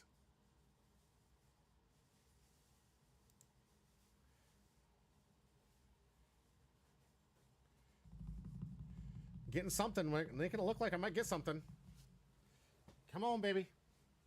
Nope. Still in the congestion. Still got time, guys.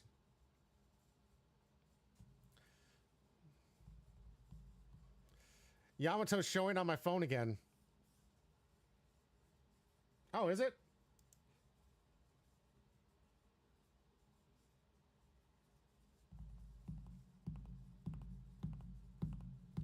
Impulse says, the reason I like Hakuba is because if you don't get a good polls, all you need to get in the deck is going 6 and 8 cost Yamato instead of Momo combo.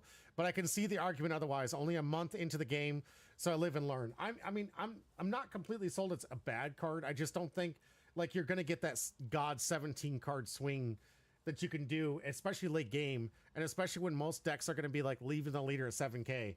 Because honestly, most decks have some way of making the leader a 7k until your opponent's next end turn. So the bait is it is bait and it's not. It's a good combo, but already the deck's having difficulty getting consistency because you need to get the 6 cost in the yard. You got to have the 6 cost in play if you want to play on the curve. So you have to have it in hand to make sure it plays on curve. And then you have to have the Yamato in the yard to make sure that you have something to go into. There's a lot of required pieces in the early game that are absolutely necessary to make sure that you can secure a win. You have to be able to constantly be putting the pressure on your opponent in the early game. And if you don't have any of those pieces, the deck does not do well in late game. It does very poorly in late game. 1,000, 2,000, 3,000, 4,000, 5,000, 6,000, 7,000, 8,000, 9,000. But I'm glad you're learning. High Impulse, that's what the games are all about. Every TCG, you should always be trying to learn. You're never going to be perfect at anything.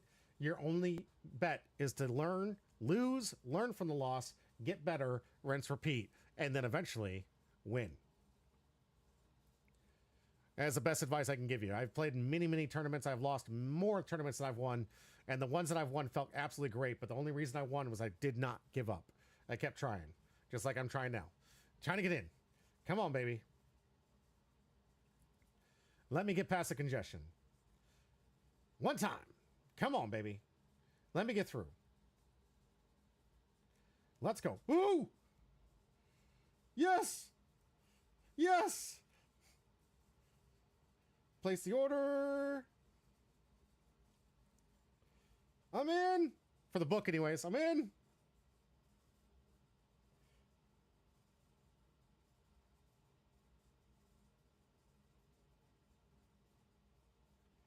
Come on, baby.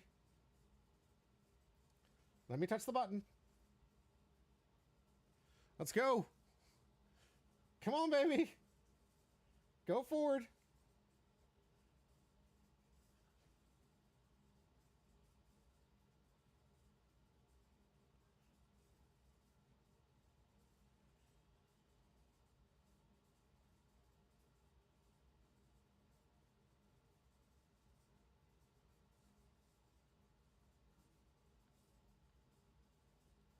Place order. Come on. Come on. The button's not working for some reason. Please wait a moment. Try again. All right. 1,002, 1,003, 1,004, 1,000. Come on, baby. 1,000. Come on, baby. We're here. Not refreshing back into congestion. Come on, baby. 1,000.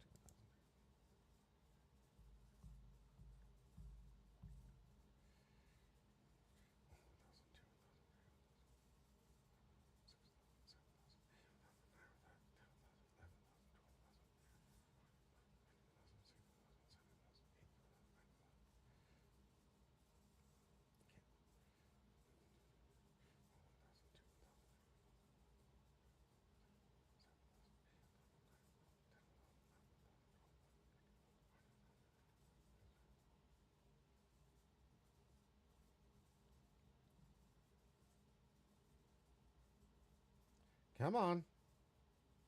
Take me to the shop-out cart. Bondi doing this to me is making my pride. Oh, I'm sorry. It's disgraceful. It is kind of disgraceful. I'm sorry. Annika's. Remember, every single day is your day. Let's go. You just got to make it that way. Come on, baby. Can we get through? Good spirit, it's always yours. Don't wait for something to tell you it's going to be special. Make your day special. That's the way I see life. They're sold already, just got through. Oh, Wolfie, congrats. I'm on the place order. I might get in. Remember, the sold out is just what they use for the bots sometimes. Me and Devs got the card collection. Good job, Refusal. Let's go. And Devs, congrats.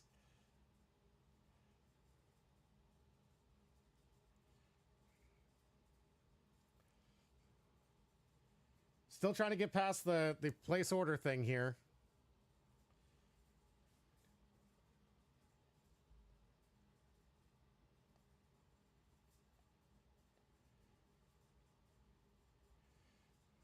Can't perform the request option, please. Wait a moment. Not letting go. Not giving up.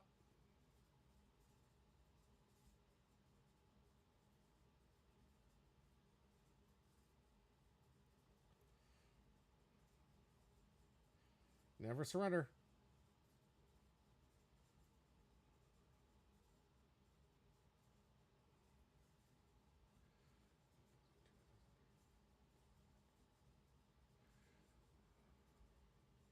Congratulations, all you getting it. High Impulses officially got the card collection.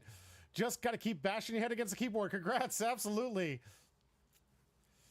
Wolfie isn't sold out. Yes, it doesn't. It'll say sold out sometimes, but when the bots get cleared, the cards get opened.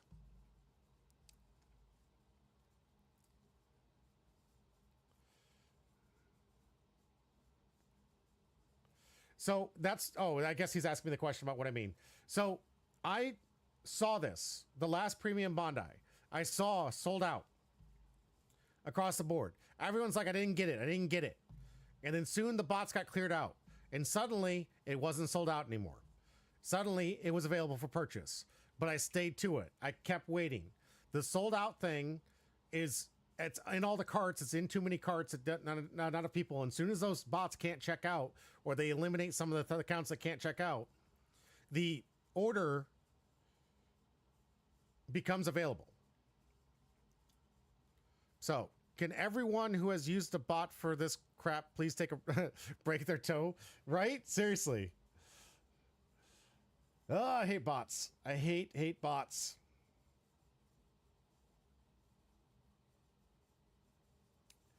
Come on, baby. Place pre-order. Come on.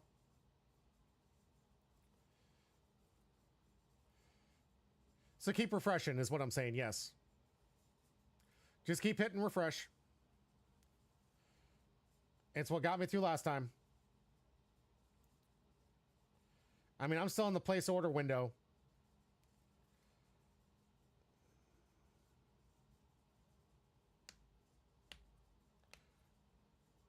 And I can't perform the request. Please wait a moment. Try again. And I'm just going to keep waiting.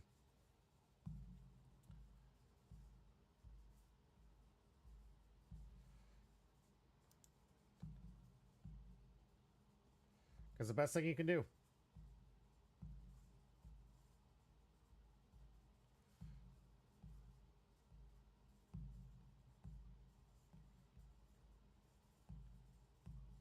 Bosiest, are you refreshing your cart? Yes, I am.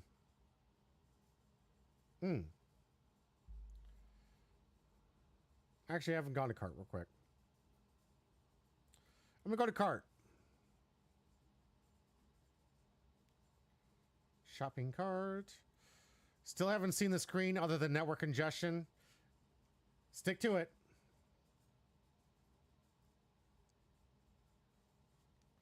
Excellent advice. Thank you so much, Bosiest. You're right.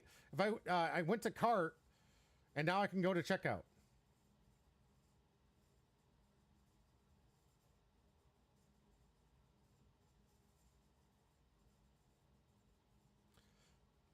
Good on you. Thank you so much for that advice.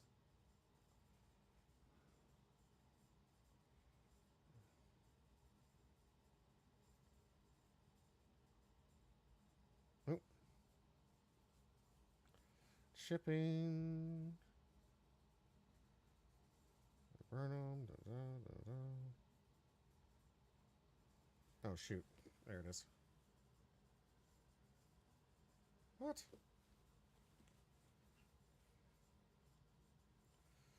Oh, crap. Where is it? 1 second. I gotta do something.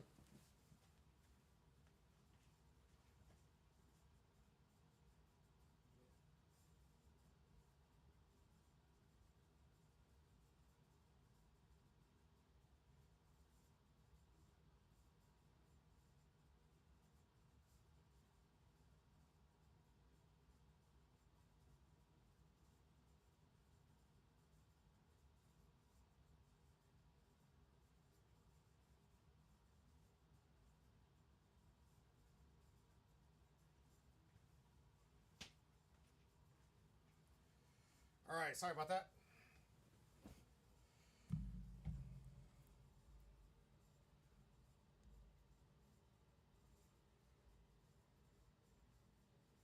All looks good.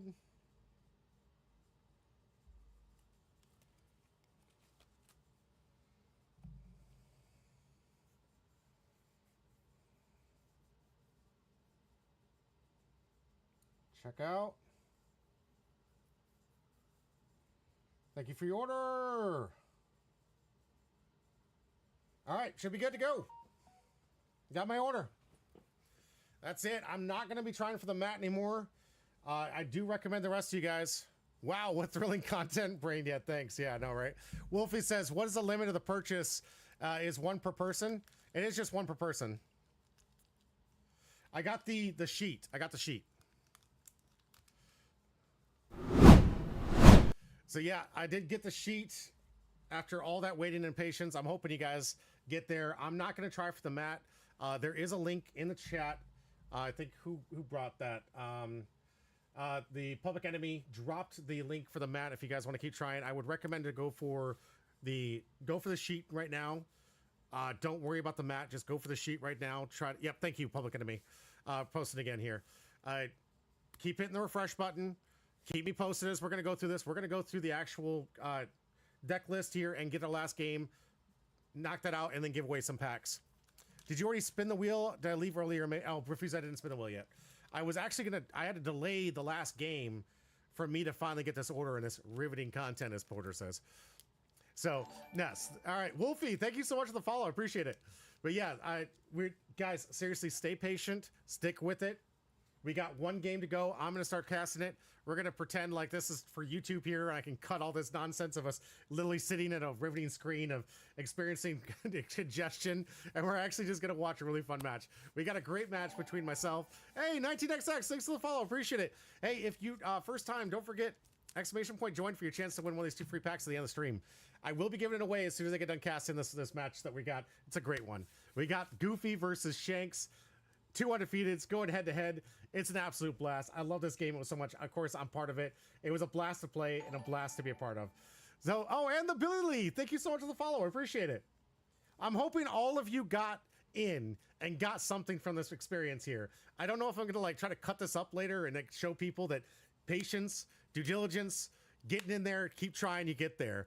19XX says, was watching while trying myself. Both me and my girl got the binder. Yes! Yes! Congratulations, High Imposter. Thank you for the follow. Let's go. Is this the end? No, we got one more match. Puppy, did you get into the Bondi? Puppy, did you get your Bondi thing? I can't believe I was able to get both. Yes, Bosnius, that's insane. And thank you for the help. I think all of you guys, patience and working through this process, you got there. It's the premium Bondi went on sale, Puppy. If you get there, you might be able to get a chance to get a Bondi binder. If you can, try to get into it. Log in a premium Bondi and try your best with refresh button. You're just going to have to keep hitting refresh and hope that you get a window in which to buy. There's probably about 20 minutes left that you're going to have an opportunity to buy it. I would say, honestly, after about 11:30, it's probably not going to happen, guys. I'm sorry. It's probably not. So good luck, Puppy Caro. I hope you see it. Guys, let's get into the cast in the last game, shall we? As soon as I find my deck list here.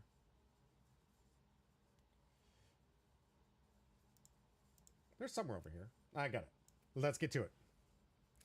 Really into CrossFit says, you really, do you think the next Flame Fruit is just blocks of people trying to buy things from Premium Bondi? You know, honestly, it's going to be the same thing on Sunday. We're all going to be going through the same process, trying to get in for the 5,000 seats. There's 5,000 seats, and we're all going to be fighting for our tickets for this Flame Through. So if you're not, like, you're going to have to do the same thing on a different website, and be patient, hit refresh, wait to get in, and hope you get in. It's not going to be fun. Remember, get logged in 10 minutes before. I don't know if you even can get logged in on that website. Maybe you can. Juan Dong TV, welcome. Exclamation point join. Thank you so much. Yes, we're back here. We're going to finally get into the last match. Let's go. Let's go. We got Shanks here, and I've already just done the deck list for this thing in the match 1 here, if you guys are here for match 1. But for those that didn't, we're going to be really quick with it. Basically, Shanks is an old one from OP09, has the ability to reduce the attacking opponent's character or leader by 1,000 power on any attack of their choice. It's a once per turn use. You've got the blocker that kills a 5k on KO. You get one that can discard a 6,000 power to draw 2 cards. You got Shanks here that allows you to kill a 4,000 or less so long as you have 2 Dawn to rest. You have the Ben Beckman, which is why this deck is coming back. Puppy Caro, that's going to be your experience for a very long time. Just keep hitting refresh every 10 seconds. Every 10 seconds. Thank you for the pies. I want to appreciate that. Ben Beckman, the reason we're playing this is a 5 cost. If you have 10 Dawn out, you rest 1 extra Dawn and you can play a Shanks basically for free. And that's usually accompanied with the Shanks that the old strategy still holds true, guys. Shanks 10 cost. If you get multiple copies out, the game's pretty much in your favor. The double or the minus 1,000 does stack It's extremely difficult for decks to get over there. They need those attack power. You have a lot of ways to increase your leader up to 7k now with the Rono Rosoro and the 9-cost Shanks that can often be 6-cost. There's a lot of different things. The Ben Beckman does avoid a lot of trash effects. You've got a nice little blocker Udi here that can be 2-cost so long as you have a 10,000 power or higher character out. And the Shanks that I'm kind of using for filter because this deck really relies heavily on making sure that you have the Ben Beckman Shanks combo. You really want to be playing one of these two Shanks with this Ben Beckman to keep the pressure on your opponent. The Billy Lee says, I just came home from my first local, which I left early because by accident, I didn't know the Swiss rounds, but thanks to your stream, I got the collection thingy. Nice! Billy Lee, good. I'm glad to hear that. Hannah says, okay, I got the cards. Now it's time to take some blood pressure pills and go to bed. Hanukkah, I don't blame you. I'll let you know anyways. You're in the Discord. I'll make sure to let you know if you won. I'll DM you afterwards, after the game. Thank you for being with us, Hannah. That was great. I'm sorry that it took so much out of you, but I'm glad that you were patient. You stuck to it and you got it. That's what it's all about. Patience, virtue, baby. Stick with it. I'm so proud of all of you that got in there. The Premium Bondi, that's a great experience. Thank you so much. Next, going on to Monkey D. Luffy, the Goofy himself, the man that's been playing the weenies. Activate main once per turn. If the only characters on your field are impelled down, you get to restand 2 Dawns. That's not bad. Now, a lot of decks in green do that. However, this is one of the first decks that really plays heavy into some super powerful weenie cards that can often take the game in your favor. You've got a Monkey D. Luffy here that grows up for every different named character other than Monkey D. Luffy here. And for every different named from an impel down, it gets a plus 1,000, right? It has to have a different name, but if you have 5 characters out, you can basically 1 Dawn make this thing a 6k power. Really, really strong for 1 Dawn. And it's a searcher. Then you can go into the 2 costs that allows it to replace itself by allowing you to draw a card on play. And for a simple 1 Dawn, you get a basic 6,000 swing. Because you do attach the Dawn here, you get the, and as long as you have 5 or more cards in hand, you get the 5,000 plus 1 to make it 6. Jimbei. Dawn times 1, this character gains plus 2,000 power, so a nice little 2k, but also remember, this actually is the only one that remains static. Most of them say during your turn only. The Dawn times 1 is permanent for here, so you will be swinging with 1 Dawn 5k power, but on your opponent's turn it will be 4k, not 2k, so they won't be able to use the little weenie searchers to knock these things out. We've got another cheap one that replaces itself with Mr. 2, Bon Cure. Draw a card, Dawn times 1 when attacking this character's base power becomes the same as the leader's power during this turn, your opponent's leader's so if it's a 6k power, it becomes a 7k swing. This is probably the grossest card out of all of them, honestly, because it's really good and versatile. It gets around those leaders, and if you have a base power, remember those cards that turn them into base power 7, this actually turns it into 7, so you can fight 1 over, and it kind of like supersedes those cards that give you base power bumps.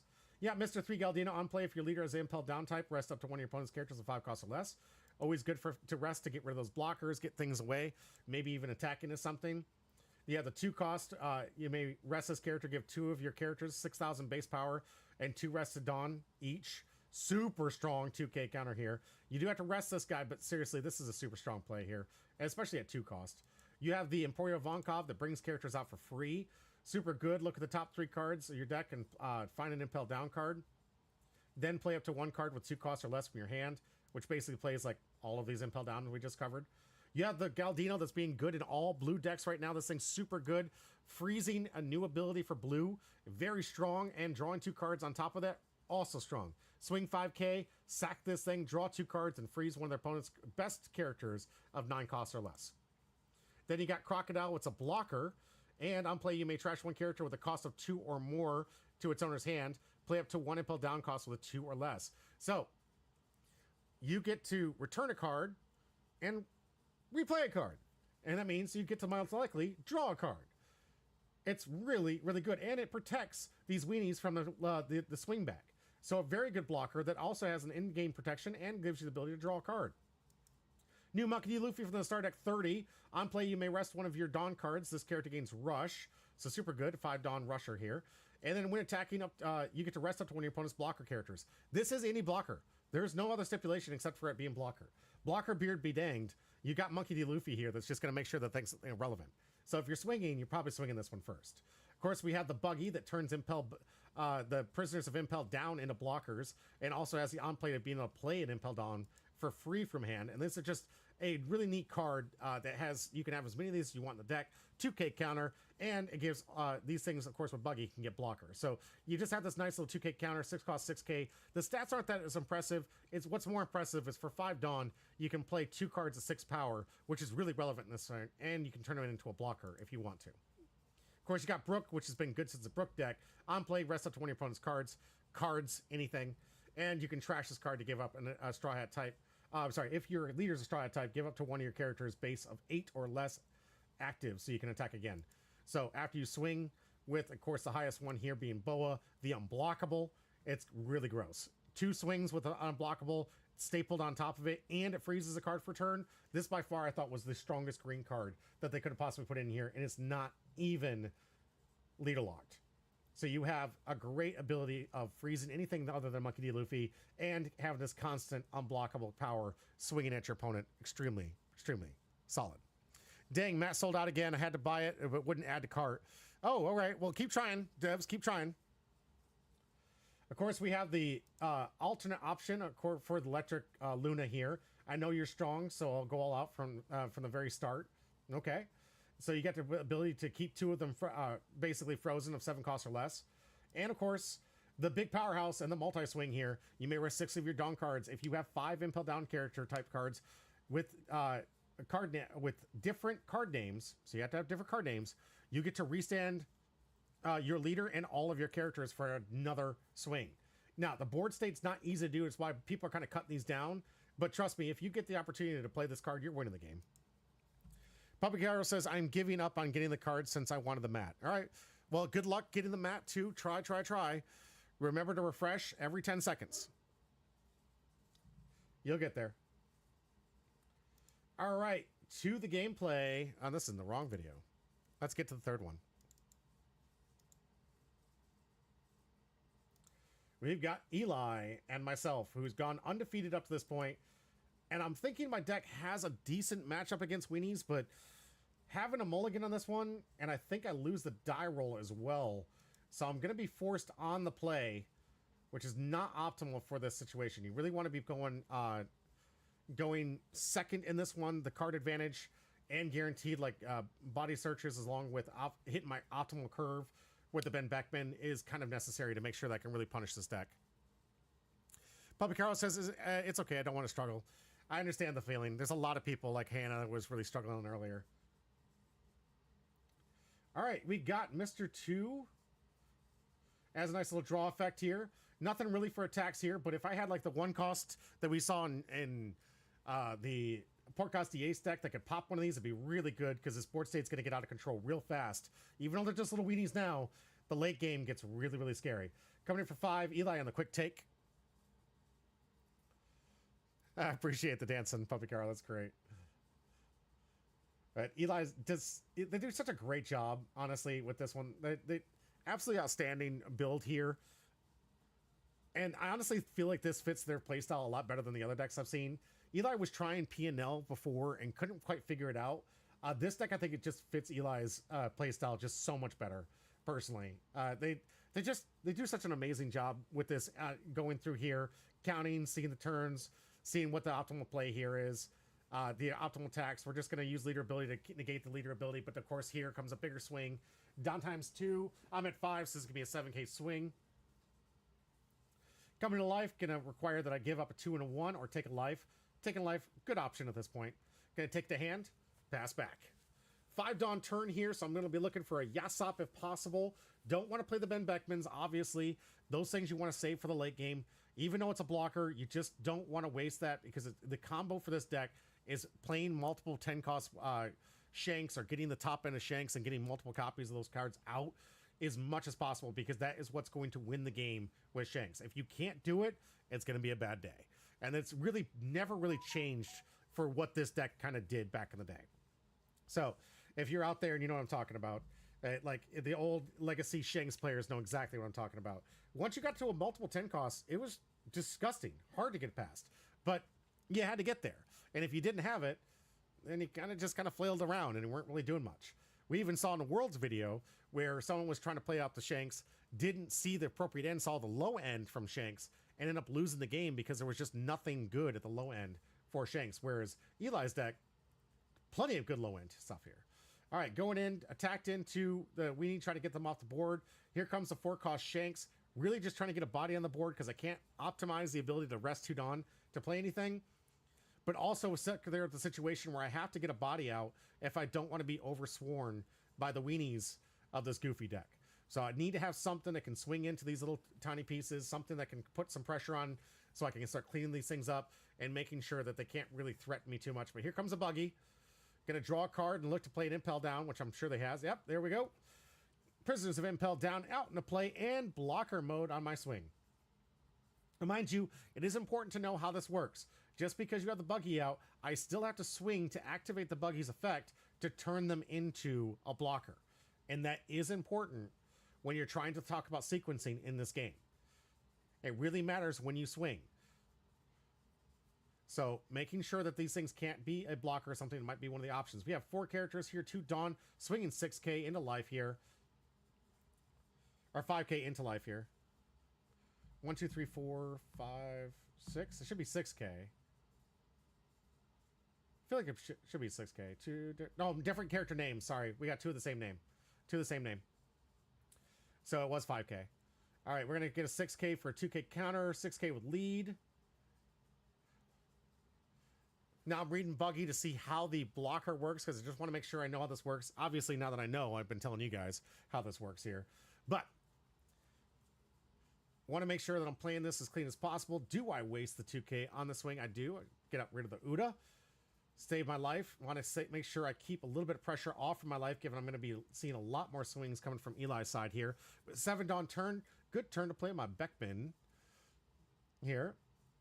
And Ben Beckman's going to be one of the answers where I can get rid of Buggy or the prisoners. I'm going to get rid of Buggy because there's less of them and less likely to turn the Impel down into a blocker.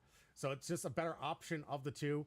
Getting rid of the prisoners of Impel down, he could have easily played, or they could have easily played another prisoners of Impel down and made that one a blocker as well. So get rid of the enabler when attacking this thing to make sure that I can attack. And one of the other things I wanted to verify was that I had to attack to turn it on.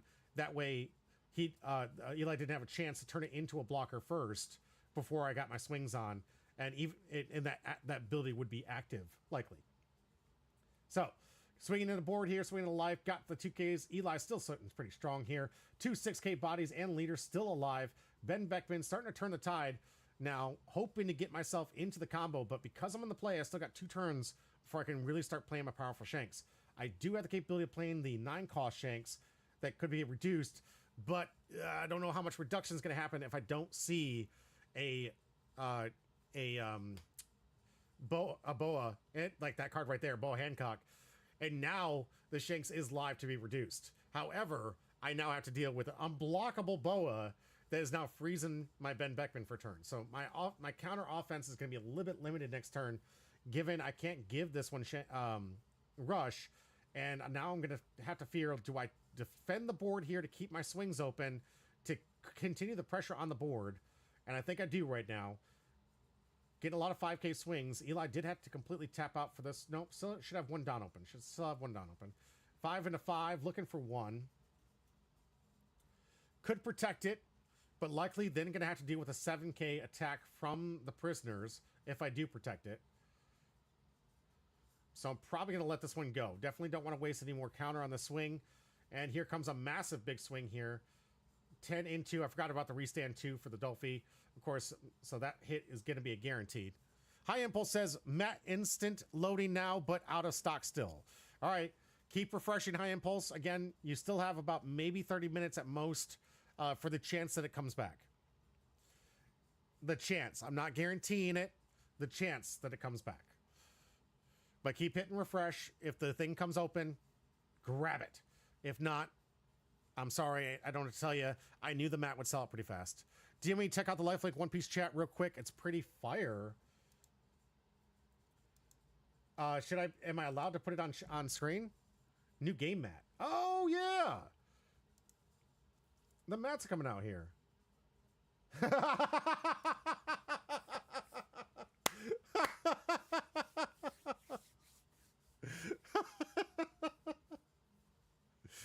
Baba, I can always count on you for a good joke. This is pretty good. This is pretty good. I would pay for this mat. I would pay for this mat. Actually, I really want to turn this into a map. Papa, send me the GIF. I want to make these. I want to make these. I'm going to buy a couple. Wolfie, I agree. That's so good. You guys are crazy, dude. Easiest Amazon submit, right? Like, let's go. Bob, that was a good distraction. Thank you for that. All right, 9 Dawn turn for myself here. Let's see if I can get one of my shanks out. Need to have some kind of answer to this boa. Let's see, 6 to play. Now the boa is making it cheaper here. Looks like that will be the play. Of course, this one given plus 2k to my leader makes it a necessary play before swings. Yep, here we go. 2k positive here. And just reminding Eli that I got the cost reduction because of the boa.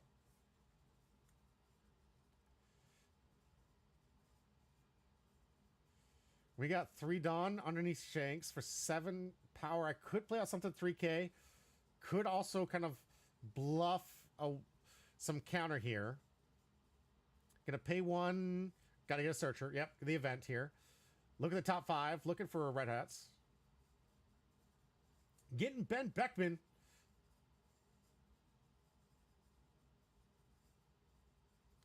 So if I have another Shanks, I can combo this with the Shanks with 2 open. 7 into Luffy, looking for 2. Big fat hand from Eli's got a bunch of the prisoners to get that easy counter. Paying the 2, getting the Uda blocker because I have the Shanks. And reminding Eli that that is exactly how this happens. All right, 3 to 3. Draw from Eli. Good draw. I like that draw here. And another unblockable boa, but could also go 6k or 6 cost with the Brook to get some massive swings in to really put me down to next to nothing. That's a powerful combo already. Blocker, unblockable boa already just locking the field up here for some potential massive swings. And given you have the restand ability with Luffy, you're talking some massive swings. It's going to be harder for me to defend out of. 3 and 3.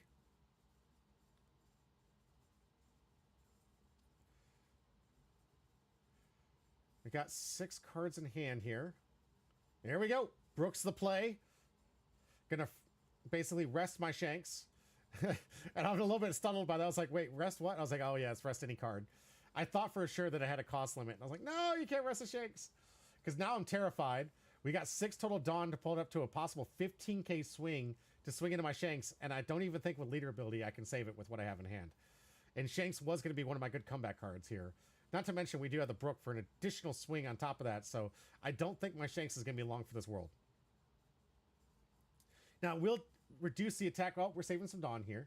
Got 4 Dawn coming in Shanks, so we can get 2 7k swings if we want. So 4 Dawn remaining here. 13 in. Do I have the 2 2ks or a 2 and a 1 using leader ability to protect it? Decisions. Never always easy because you got to remember, I know the Brook's coming, so double swing could be coming in. And then also I have to worry about 2 7k swings once the Monkey Luffy restands 2. But wait, I don't think... Wait a minute. With Brook out, I don't think we can. We can Brook sack and then do it, though. If I remember correctly, the Brook is definitely not impel down, right? Yeah, just draw it. So, we can't restand the 2 yet. If we sacrifice the Brook to restand, though, we can. So here comes 7.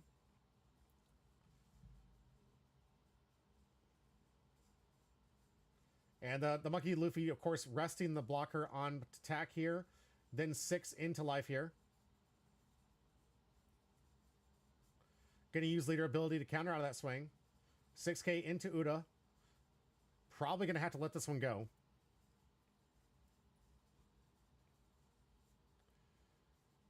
Now noticing Eli shouldn't have been able to restand the 2 here.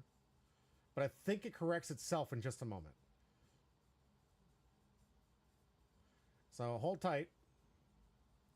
Because if I remember correctly, Eli does sacrifice the Brook. Yes. So the sequencing for all of you at home, everyone at home, the sequencing was off, but the play way does enable a way in which Eli can sacrifice the Brook to restand the Boa to get the extra 2 Dawn necessary to swing into my leader on the board here. So, just FYI, these 2 Dawn right here are perfectly legal because he did sacrifice, Eli sacrificed, excuse me, the Brook. Puppy Carol says, I wanted to bully Humbro in the clip, the part where he said, I don't think, but I will be nice. It's okay, Puppy, it's all right. Am I left-handed? No, I'm actually right-handed. Are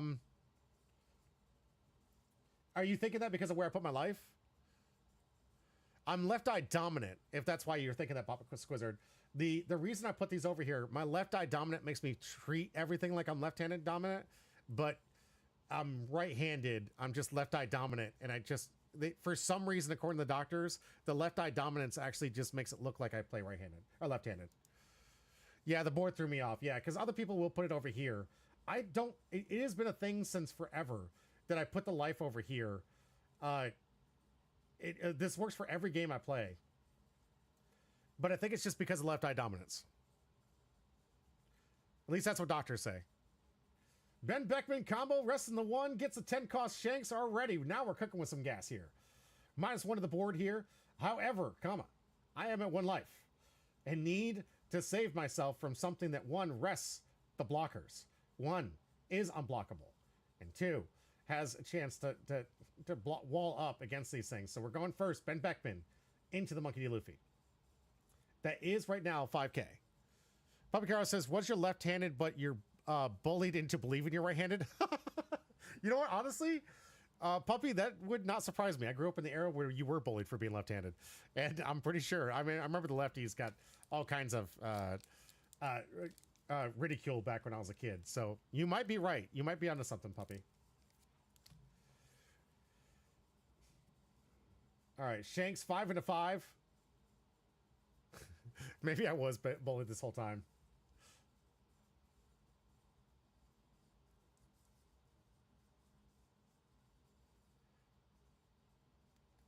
There you go. 12 into the Boa, trying to knock it out. Get at least the unblockable out of the way. Get another blocker on the way here. This one, telling him, is probably going to be the one. Sadly, I couldn't get rid of this Monkey Luffy, but if he's going to rest a blocker, this is the one to block, because this will KO any of these pieces. Mind you, yes, we're in the finals, but I'm always going to tell my opponent the best play. I want to play against the best of the decks. I want to see them play at their strongest. I cannot get good unless I know that they're playing their best. And thank you, Papa Squizzard, for the hydration check. Good. I shouldn't be hydrating with this. I should be hydrating water. But yes, hydration check. Add, no! It's all right. We'll get through it in a minute. Looks like Boa coming out, freezing the Lucky Roo altogether, making sure I can't rest it. So now I can't even use it as a blocker. Now I'm going to rest my other blocker. It's not looking good. 6K to life here. Going to use the leader ability. I'm sorry, 5K. Forgot about the Shanks.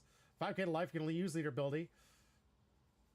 He's going to... Eli here is going to freeze both Ben Beckmans. That's critical. That hurts.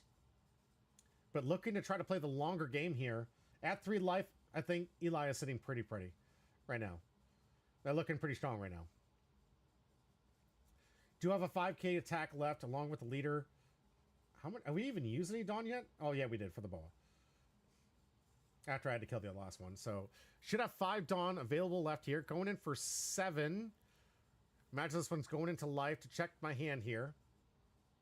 Already used leader ability to block this Monkey Luffy here. So either take and then be vulnerable to an alpha swing from the Boa here. If I take, Eli's easiest answer is going to be putting 10 Dawn underneath this Boa and swinging out. If I take. But also, if I don't take, I'm losing all the cards, or if I counter out of this, I could be losing all the action I could be playing next turn. Additionally, if I get a Divine Departure from life, I will have an answer for this Boa.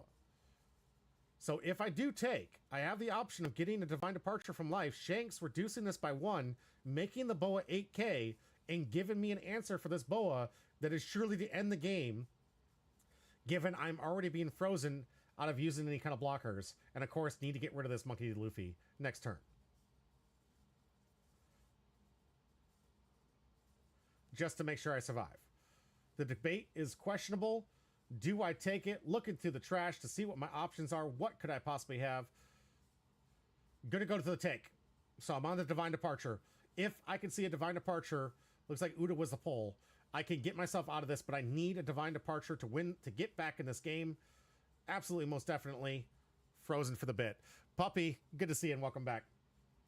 Lucky Root frozen from being able to be rested. Only 2 attacks. I got Leader and Shanks. Puppy, I love that.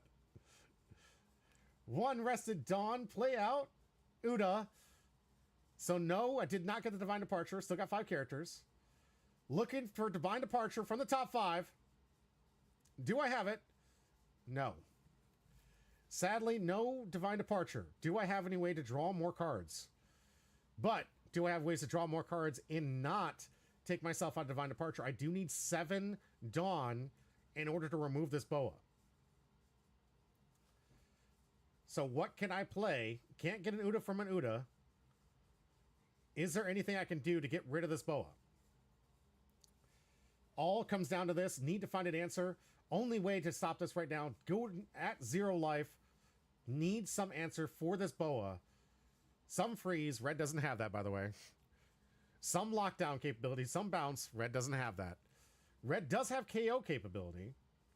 Which makes me think maybe I should add some 10-cost Shanks that KO on play. What do you guys think? Should I play like 1 or 2 copies of the KO Shanks? I'd have to replace some of the other Shanks, so. But would give me an alternative option, like in situations like this. Now, sadly, I can't give it Rush and the Shanks build, but we're going to go up to Leader. Buff up the Leader, 2K. Puppy Carol says, this is the end of our streamer. Is it? Is it the end of our streamer?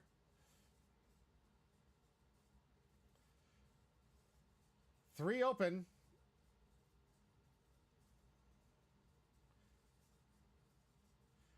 Let's get the swings down. The most important thing still, we do have to get rid of this Monkey D. Luffy.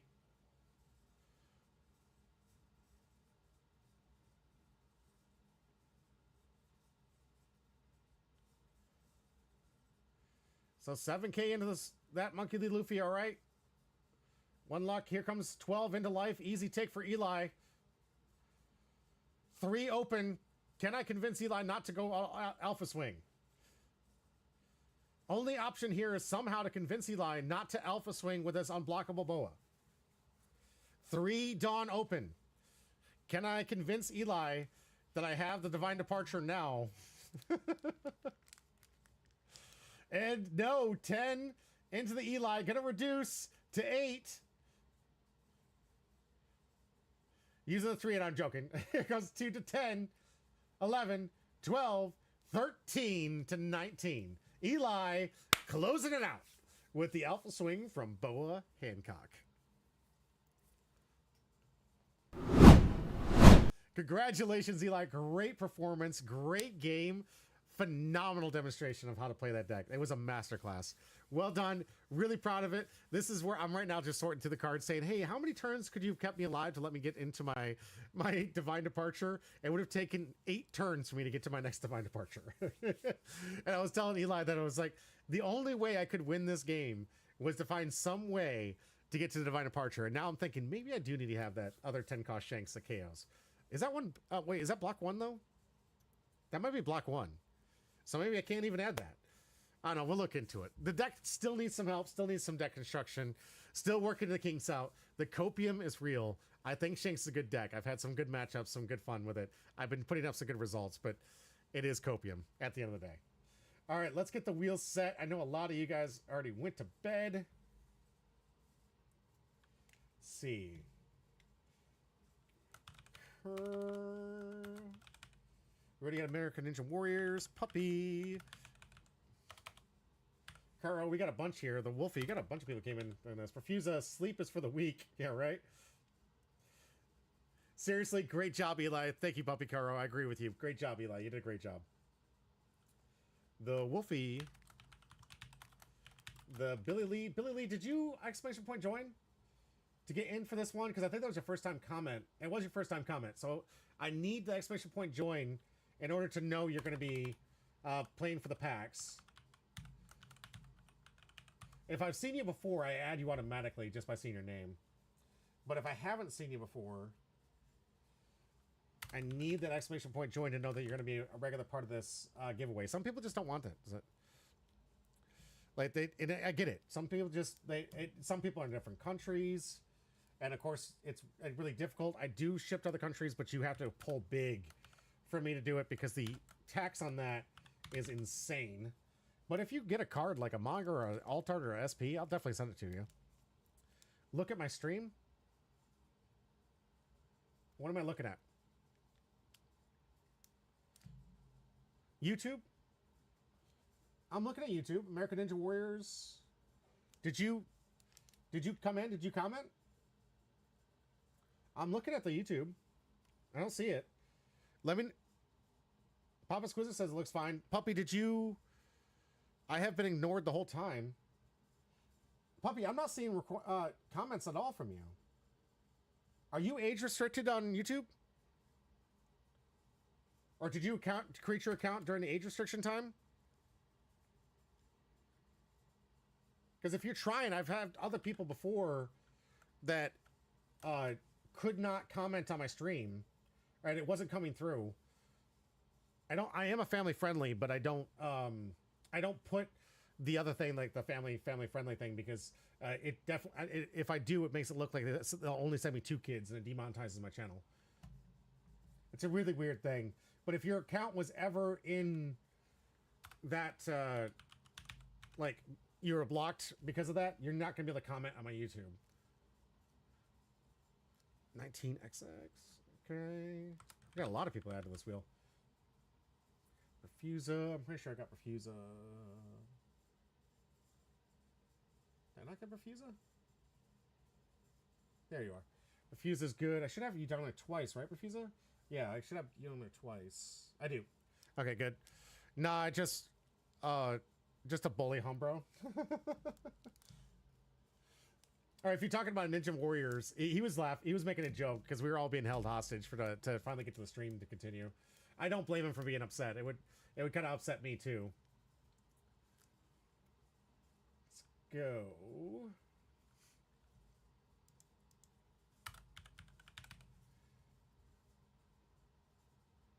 What else am I missing?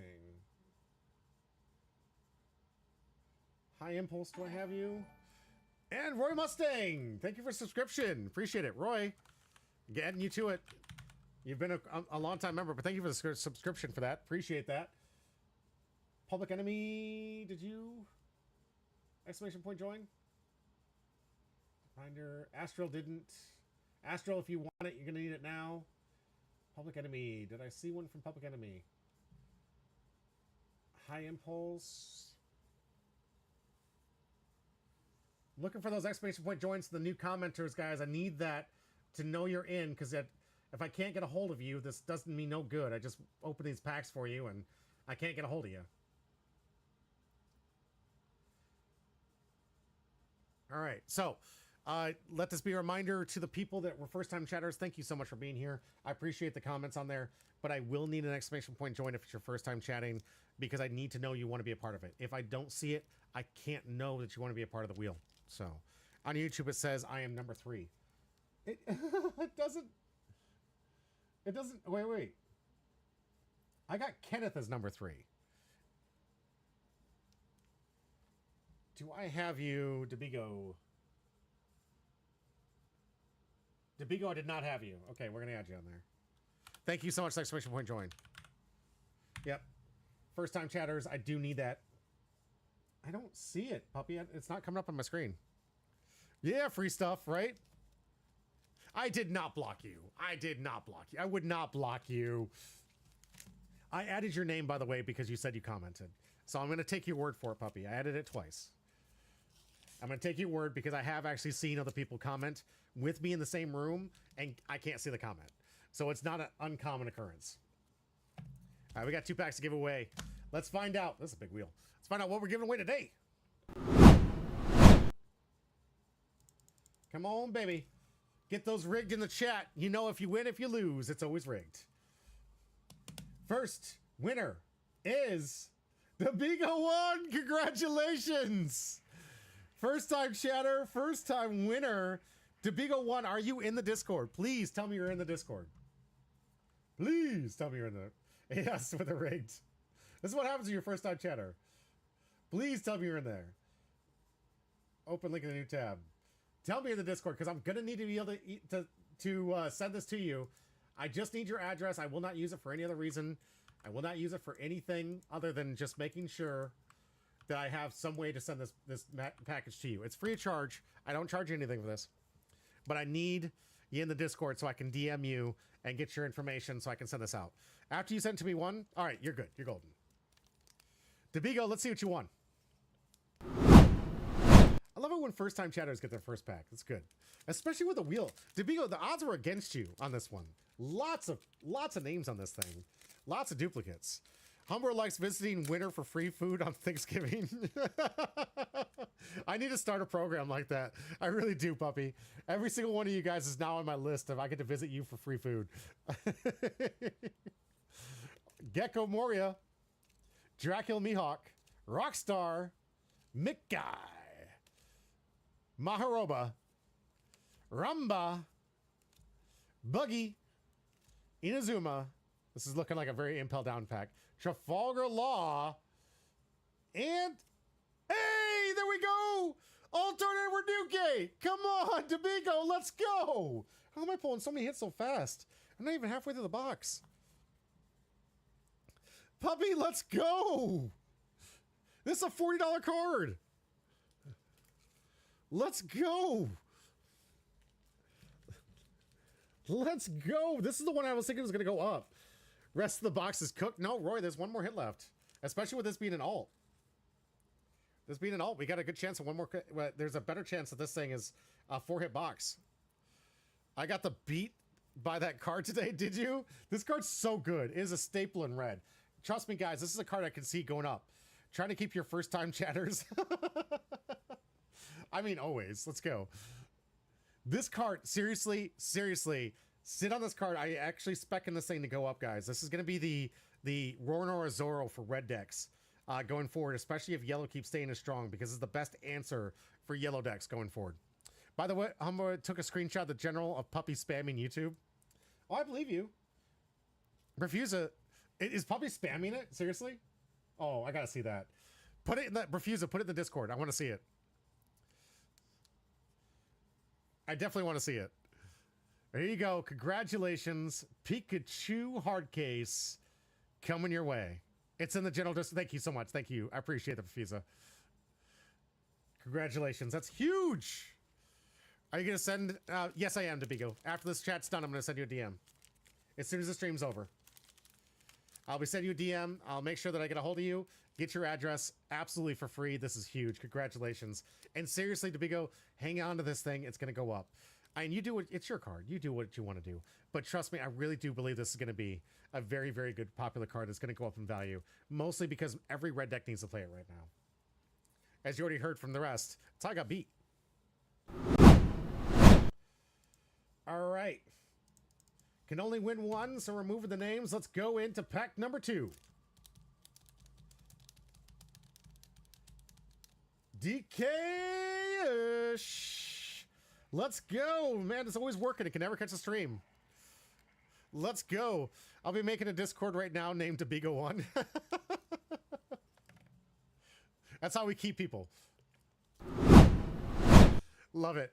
DK-ish, congratulations. Another big win. Puppy, I know it's always rigged, right? It's always rigged. Come on. And I like that rigged. Where'd you get that rigged? Because I didn't make that rigged. I made a lot of the other rigs, but I didn't make that one. That's a pretty good one. All right. If we get, I swear to God, if we get all 4 boxes from here, I don't know. I'm going to have to find out something to do, guys. Because I can't just be like giving away a dead box here. I can't. I can't be doing it. It's just, I'm going to feel miserable. All right. Morley. Curiel. Ronar Zoro. You are picking your favorite. Shanks. McGuy. Mr. 3, Captain Buggy. I come here. It's got some words on it. I don't know. Jozu, Bumkov, Kuzan, hit, Buggy SR. That's a good one. Buggy SR. It's not worth much here, but if Buggy ever gets popular, this is going to be really good. And it still is a decent card. I like it. Some people don't like it in the new Doffy build. I think it's pretty good. Then people like Buggy. Buggy's a good card, DK. She'll take that. It's DK. He'll take it. Loves free cards. All right. Who are we? Is there anybody still up? Man, it's so late. I don't usually stream this late. Up in a Twitch.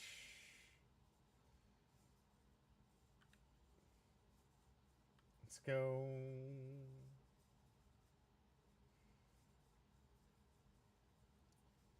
I guess we can say hi to Fidelio. I believe this member cusses a lot, so I want to warn my viewers, not going to be the kid-friendly channel I use. It's like, I like to just be, guys, it's all about just being good for everybody. I want to be as open to everybody and remind everybody, the only thing needed to play a TCG is to want to play TCGs. That's it. Respect for others and do that, and you're going to have a great time. Doesn't matter where you come from, where your background is, who you are, whatever it is that makes it up for you. The great thing, the unifier is play TCGs. We're all equal, we're all great, and it's all awesome. And I want to make sure that you all feel that way. So thank you so much for being here. Let's get into a raid here with this. Thank you so much, Puppy. Thank you so much to Big O. I appreciate the stream. Guys, you're all fantastic. Thank you. I hope you guys get there. And just remember to have fun, be humble, and get good. I feel like that's going to be a really bad, like, take on... I like those little, you see the motivational things? Get good. To be good, give good, be good, good.